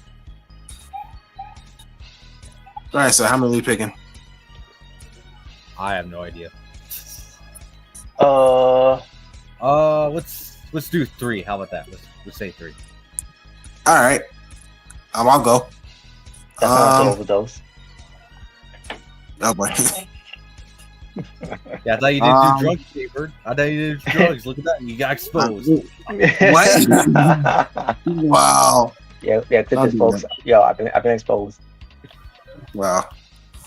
But yeah, so for me, I'll go with the perfect body. I'll go with unlimited wealth. And I'll go with healing power.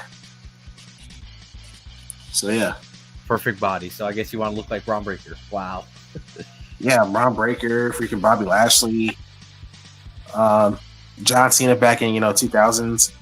For John Cena back in 2000s, there's already a way to do it. You just got to get some steroids. There you go.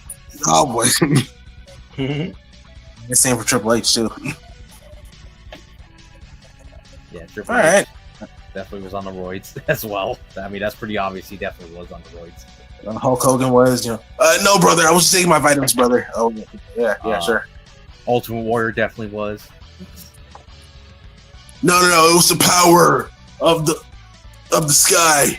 It was power of the gods. They gave me this power. You don't know anything about nutrition. Wow. I mean, but then again, I'm pretty sure pretty much every wrestler at that point that were the top guys were definitely on the steroids. So. Oh yeah, the steroids. Yeah. Oh yeah, steroids. Oh god. Steroids. All right. For me, I'll go with vibrant health, unlimited wealth, and the perfect body. All right. Robert. I'll go with unlimited health. Wealth, excuse me. Okay. I'll go with super intelligent. All right. And I'll go change something from the past. Yeah, he would change the booking for Shinsuke versus AJ. There you go. No, I'll change it. Shinsuke versus Jinder. What the hell? Pick 3 favorites. Oh boy. Oh, let's see what we got here. We got blizzards. Oh Jesus Christ.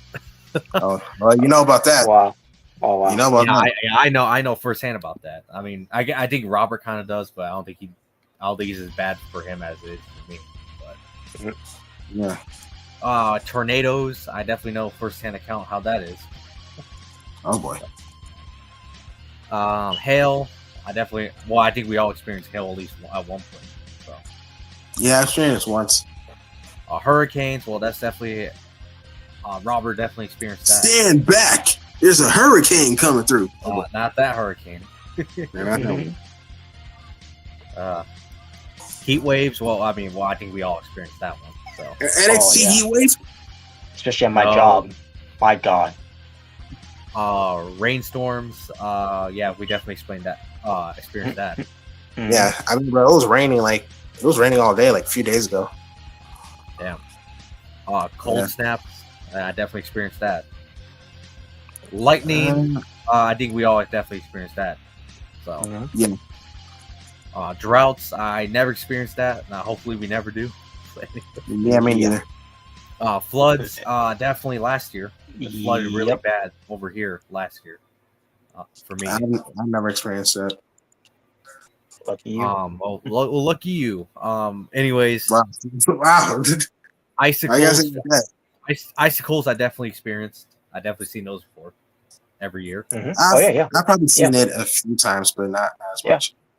Same here. And finally, sunshine, which I'm pretty sure everyone has seen at least once in their life.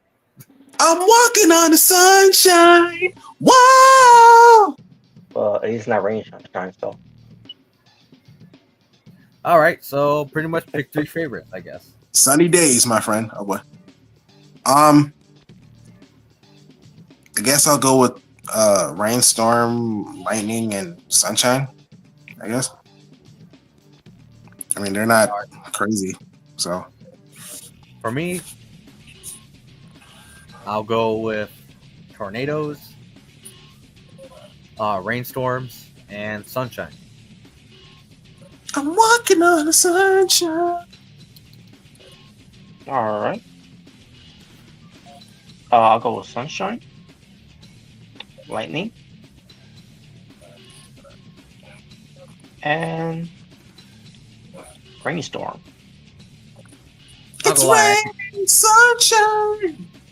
I would say I actually don't mind it when it rains a lot of times. Yeah, I don't mind it. As long as it doesn't rain too much to the point where it starts flooding, then that's Yeah. Yeah. Because that's what happened last year. Flooded really bad. In some Around your area? Yeah, my area. Yeah, flooded really bad. Like it literally flooded a whole flooded a whole walking trail at one point. Oh boy. Like literally was just underwater, like the entire place. Jeez. And the entire place was like a steep hill, and the whole hill was pretty much filled with water. That's how bad it flooded. Oh god. Yeah, it was pretty bad. But anyways, ooh, okay. All right. So for this one, We got raw Yeah, stages. I couldn't put them all together. So the first 3 is about the raw sets Okay. from the original all the way through the Netflix era. Okay. So what Original. comes to the raw sets, what's your 4? That looks good. I'm gonna go with the skateboard ramp. I'm gonna go with the Thunderdome. I'm gonna go to the performance center, and I'm gonna go with the post-pandemic. No, just kidding. Anyways, I'll go with the Attitude Era Raw set from Raw is War '97. I'll go with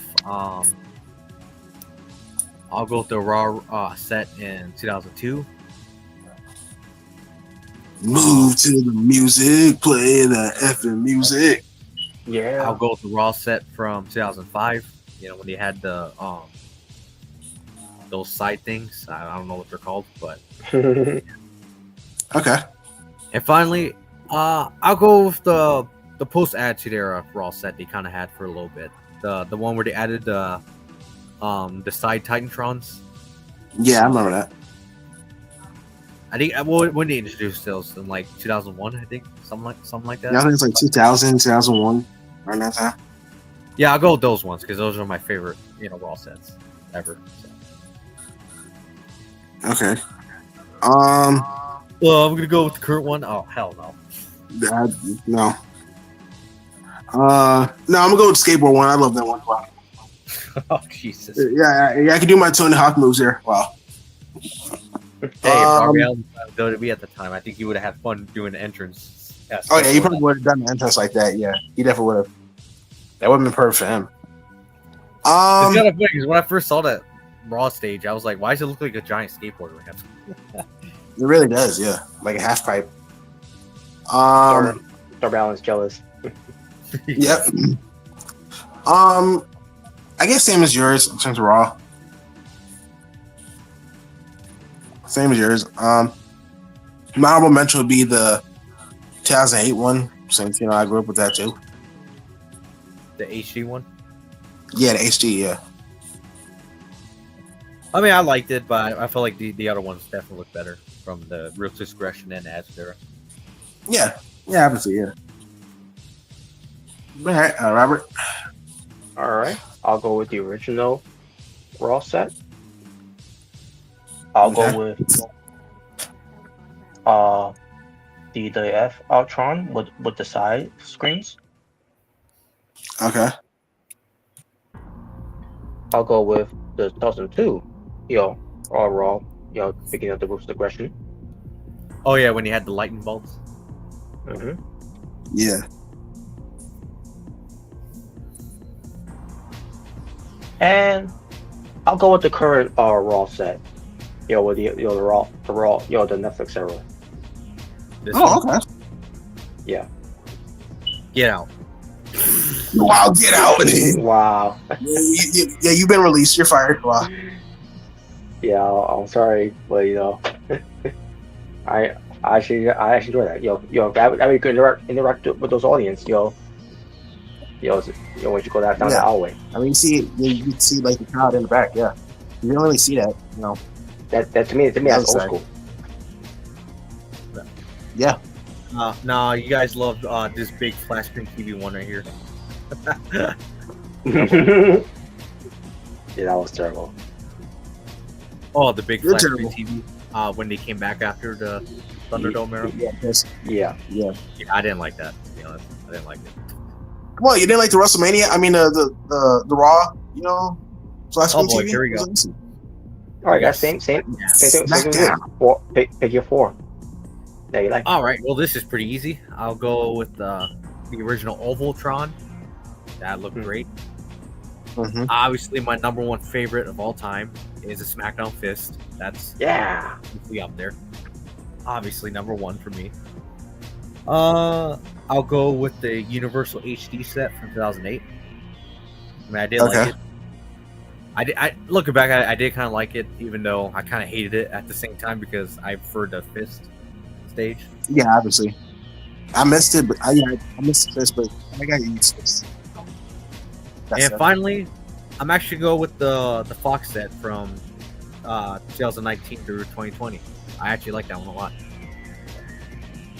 I thought it looked way better than the skateboard skateboard ramp.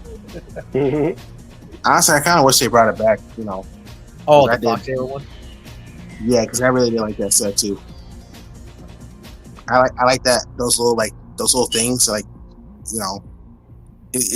it almost like it was like an homage to the Oval a little bit. Yeah. I kind of felt like that. All right, but yeah, whoever's turn it is, your turn. I guess same as yours. Oval, Fist, Universal HD, and the Fox era.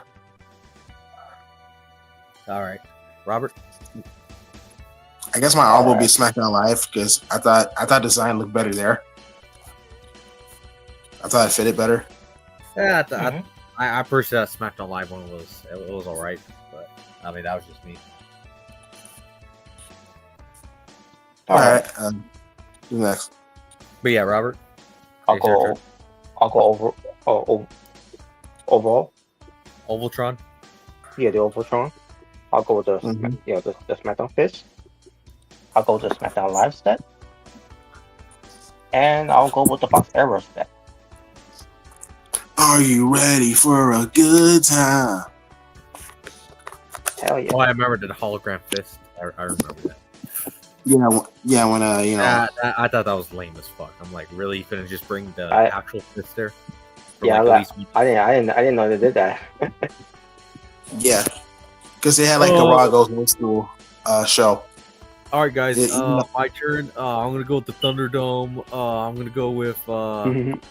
I'm gonna go with the Performance Center. I'm gonna go with the big flash screen TV, and I'm gonna go with the current set. Oh god, I love it. And all right, but anyways, that's it.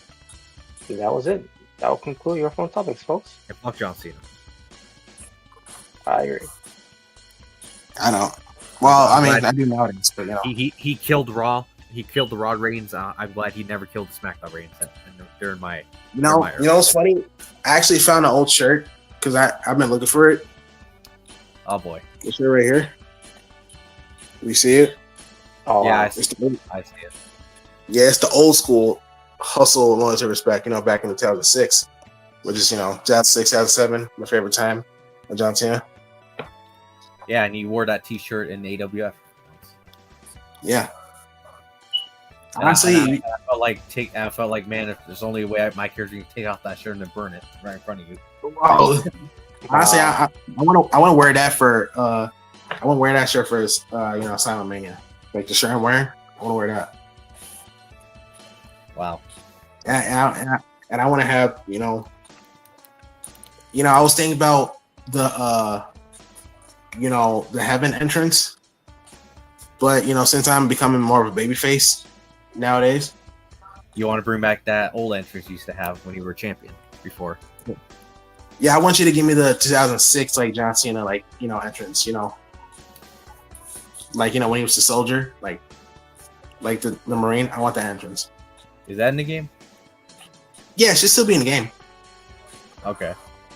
Yeah, like once you see it, like once you see the motion, you'll know what it is. Okay. I mean, all right.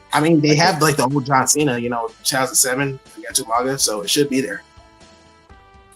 Well, I'm still using 2K24, so. Well, that should still be there too. It's basically the same entrance. So. Okay. Yeah, it should still be there. By the way, you should have been here last time. Robert lost his mind when he was talking about that battle royale I did on April Fool's Day. What I did. Oh wow! Did you ever see that? By the way. No, I didn't get a chance to see it. Oh God! All I'm gonna say is just look at the first guys who enter, and yeah, you already know Robert. You're in for a treat for Robert's reaction. Oh boy, I'll check it out. When did y'all talk about it? I think it was last BTA, wasn't it? Yeah, last BTA we did talk about. Yeah, okay, I was gonna say 3 versions of Robert's favorite wrestlers came out during that same. Oh boy, yeah. So I'll check it out when I get a chance. Yeah, didn't you love it, Robert? All your favorite wrestlers were in the same ring at one time. Didn't you love it? Oh my God. Oh man. You know what I should have done? I should have just filled the whole match with John Cena's and had Robert in it. Oh, I think Robert loved it. Oh God. Yeah, right here you got Prototype Cena, you got 2002 Cena, you have Dr. Dogonomics Cena, you have 2020 Cena. You have the current Cena. Come on, Robert, you wouldn't love it? You wouldn't love seeing that? I would.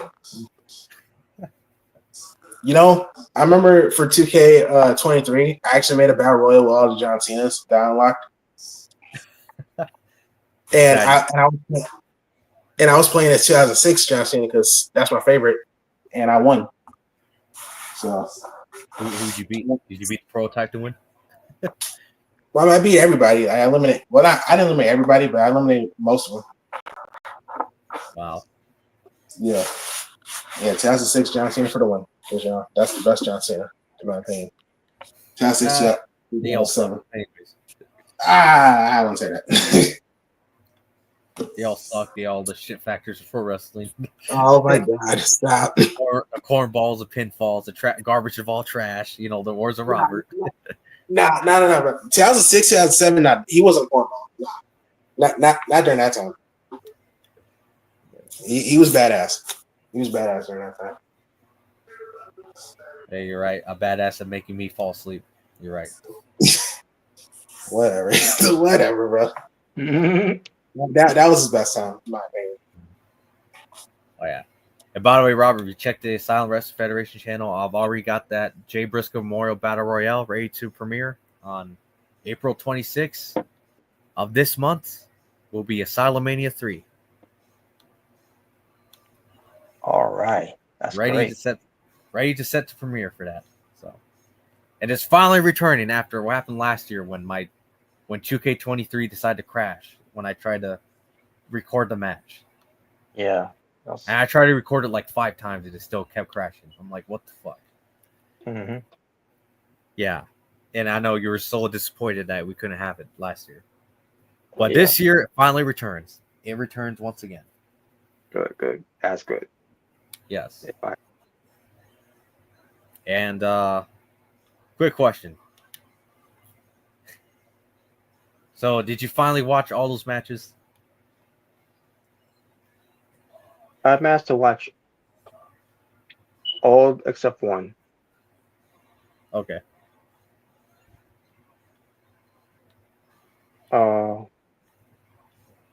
Wait a minute, did I?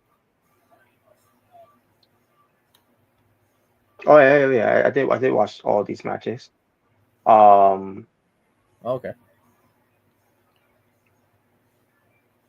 Tag team greatness.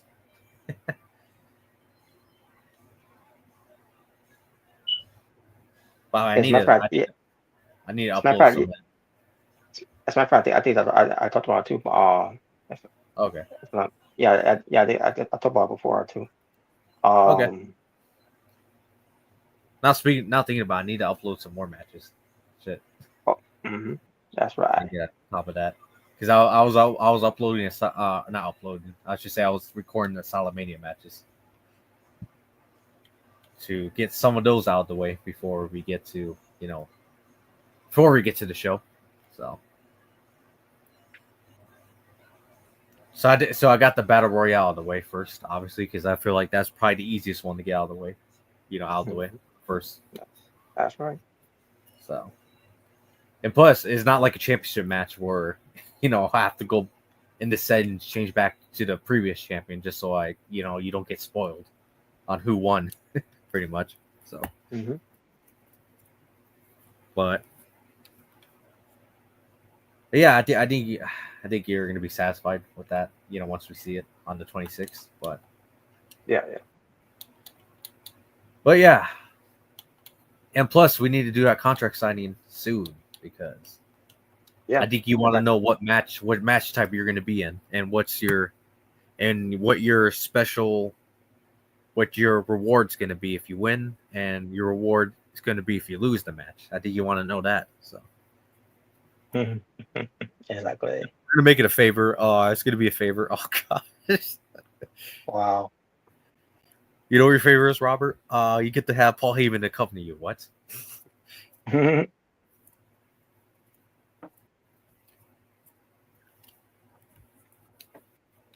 But anyways, yeah, we gotta do that eventually because yeah, eventually. You want to know what match type the chairman of the board picked for you guys to be in. So. And not only that, like I said, your special award you get if you actually beat them. I think you're gonna like it. Hell yeah!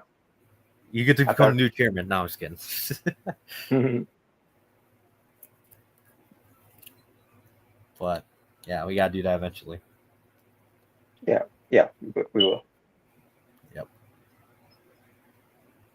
And still, and I'm also in the process of making special ring attires for some of our characters for Asylumania this year. I'm in the process of doing that. Oh yeah. I think you're gonna love mine. I hope you do once you see it. So. All right, we shall see. Because obviously, if I'm coming in as champion, main eventing the show, I have to look the part, obviously. So, or at least have to make my entrance feel like I'm the actual champion coming in to the show.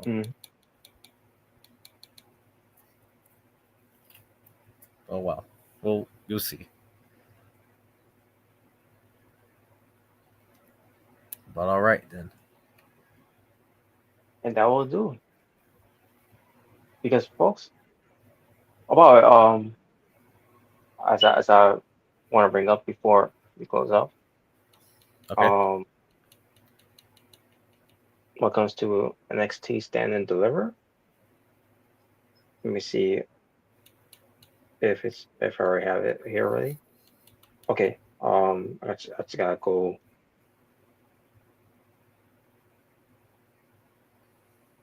Where is it? I'll just type it in then. NXT Stand and Deliver, folks. I'm gonna see how the cards are shaping up to be so far. I think there's a couple of matches confirmed.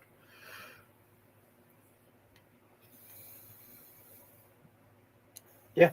So we got 5 matches, which I'm pretty sure that's probably it. Yeah, I'm pretty sure that's probably it. Just 5 matches. Huh. Okay. That's weird. So I'm surprised they already have 5 matches already. I thought they would have saved some of them for later to finally announce them, but I guess I'm wrong. Mm-hmm. But again, it's like WrestleMania, like 3 weeks or 2 weeks, something like that. I think 2 weeks. 2 weeks away. Okay. Boy, that's gonna be a blast watching that. That's right. I mean, I know So- the build's been bad, but like I said, I know the build's been bad, but I feel like the matches at least will be pretty good. So. Okay, I see what they're doing here now. So we got Zarya, Kalani Jordan, Soruka, All right. Izzy Dane, and two yet to be determined when it comes to qualifying, with the rest of the women's here in this ladder match for the vacant NXT Women's North American Championship. Oh yeah. Now I gotta bring this notion of what comes to Mandy Rose, because someone said something about, I don't know if it was Mandy Rose or someone that that brought this to Mandy Rose's attention when it came to NXT's first women's double champion. The thing about that was that it was, when Mandy Rose was had two belts, it didn't mean that she was she was defending both belts like Stephanie McCure did. No, it was a unification match. Yeah, because it was a unification match. Because Stephanie NXT UK Stephanie McCure actually won 2 titles. There's a difference. Yeah, because NXT UK was closing. Yeah, that doesn't exist no more. Yeah. Funny, remember? Speaking of that, whatever happened to NXT Europe? I thought they were doing that. I thought so too. I don't know if it's still in I the work, lied. Oh god. unless Evolve took replacement of it. I don't know. I guess so, but I have no idea. I don't know either, but it's whatever. I'm not Yeah, I don't think you're gonna lose sleep over it. I'm not necessarily sleep over it in a way, but just for that notion of because they some people were saying that that they want to forget about Mandy Rose, like they're not doing that. It's just that Mandy Rose was not a double champion. She it was a unification match. Doesn't mean that she was a double champion. Yeah. And also, yeah.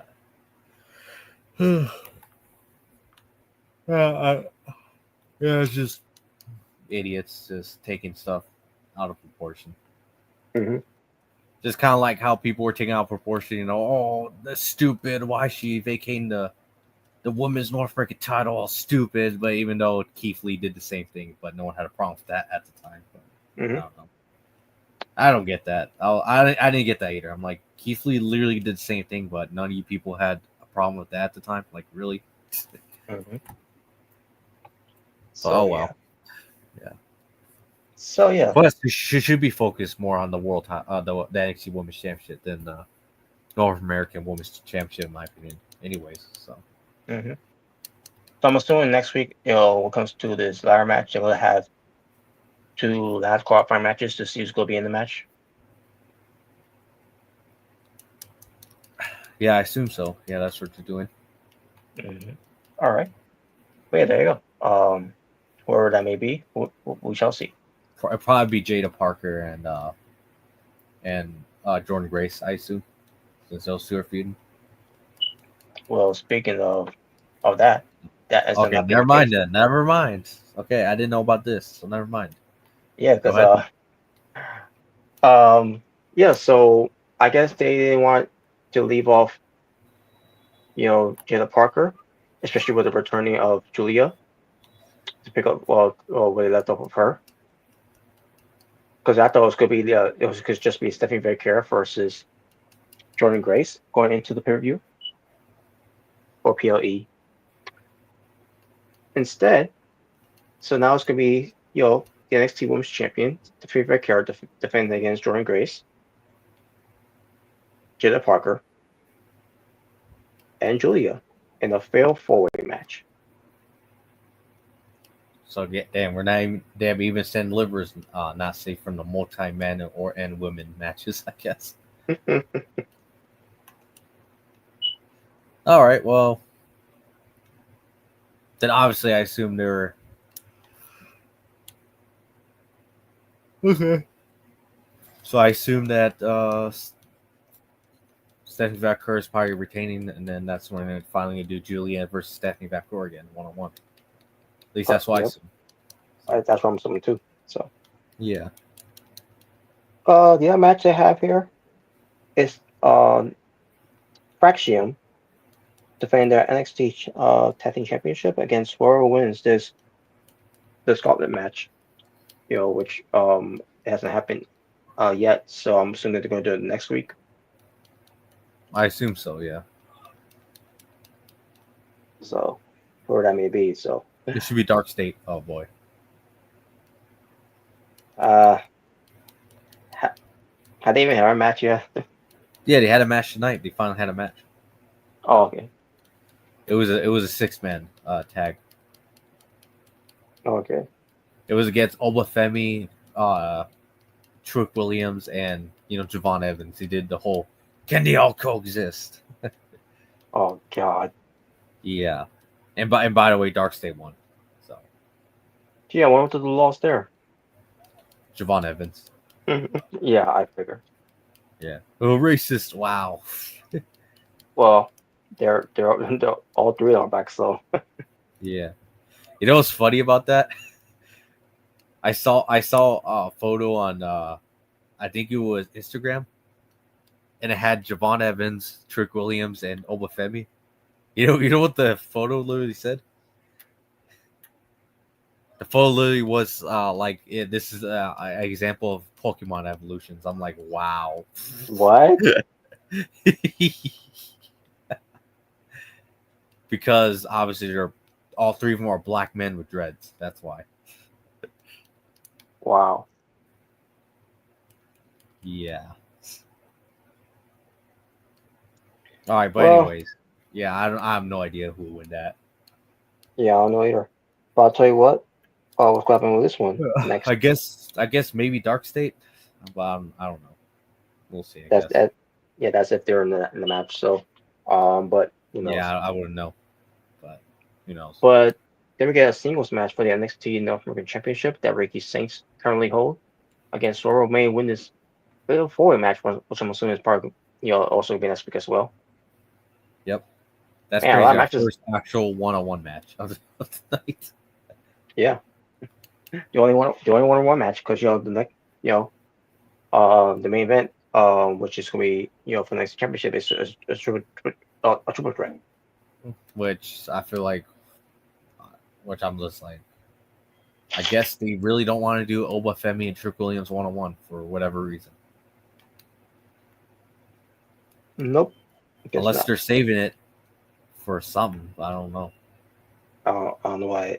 I felt like Stand and Deliver was the perfect place to finally do a 1-on-1 match between those two, but for whatever reason, they want to add Javon Evans there as the third man for whatever reason. So, unless they want to save the spring trashing, that would be a letdown. Like, really? I mean, I'm just saying, wouldn't that just be a letdown? It's like, why couldn't you do that at Stand and Deliver? Yeah, I agree. It should be Stand and Deliver, but instead bringing Obafemi defending against Trick Williams and Javon. It's one of those things where, like, I'm sorry, but Javon Evans is not ready for that NXT title yet. He is not. No, he's not. I feel like he'd be more. I feel like I would be okay with him winning the North American title, but not the NXT title yet. Yeah, if anything, he should be competing in the fatal four-way match just to face Ricky Saints. Yeah, because we all know Javon Evans is going to be there just to take the fall, just so they could. Still build up that one-on-one match between Trick and Oba. That's the only reason why he's in the match. Yeah. But yeah, there you go. So that's the card for Stand and Deliver. So far, it's going to be, it's just the limit is going to be 5 matches for Stand and Deliver. Damn, so even Stand and Deliver is not safe from this multi-man mania going on. Yeah, exactly. Speaking of Of which? I'm being serious though. Doesn't it WrestleMania 41 just not remind you of so much of WrestleMania 2000 of all the multi-man matches? Yeah. Or not 2000. And that, what was it? and that's that too. Watching it too at that time. Yeah, it was 2000, right? They had the all like every match was multi-man matches. Except one. But yeah. Yes, except for one, and that was like what, like Mae Young versus So it was a Cat and Terry Runnels. The Cat Terry Runnels. Okay. But still, I mean, either way, like, yeah. But still, even if it was like, damn, man, so many multi-man matches. Like, what the hell? But we already know night one is is going to be main event by triple threat match here was Roman Reigns, CM Punk with Paul Heyman, and Seth fucking Rollins. I swear you to say, Seth, fuck you, Rollins. Yeah, he gets a fuck you too. Anyways, oh man, and then we get night two, which we all know that's what main event that's going to be with Cody Rhodes defending his not so undisputed WWE Championship against the failed heel turn of John Cena. Because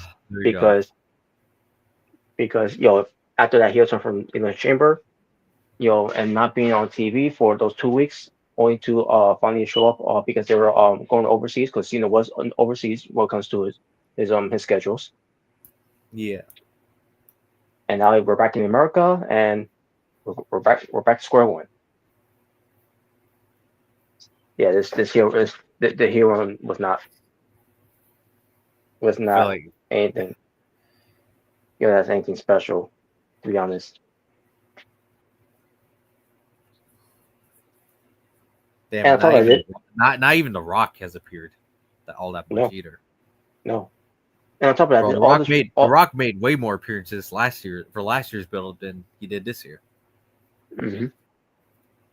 And it was entertaining, by the way, with The Rock appearing last year in the build for WrestleMania. It was really entertaining. Yep. Well, unfortunately, it's not the same this year. No, this year. And on top of that, these are just Plus, why I get feeling it's gonna be just a really boring, slow ass match just because Cena being washed, like really badly washed. Yeah. Because remember at the Elimination Chamber at the Royal Rumble, he looked like he was freaking gassed. And he was barely even doing anything in those matches, and he was already gassed. Which you could go away with doing that too because it's the Royal Rumble. Yeah. Yeah. But Elimination Chamber on your hand, did you notice when he was having that one-on-one battle with CM Punk for a while, you noticed he was starting to get gassed? Yeah, because he had no more of that steroids. Yep. But then again, I guess you're not surprised because Punk wrestles better than him anyways. But anyways. Mm-hmm. Mm-hmm. But anyways, but yeah, so that's that main event for night two, and then matches to be determined also that's been announced. Tiffany Stratton defending her WWE Women's Championship that's not so undisputed against Sarah Flair. And boy, that train wreck of a promo they did in the ring. Yeah, you can definitely tell they went off script, definitely. Yeah, and Charlotte had to get the last word, and even though she said you had the last words, and yeah, like what the hell, this was a mess. Charlotte was didn't know how to rebuttal the whole crowd booing her, and like this was disastrous. This was way worse than what happened. This is way worse than happened with the belt swap. Oh yeah. No, Robert. It'd be great. Charlotte on the WrestleMania press conference, she needs to go on there and say that dumb bitch, the Tiffany Stratton. Oh God, we're in the business for herself. Wow. Yeah, wouldn't you love it?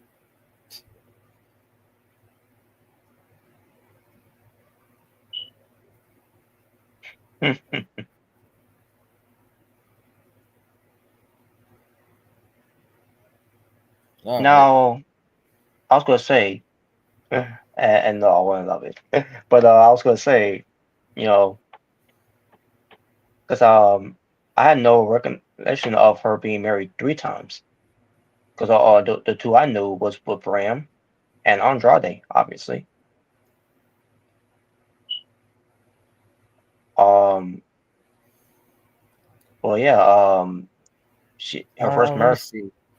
her first marriage of what I'm seeing here was with some guy named Ricky Johnson. Don't know who that is. To be honest with you. I have no idea. Obviously, your second marriage was to Bram, obviously. Yeah. Which that was, And what- that Yeah. Yeah, I'm not going to get much into that one, but I digress. But yeah, and then that's when Charlotte was like, if that's what she dropped on Kaiser, in her DMs like that to I'm like, Charlotte, that does not make you look good. I don't know So pretty much. So when I kept saying it was actually right, hide your husbands is Charlotte Flair. there you go. Just like you remember how Not Paul Heyman said about Edge, hide your yeah. wives, it's Edge. No, Well, but for Charlotte, you have to hide your husbands, it's Charlotte Flair. yeah, and before we couldn't use that because what happened with Andrade was he just kept that whole thing with him having a child from her, so it wasn't really her fault that marriage failed. And then she pulls this shit by saying that when it comes to Kaiser's my my DMs, and like, well, trying to bring that back now. That did not help her case at all. So Robert, you're gonna say Charlotte's a hoe. Wow. I don't want to say that about Charlotte, but holy shit, man! Like, what? Why would you say that? You know what, Charlotte? You're going in the hoe bag. Well, oh god, yes, the whole back. If you remember that from the old classic You Shoot Oh, interviews. yes, yes. Oh man, I missed those interviews, man. Those were so entertaining. But anyways, Yeah, with Sean Oliver. yeah, Oh man. those were entertaining. But yeah. So Robert, you're feeling that way about Charlotte now? Charlotte, you're going in the whole bag. It's a shame, man. Charlotte's a hoe. Like, No, Robert, just admit it. You would actually love it if she went into your DMs. Oh wow. I mean, the one thing I'll let her know that I'll have it. There's no kids. I'll have that I got hide from. Wow. Even you. Okay. Well, I mean, at least I don't think you have kids, but. Trust me, I don't have kids. I'm not that lucky when it comes to having one night stands. Damn. Well, I mean, as long as you have your children with you, I mean, just saying. Oh man, see now that's a joke, Triple H. Not the joke you made with Saraya, or the whole thing with kids that that she may not know she have, which made no sense at all. What comes to to her. What joke? Because Triple H, he was asked a question about something. I can't remember. It was like in 2019, I think it was. It had to be that year, where something about it has something to do with Edge coming back, wherever, and he's got kids now, and Dan Bryan is and Dan Bryan also because you also have kids there too, and then talk about, and then he brought up some Page, where something about it. Will she eventually come back, wherever, and then basically mention Page as like, and she might have kids, that she may not know about, or something like that. And like that doesn't make no sense. That Like, why would you think? Yeah, I'm Why, pretty sure he practically just called her a hoe on live TV. That's what he did. even still, like how you gonna say that when because what she's not gonna know that she's been pregnant for 9 months. Like, I'm pretty sure anyways, she's fully aware that there's a lot of guys probably that would fuck her just because of how just because of how hot she is. So wait, pretty sure she's wait, well aware of that. wait, it was a bad joke that he told. And not only that, I mean, it was not a good joke. It yeah, was not. and It it was not pretty much clever. felt like it was like, so you pretty much calling her a hoe then. Not Triple H. We just called her a hoe. Yeah, pretty much, I guess. Anyways, Well, I mean, then again, I mean, for everybody, she's already been in the whole bag for a while, anyways. So, well, unfortunately, Robert, you're like, yep, I'm gonna have to add Charlotte in there, inside the whole bag. I have to put her in there now. But we get Gunther, the Fans World Heavyweight Championship, against Jey Uso. Yeah, like I said, I think the match should be good, but still, the storyline definitely suffered a lot because of how badly it was booked at first. They waited too long to actually give us something. They should have done it right away, in my opinion. Mm-hmm. Or maybe at least not right away, but at least it should have been a lot sooner. It should have been this late. But, yeah. Io Sky defend her Women's World Championship against Bianca Belair and Rhea Ripley. Even this took too long to finally get to the point of making a triple threat. Yeah. And by the way, I think the match actually will be good. Just to clarify. So. Oh yeah. So like finally, and this time there was not a waste of any time. There was like. By the way, I found it funny when they botched and he said representing the Judgment Day. I'm like, oh god. Yeah, I noticed that. I did notice that. I'm like representing the Judgment, like, huh? I'm like, huh? What? What did you have it? Oh my god! Did you get early drink there, Alan Pierce? Yeah. Oh my god. That was as funny as when Samantha Irwin botched and she said for Bailey, representing the Judgment Day. Yes. Oh my god, that was funny anyway too.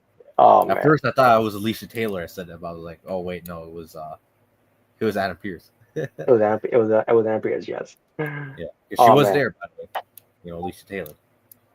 But when it comes to this, and like this time, that's around. Adam Pierce didn't say, we're gonna do this next week or blah blah blah blah, and that, and like no, this time he actually got. He just did it. Maybe Adam Pearce got sick and tired of this storyline. He was like, okay, I'm just gonna do it. Fuck it. I'm not my waiting god. for her. I don't know. Long overcooked. Overcooked. Well, we thought you loved I thought you loved it medium rare. Wow. Medium rare. But it's finally happening now. Thank God. Then we get AJ Styles versus Logan Paul that no one asked for, no one cares for. Unfortunately, for AJ Styles. I'm not even waste my time on that. But anyways. Yeah. But LA Knight will defend his United States Championship against Jacob Fatu, who beat Braun Strowman in that last man standing match. Which probably I need to check out all the full match of that because I heard it was a damn good match. Okay. I'll definitely say Jacob Fatu, but I get a feeling that Solo's going to cost him the match in some way.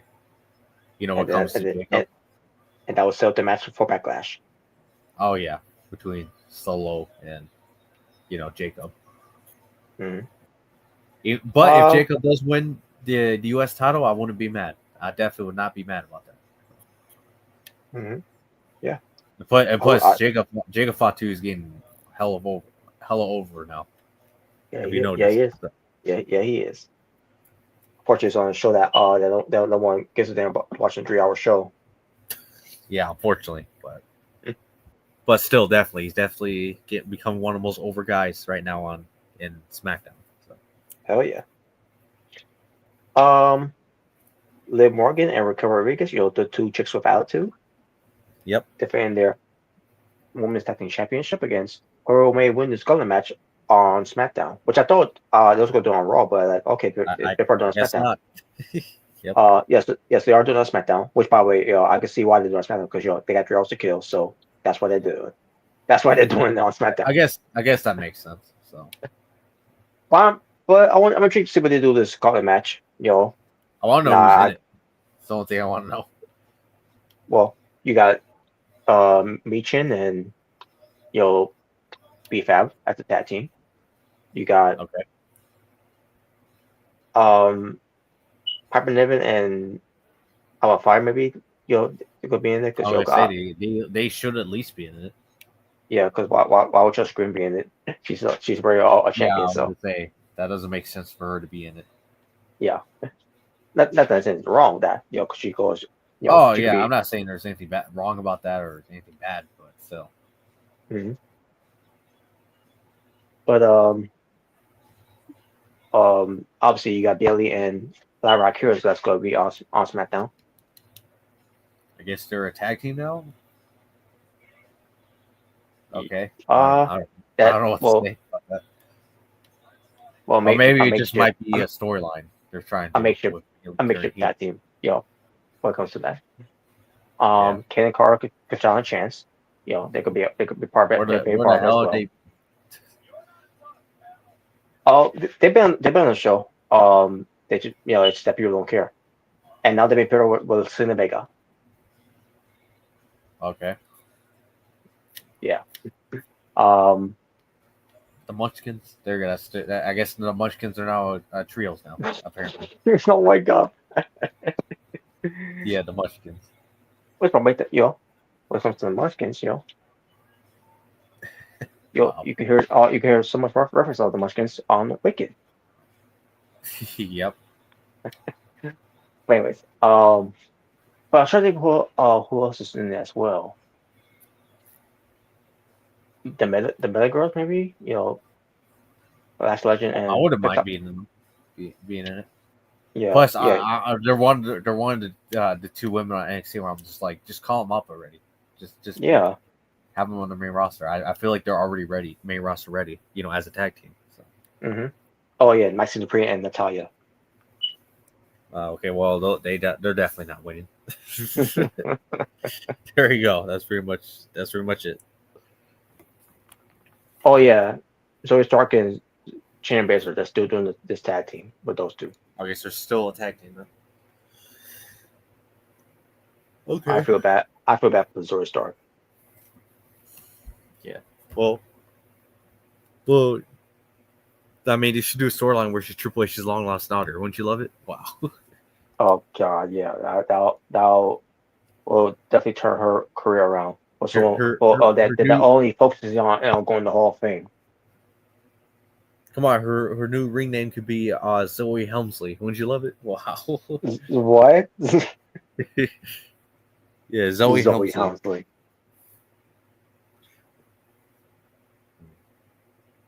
I mean, it sounds better than Zoe Levesque, right? Wow.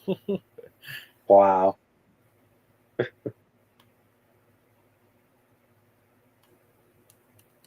Well, yeah, there's your whoever else they might call up as well to be in it. I don't know. Who cares? I mean, I don't really see who could really win it, to be honest with you. Lyra and Bailey. Lyra and Bailey. Yeah, I guess they're the only 2 that would make sense to win it. Mm-hmm. Other than that, I mean, yeah, no one else really makes all that much sense. Maybe unless the Medicals in it, then it might actually make sense. But other than that, mm-hmm. But Jade Cargill versus Naomi, that match is definitely happening. Jade Cargill and Naomi. That's right. And yes, it's in the first time for over 20 years. It's the first ever, singles one-on-one women's match that wasn't for a championship. Mm-hmm. And why I get the feeling this match is being is more important than the other women's matches next to Io Bianca and Rhea. And by the way, I think Jade Cargill's winning because Of course, it's her first. It's, I mean, it's not her first WrestleMania, but still, you want to keep her on some sort of WrestleMania streak with her because she won last year. Yeah, she goes over. Yes. All right. But Braun Breaker defends his Intercontinental Championship against Penta, Finn Balor, and Dominic Mysterio. Fatal 4-way. I say Hmm. either Dominic or Penta wins. I One still of the see two. I definitely see Dominic winning here. Which I'll be thrilled for him to win this. Oh Where yeah. everything he's accomplished so far as a heel. So you actually think he definitely deserves at least a singles title reign? Mm-hmm. Yeah, even though no for retirement, I thought he which I expected to happen. I wasn't upset with it. I Oh, I couldn't was believe that happy with it. happened. I was like, what the hell? I didn't think he was actually gonna win it. Yeah, I didn't think he was actually gonna win it. I mean, won it. I was like, holy shit! It was like oh my god moment there. Yeah. Nah, But yeah, nah, he should win the WWE title. Wow, God. no, What about the World Heavyweight title? Oh, wow. no.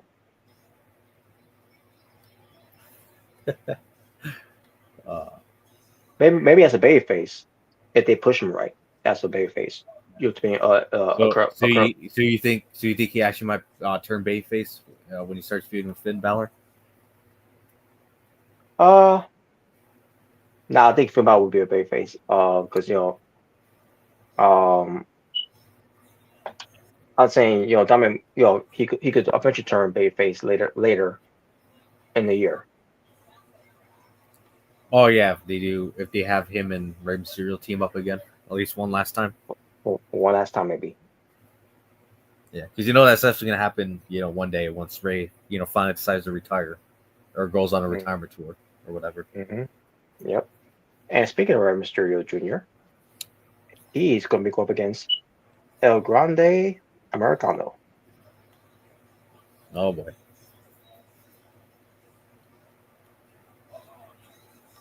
Yeah, well, I get a feeling out Grande Americano's gonna win. Mm-hmm. And I'm actually looking forward to this match more so than AJ Styles and Logan Paul. Oh yeah. Even though I know you don't like Al Grande Americano. Yeah, I'll see. It's not the worst thing though. Not now that Oh now no, that I see it. I'm not saying it's the worst thing ever. I don't think any of us have ever said that, but Yeah. But at the same time, it's definitely ain't most of our cup of tea because we just thought it was really stupid the way they did it. Yeah, exactly.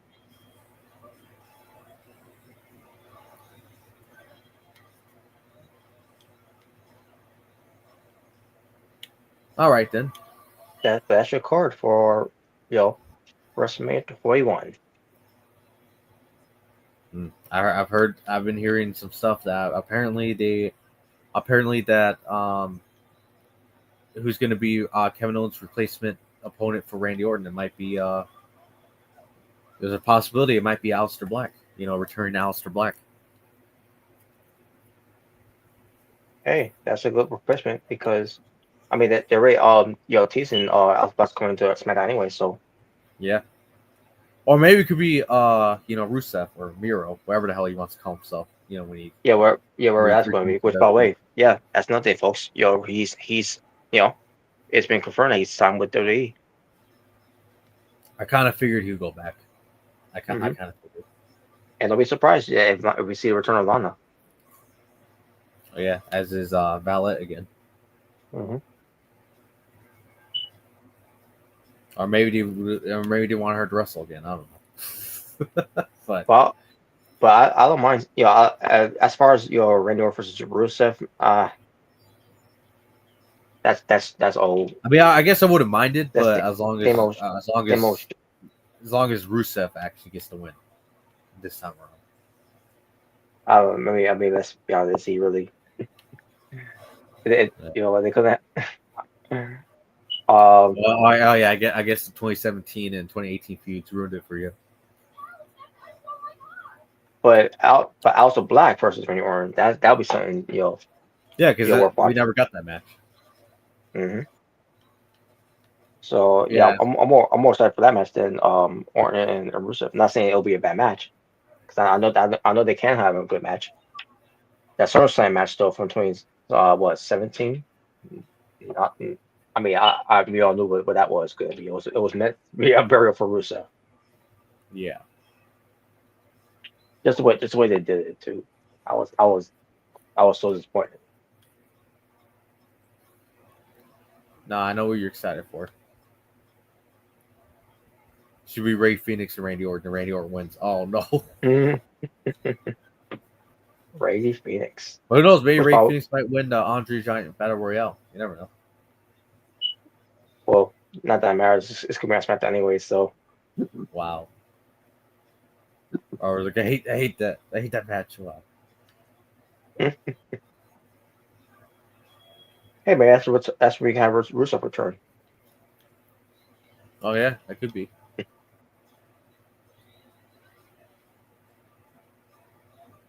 Now as All far as right then. The Black returning, um,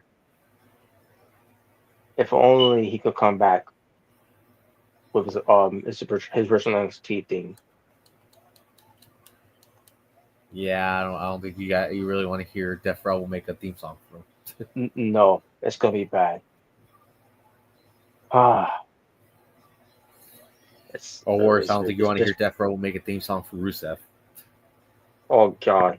No, just stick with what got that people are familiar with.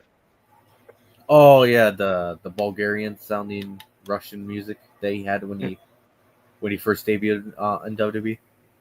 Hell yeah. I actually like that theme song. I thought it was pretty good. So, Mm-hmm. It was.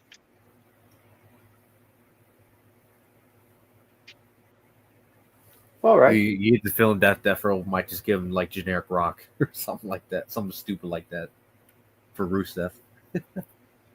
Yeah, I don't know I don't know what they're gonna do.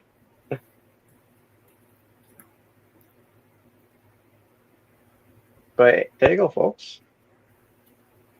That was your WrestleMania 41 card. Now, again, it's to be determined, being announced on what where these shows are gonna be placed at for night one, night two. So I don't know what they're designing when it comes to that, but we shall find out when we get to it. But that will conclude this episode of Being the Asylum, folks, for episode 222, or you say 222. Next time we do an episode of Being the Asylum, I don't know when that will be. We shall see. We shall find out. But um, so tune in for that one. Because the next time it'll be episode 223, whenever that may be. Um, so that's we'll pretty much do it, folks. I'm gonna start closing shop here, but before I do, just want to address to Hans Juker. I'm assuming that's how you say your last name, username when it comes to what you say here on and of your comment here about KC, Kevin Castle. How did Casey die?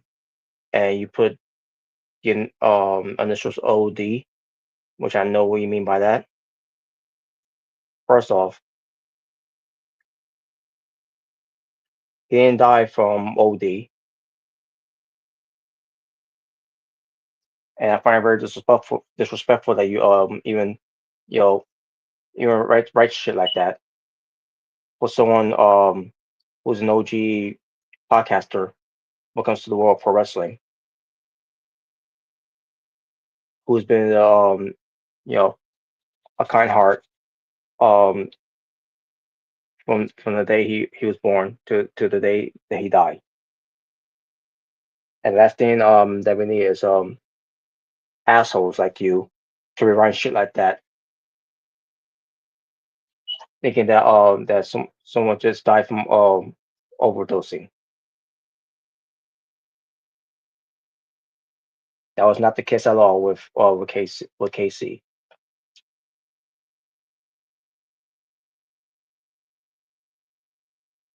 And the fact that you decided to write that into the comments there is they're just saying, just how did he die?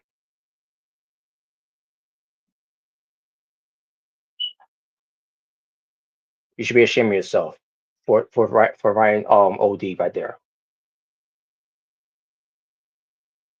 I don't know why you think by writing that, thinking that's that how he died. And at the end of the day, who cares? He's no longer here. He's no longer with us, and that's the saddest part of them all. That's that he's no longer here with us. It shouldn't be this way. It shouldn't have to be this way. That he's gone. It's unfortunate that he's gone. One of the good guys, gone too soon. And meanwhile, guys like you, coming with writing shit like this, questions about your morals.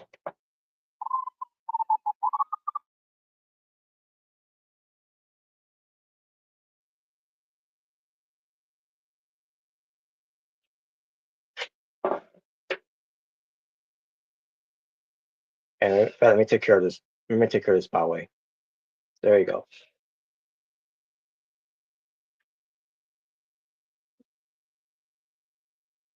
But anyways, folks, I apologize for that. Now when I say what comes to come to the chat room and saying things positive, that's a prime example of what not to say in the in the live chat, saying some negative shit like that.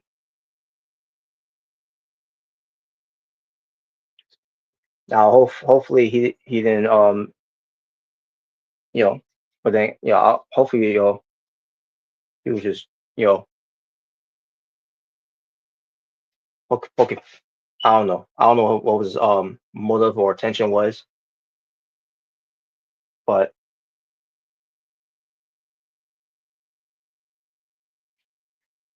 not positive thing to say in the comments there, in the live chat, I should say.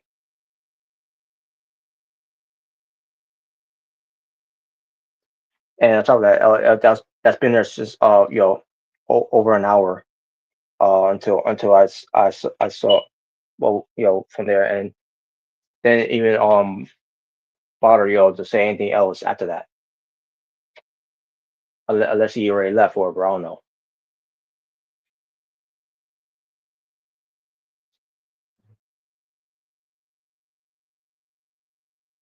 But anyways, folks, I'm gonna end from here. So what comes to later on tonight? AEW Dynamite. Forget about it. We're not doing that. And no, I'm not also. I'm not. We're not doing also Evolve as well. And I also need to catch up on last week's Evolve because last week was my birthday, my 29th birthday, and that's why I didn't do a stream because it was my birthday. And as far as this week, I will not be watching Evolve, and I won't be watching Dynamite because I'm gonna send a link for the watch along to continue on for WrestleMania 38 for night 2. And that's the idea, that's the plan, and hopefully you all come back on here later on tonight when we do that watch along. What comes to continuing of more of Wrestle Mid Manias, and hopefully we get to the other WrestleManias before we get to WrestleMania 41. But first we had to watch WrestleMania 40 for night 1 and night 2. So we'll see how that turns out. And it's gonna be very difficult because I'll be working during those times. Because during those times where WrestleMania's coming up, during that WrestleMania week, it's gonna be the spring break. So so I'll be working during those spring breaks. at the at my job, where I'll be coming home whatever time I'll come home. It depends how the weather is too and all when it comes to it. Um, Especially when it comes to me missing out WrestleMania live for those those weekends. So it is what it is. But I gotta make that money at the end of the day. So, but either way, folks, we're gonna try to get some of it done. You know, even if it if it drains me, when it comes to my energy. So, but that's the price when it comes to doing streams and and also taking care of other things of your personal lives, to put food on the table, you know anyway. Well, there you go, folks. That's the plan for later on tonight, folks. We're gonna do night 2 for WrestleMania 38. Continuing where we left off from, what was it, on the Sunday that we did that? I can't remember, it was on Sunday. Yeah, actually it was. Yeah, I remember. Yeah, I can remember. That was when the AEW Dynasty that got off for pay-per-view that they gave us with a pretty good card that they gave us. Ain't that right? But especially one of those pretty good cards, where one of them had one hell of a TNT Championship run. When it comes to that, ending of the main event, that made total sense storyline wise. When it comes to the Young Cup, running away from the Death Riders after they lost the tag belts to Private Party months ago, and then took out their best friend Brandon Cutlet, the same Death Riders that took out Brandon Cutlet. Young Fox helped Moxley retain his title against Swerve, and yes, there's history with Swerve and the Young Cucks as well. But at the same time, the Young Cucks are supposed to be the leaders, the founders, and the protectors of AEW against the Death Riders, who are when it comes to the storyline wise, killing AEW. Not only literally but figuratively killing AEW.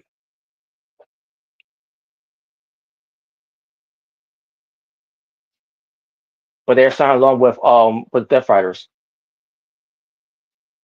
over guys that are trying to protect AEW from the Death Riders. How the fuck did that make sense?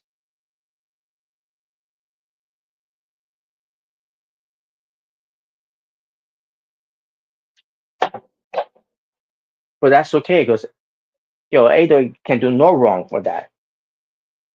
That's okay. It's a free pass. Meanwhile, we got to suffer another pay-per-view with a boring main event with a boring champion who doesn't even want to show the championship belt. And we haven't seen that belt since Bryan Danielson was champion. And that was not that he lost the belt, by the way. Where was it? Wrestle Dream? Yeah, Wrestle Dream.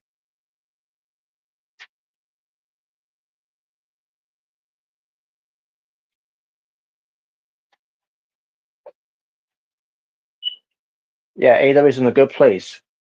Are they? This just sucks. And I don't see it getting any better.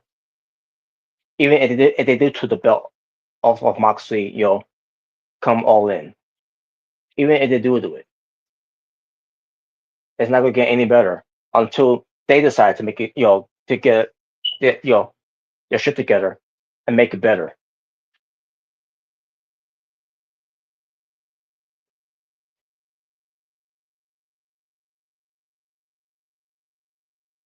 But that's all I need to say from there, folks. So yes, tune in later on tonight, folks, for the watch along for WrestleMania 38 Night 2. and we'll try to continue on with more of these watch alongs for later on afterwards. You know, when it comes to the rest of the week, going into the weekend as well. Until we get to another episode of BTA, which whatever we'll set do that as well. So, which the next episode of BTA, well, that's when we do some predictions. But we need to all know where the card's going to be first. When it comes to WrestleMania 30, WrestleMania 41, excuse me, and for Stand and Deliver. When it comes to filling up the rest of the spots. When it comes to a few of these matches that when it comes to their respective matches.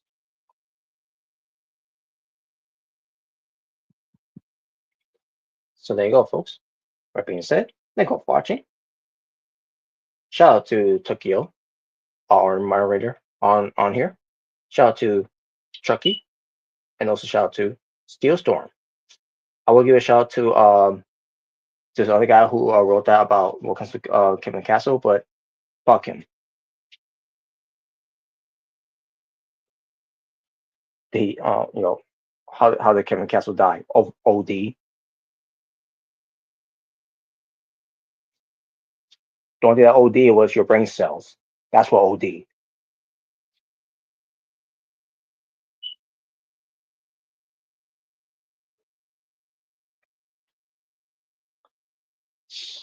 My apologies, folks. That just irritated me. But yeah, but shout out to also anyone that also watched, that didn't chat it. If you do chat, in the future, be sure don't be an asshole and chatting, and you're writing shit like that in the chat. Otherwise you'll be booted out. And if, as far as that guy, I'll give him I'll just give him a warning. The only thing I did was that I deleted the comment from that chat. Next time won't be a delete of from the comments. It'll be more than that. I promise you that. But with that being said, folks, time to wrap it up from here now. Just keep a positive energy, a positive vibe, a positive, choice of words next time. And be respectful. And show respect to Kevin Castle.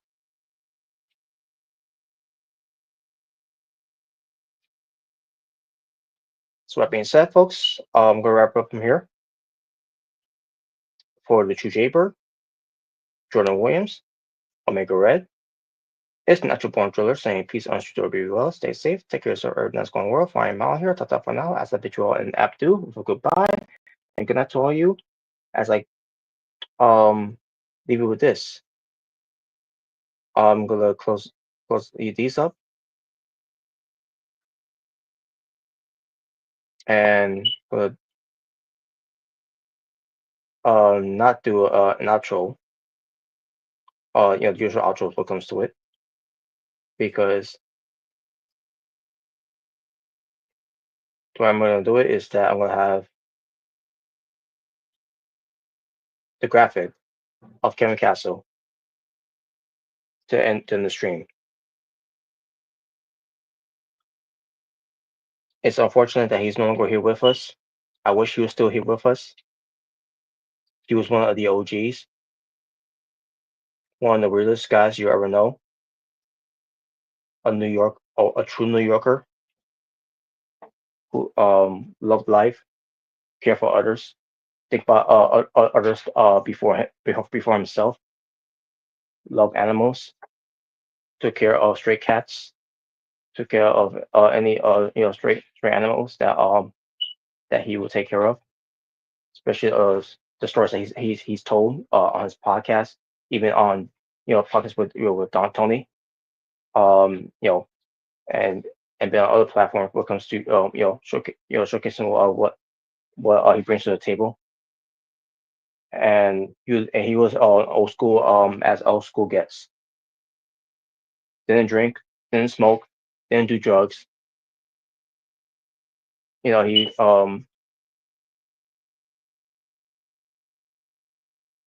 He was one of a kind, one of a million, and there'll be no one else like Kevin Castle. Gonna miss hearing his voice moving forward. I will always listen to his voice when it comes to clips and recap being other shows that he's done in the past.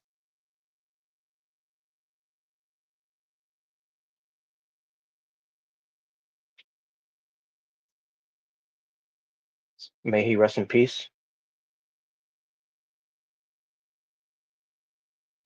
I hope, even though we never met, but we interacted, not only a little bit public, but also in private.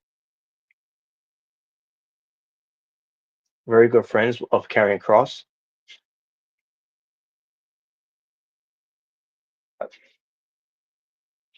And once again, rest in peace. My condolences to the family and friends.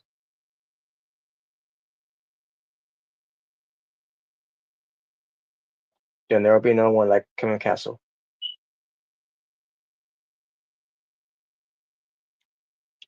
And when it comes to New York, with the the whole thing of I Heart New York, basically I Heart NY. It should be one that should be I Heart KC, in honor and tribute and dedication to the late great Kevin Castle.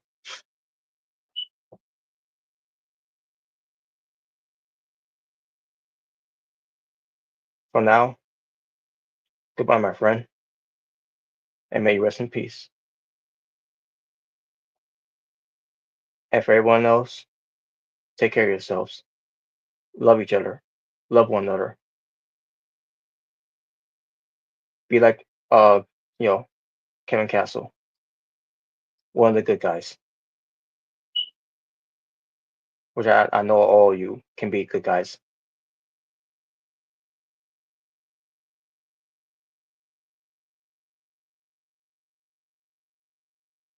You all take care. Take care of yourselves.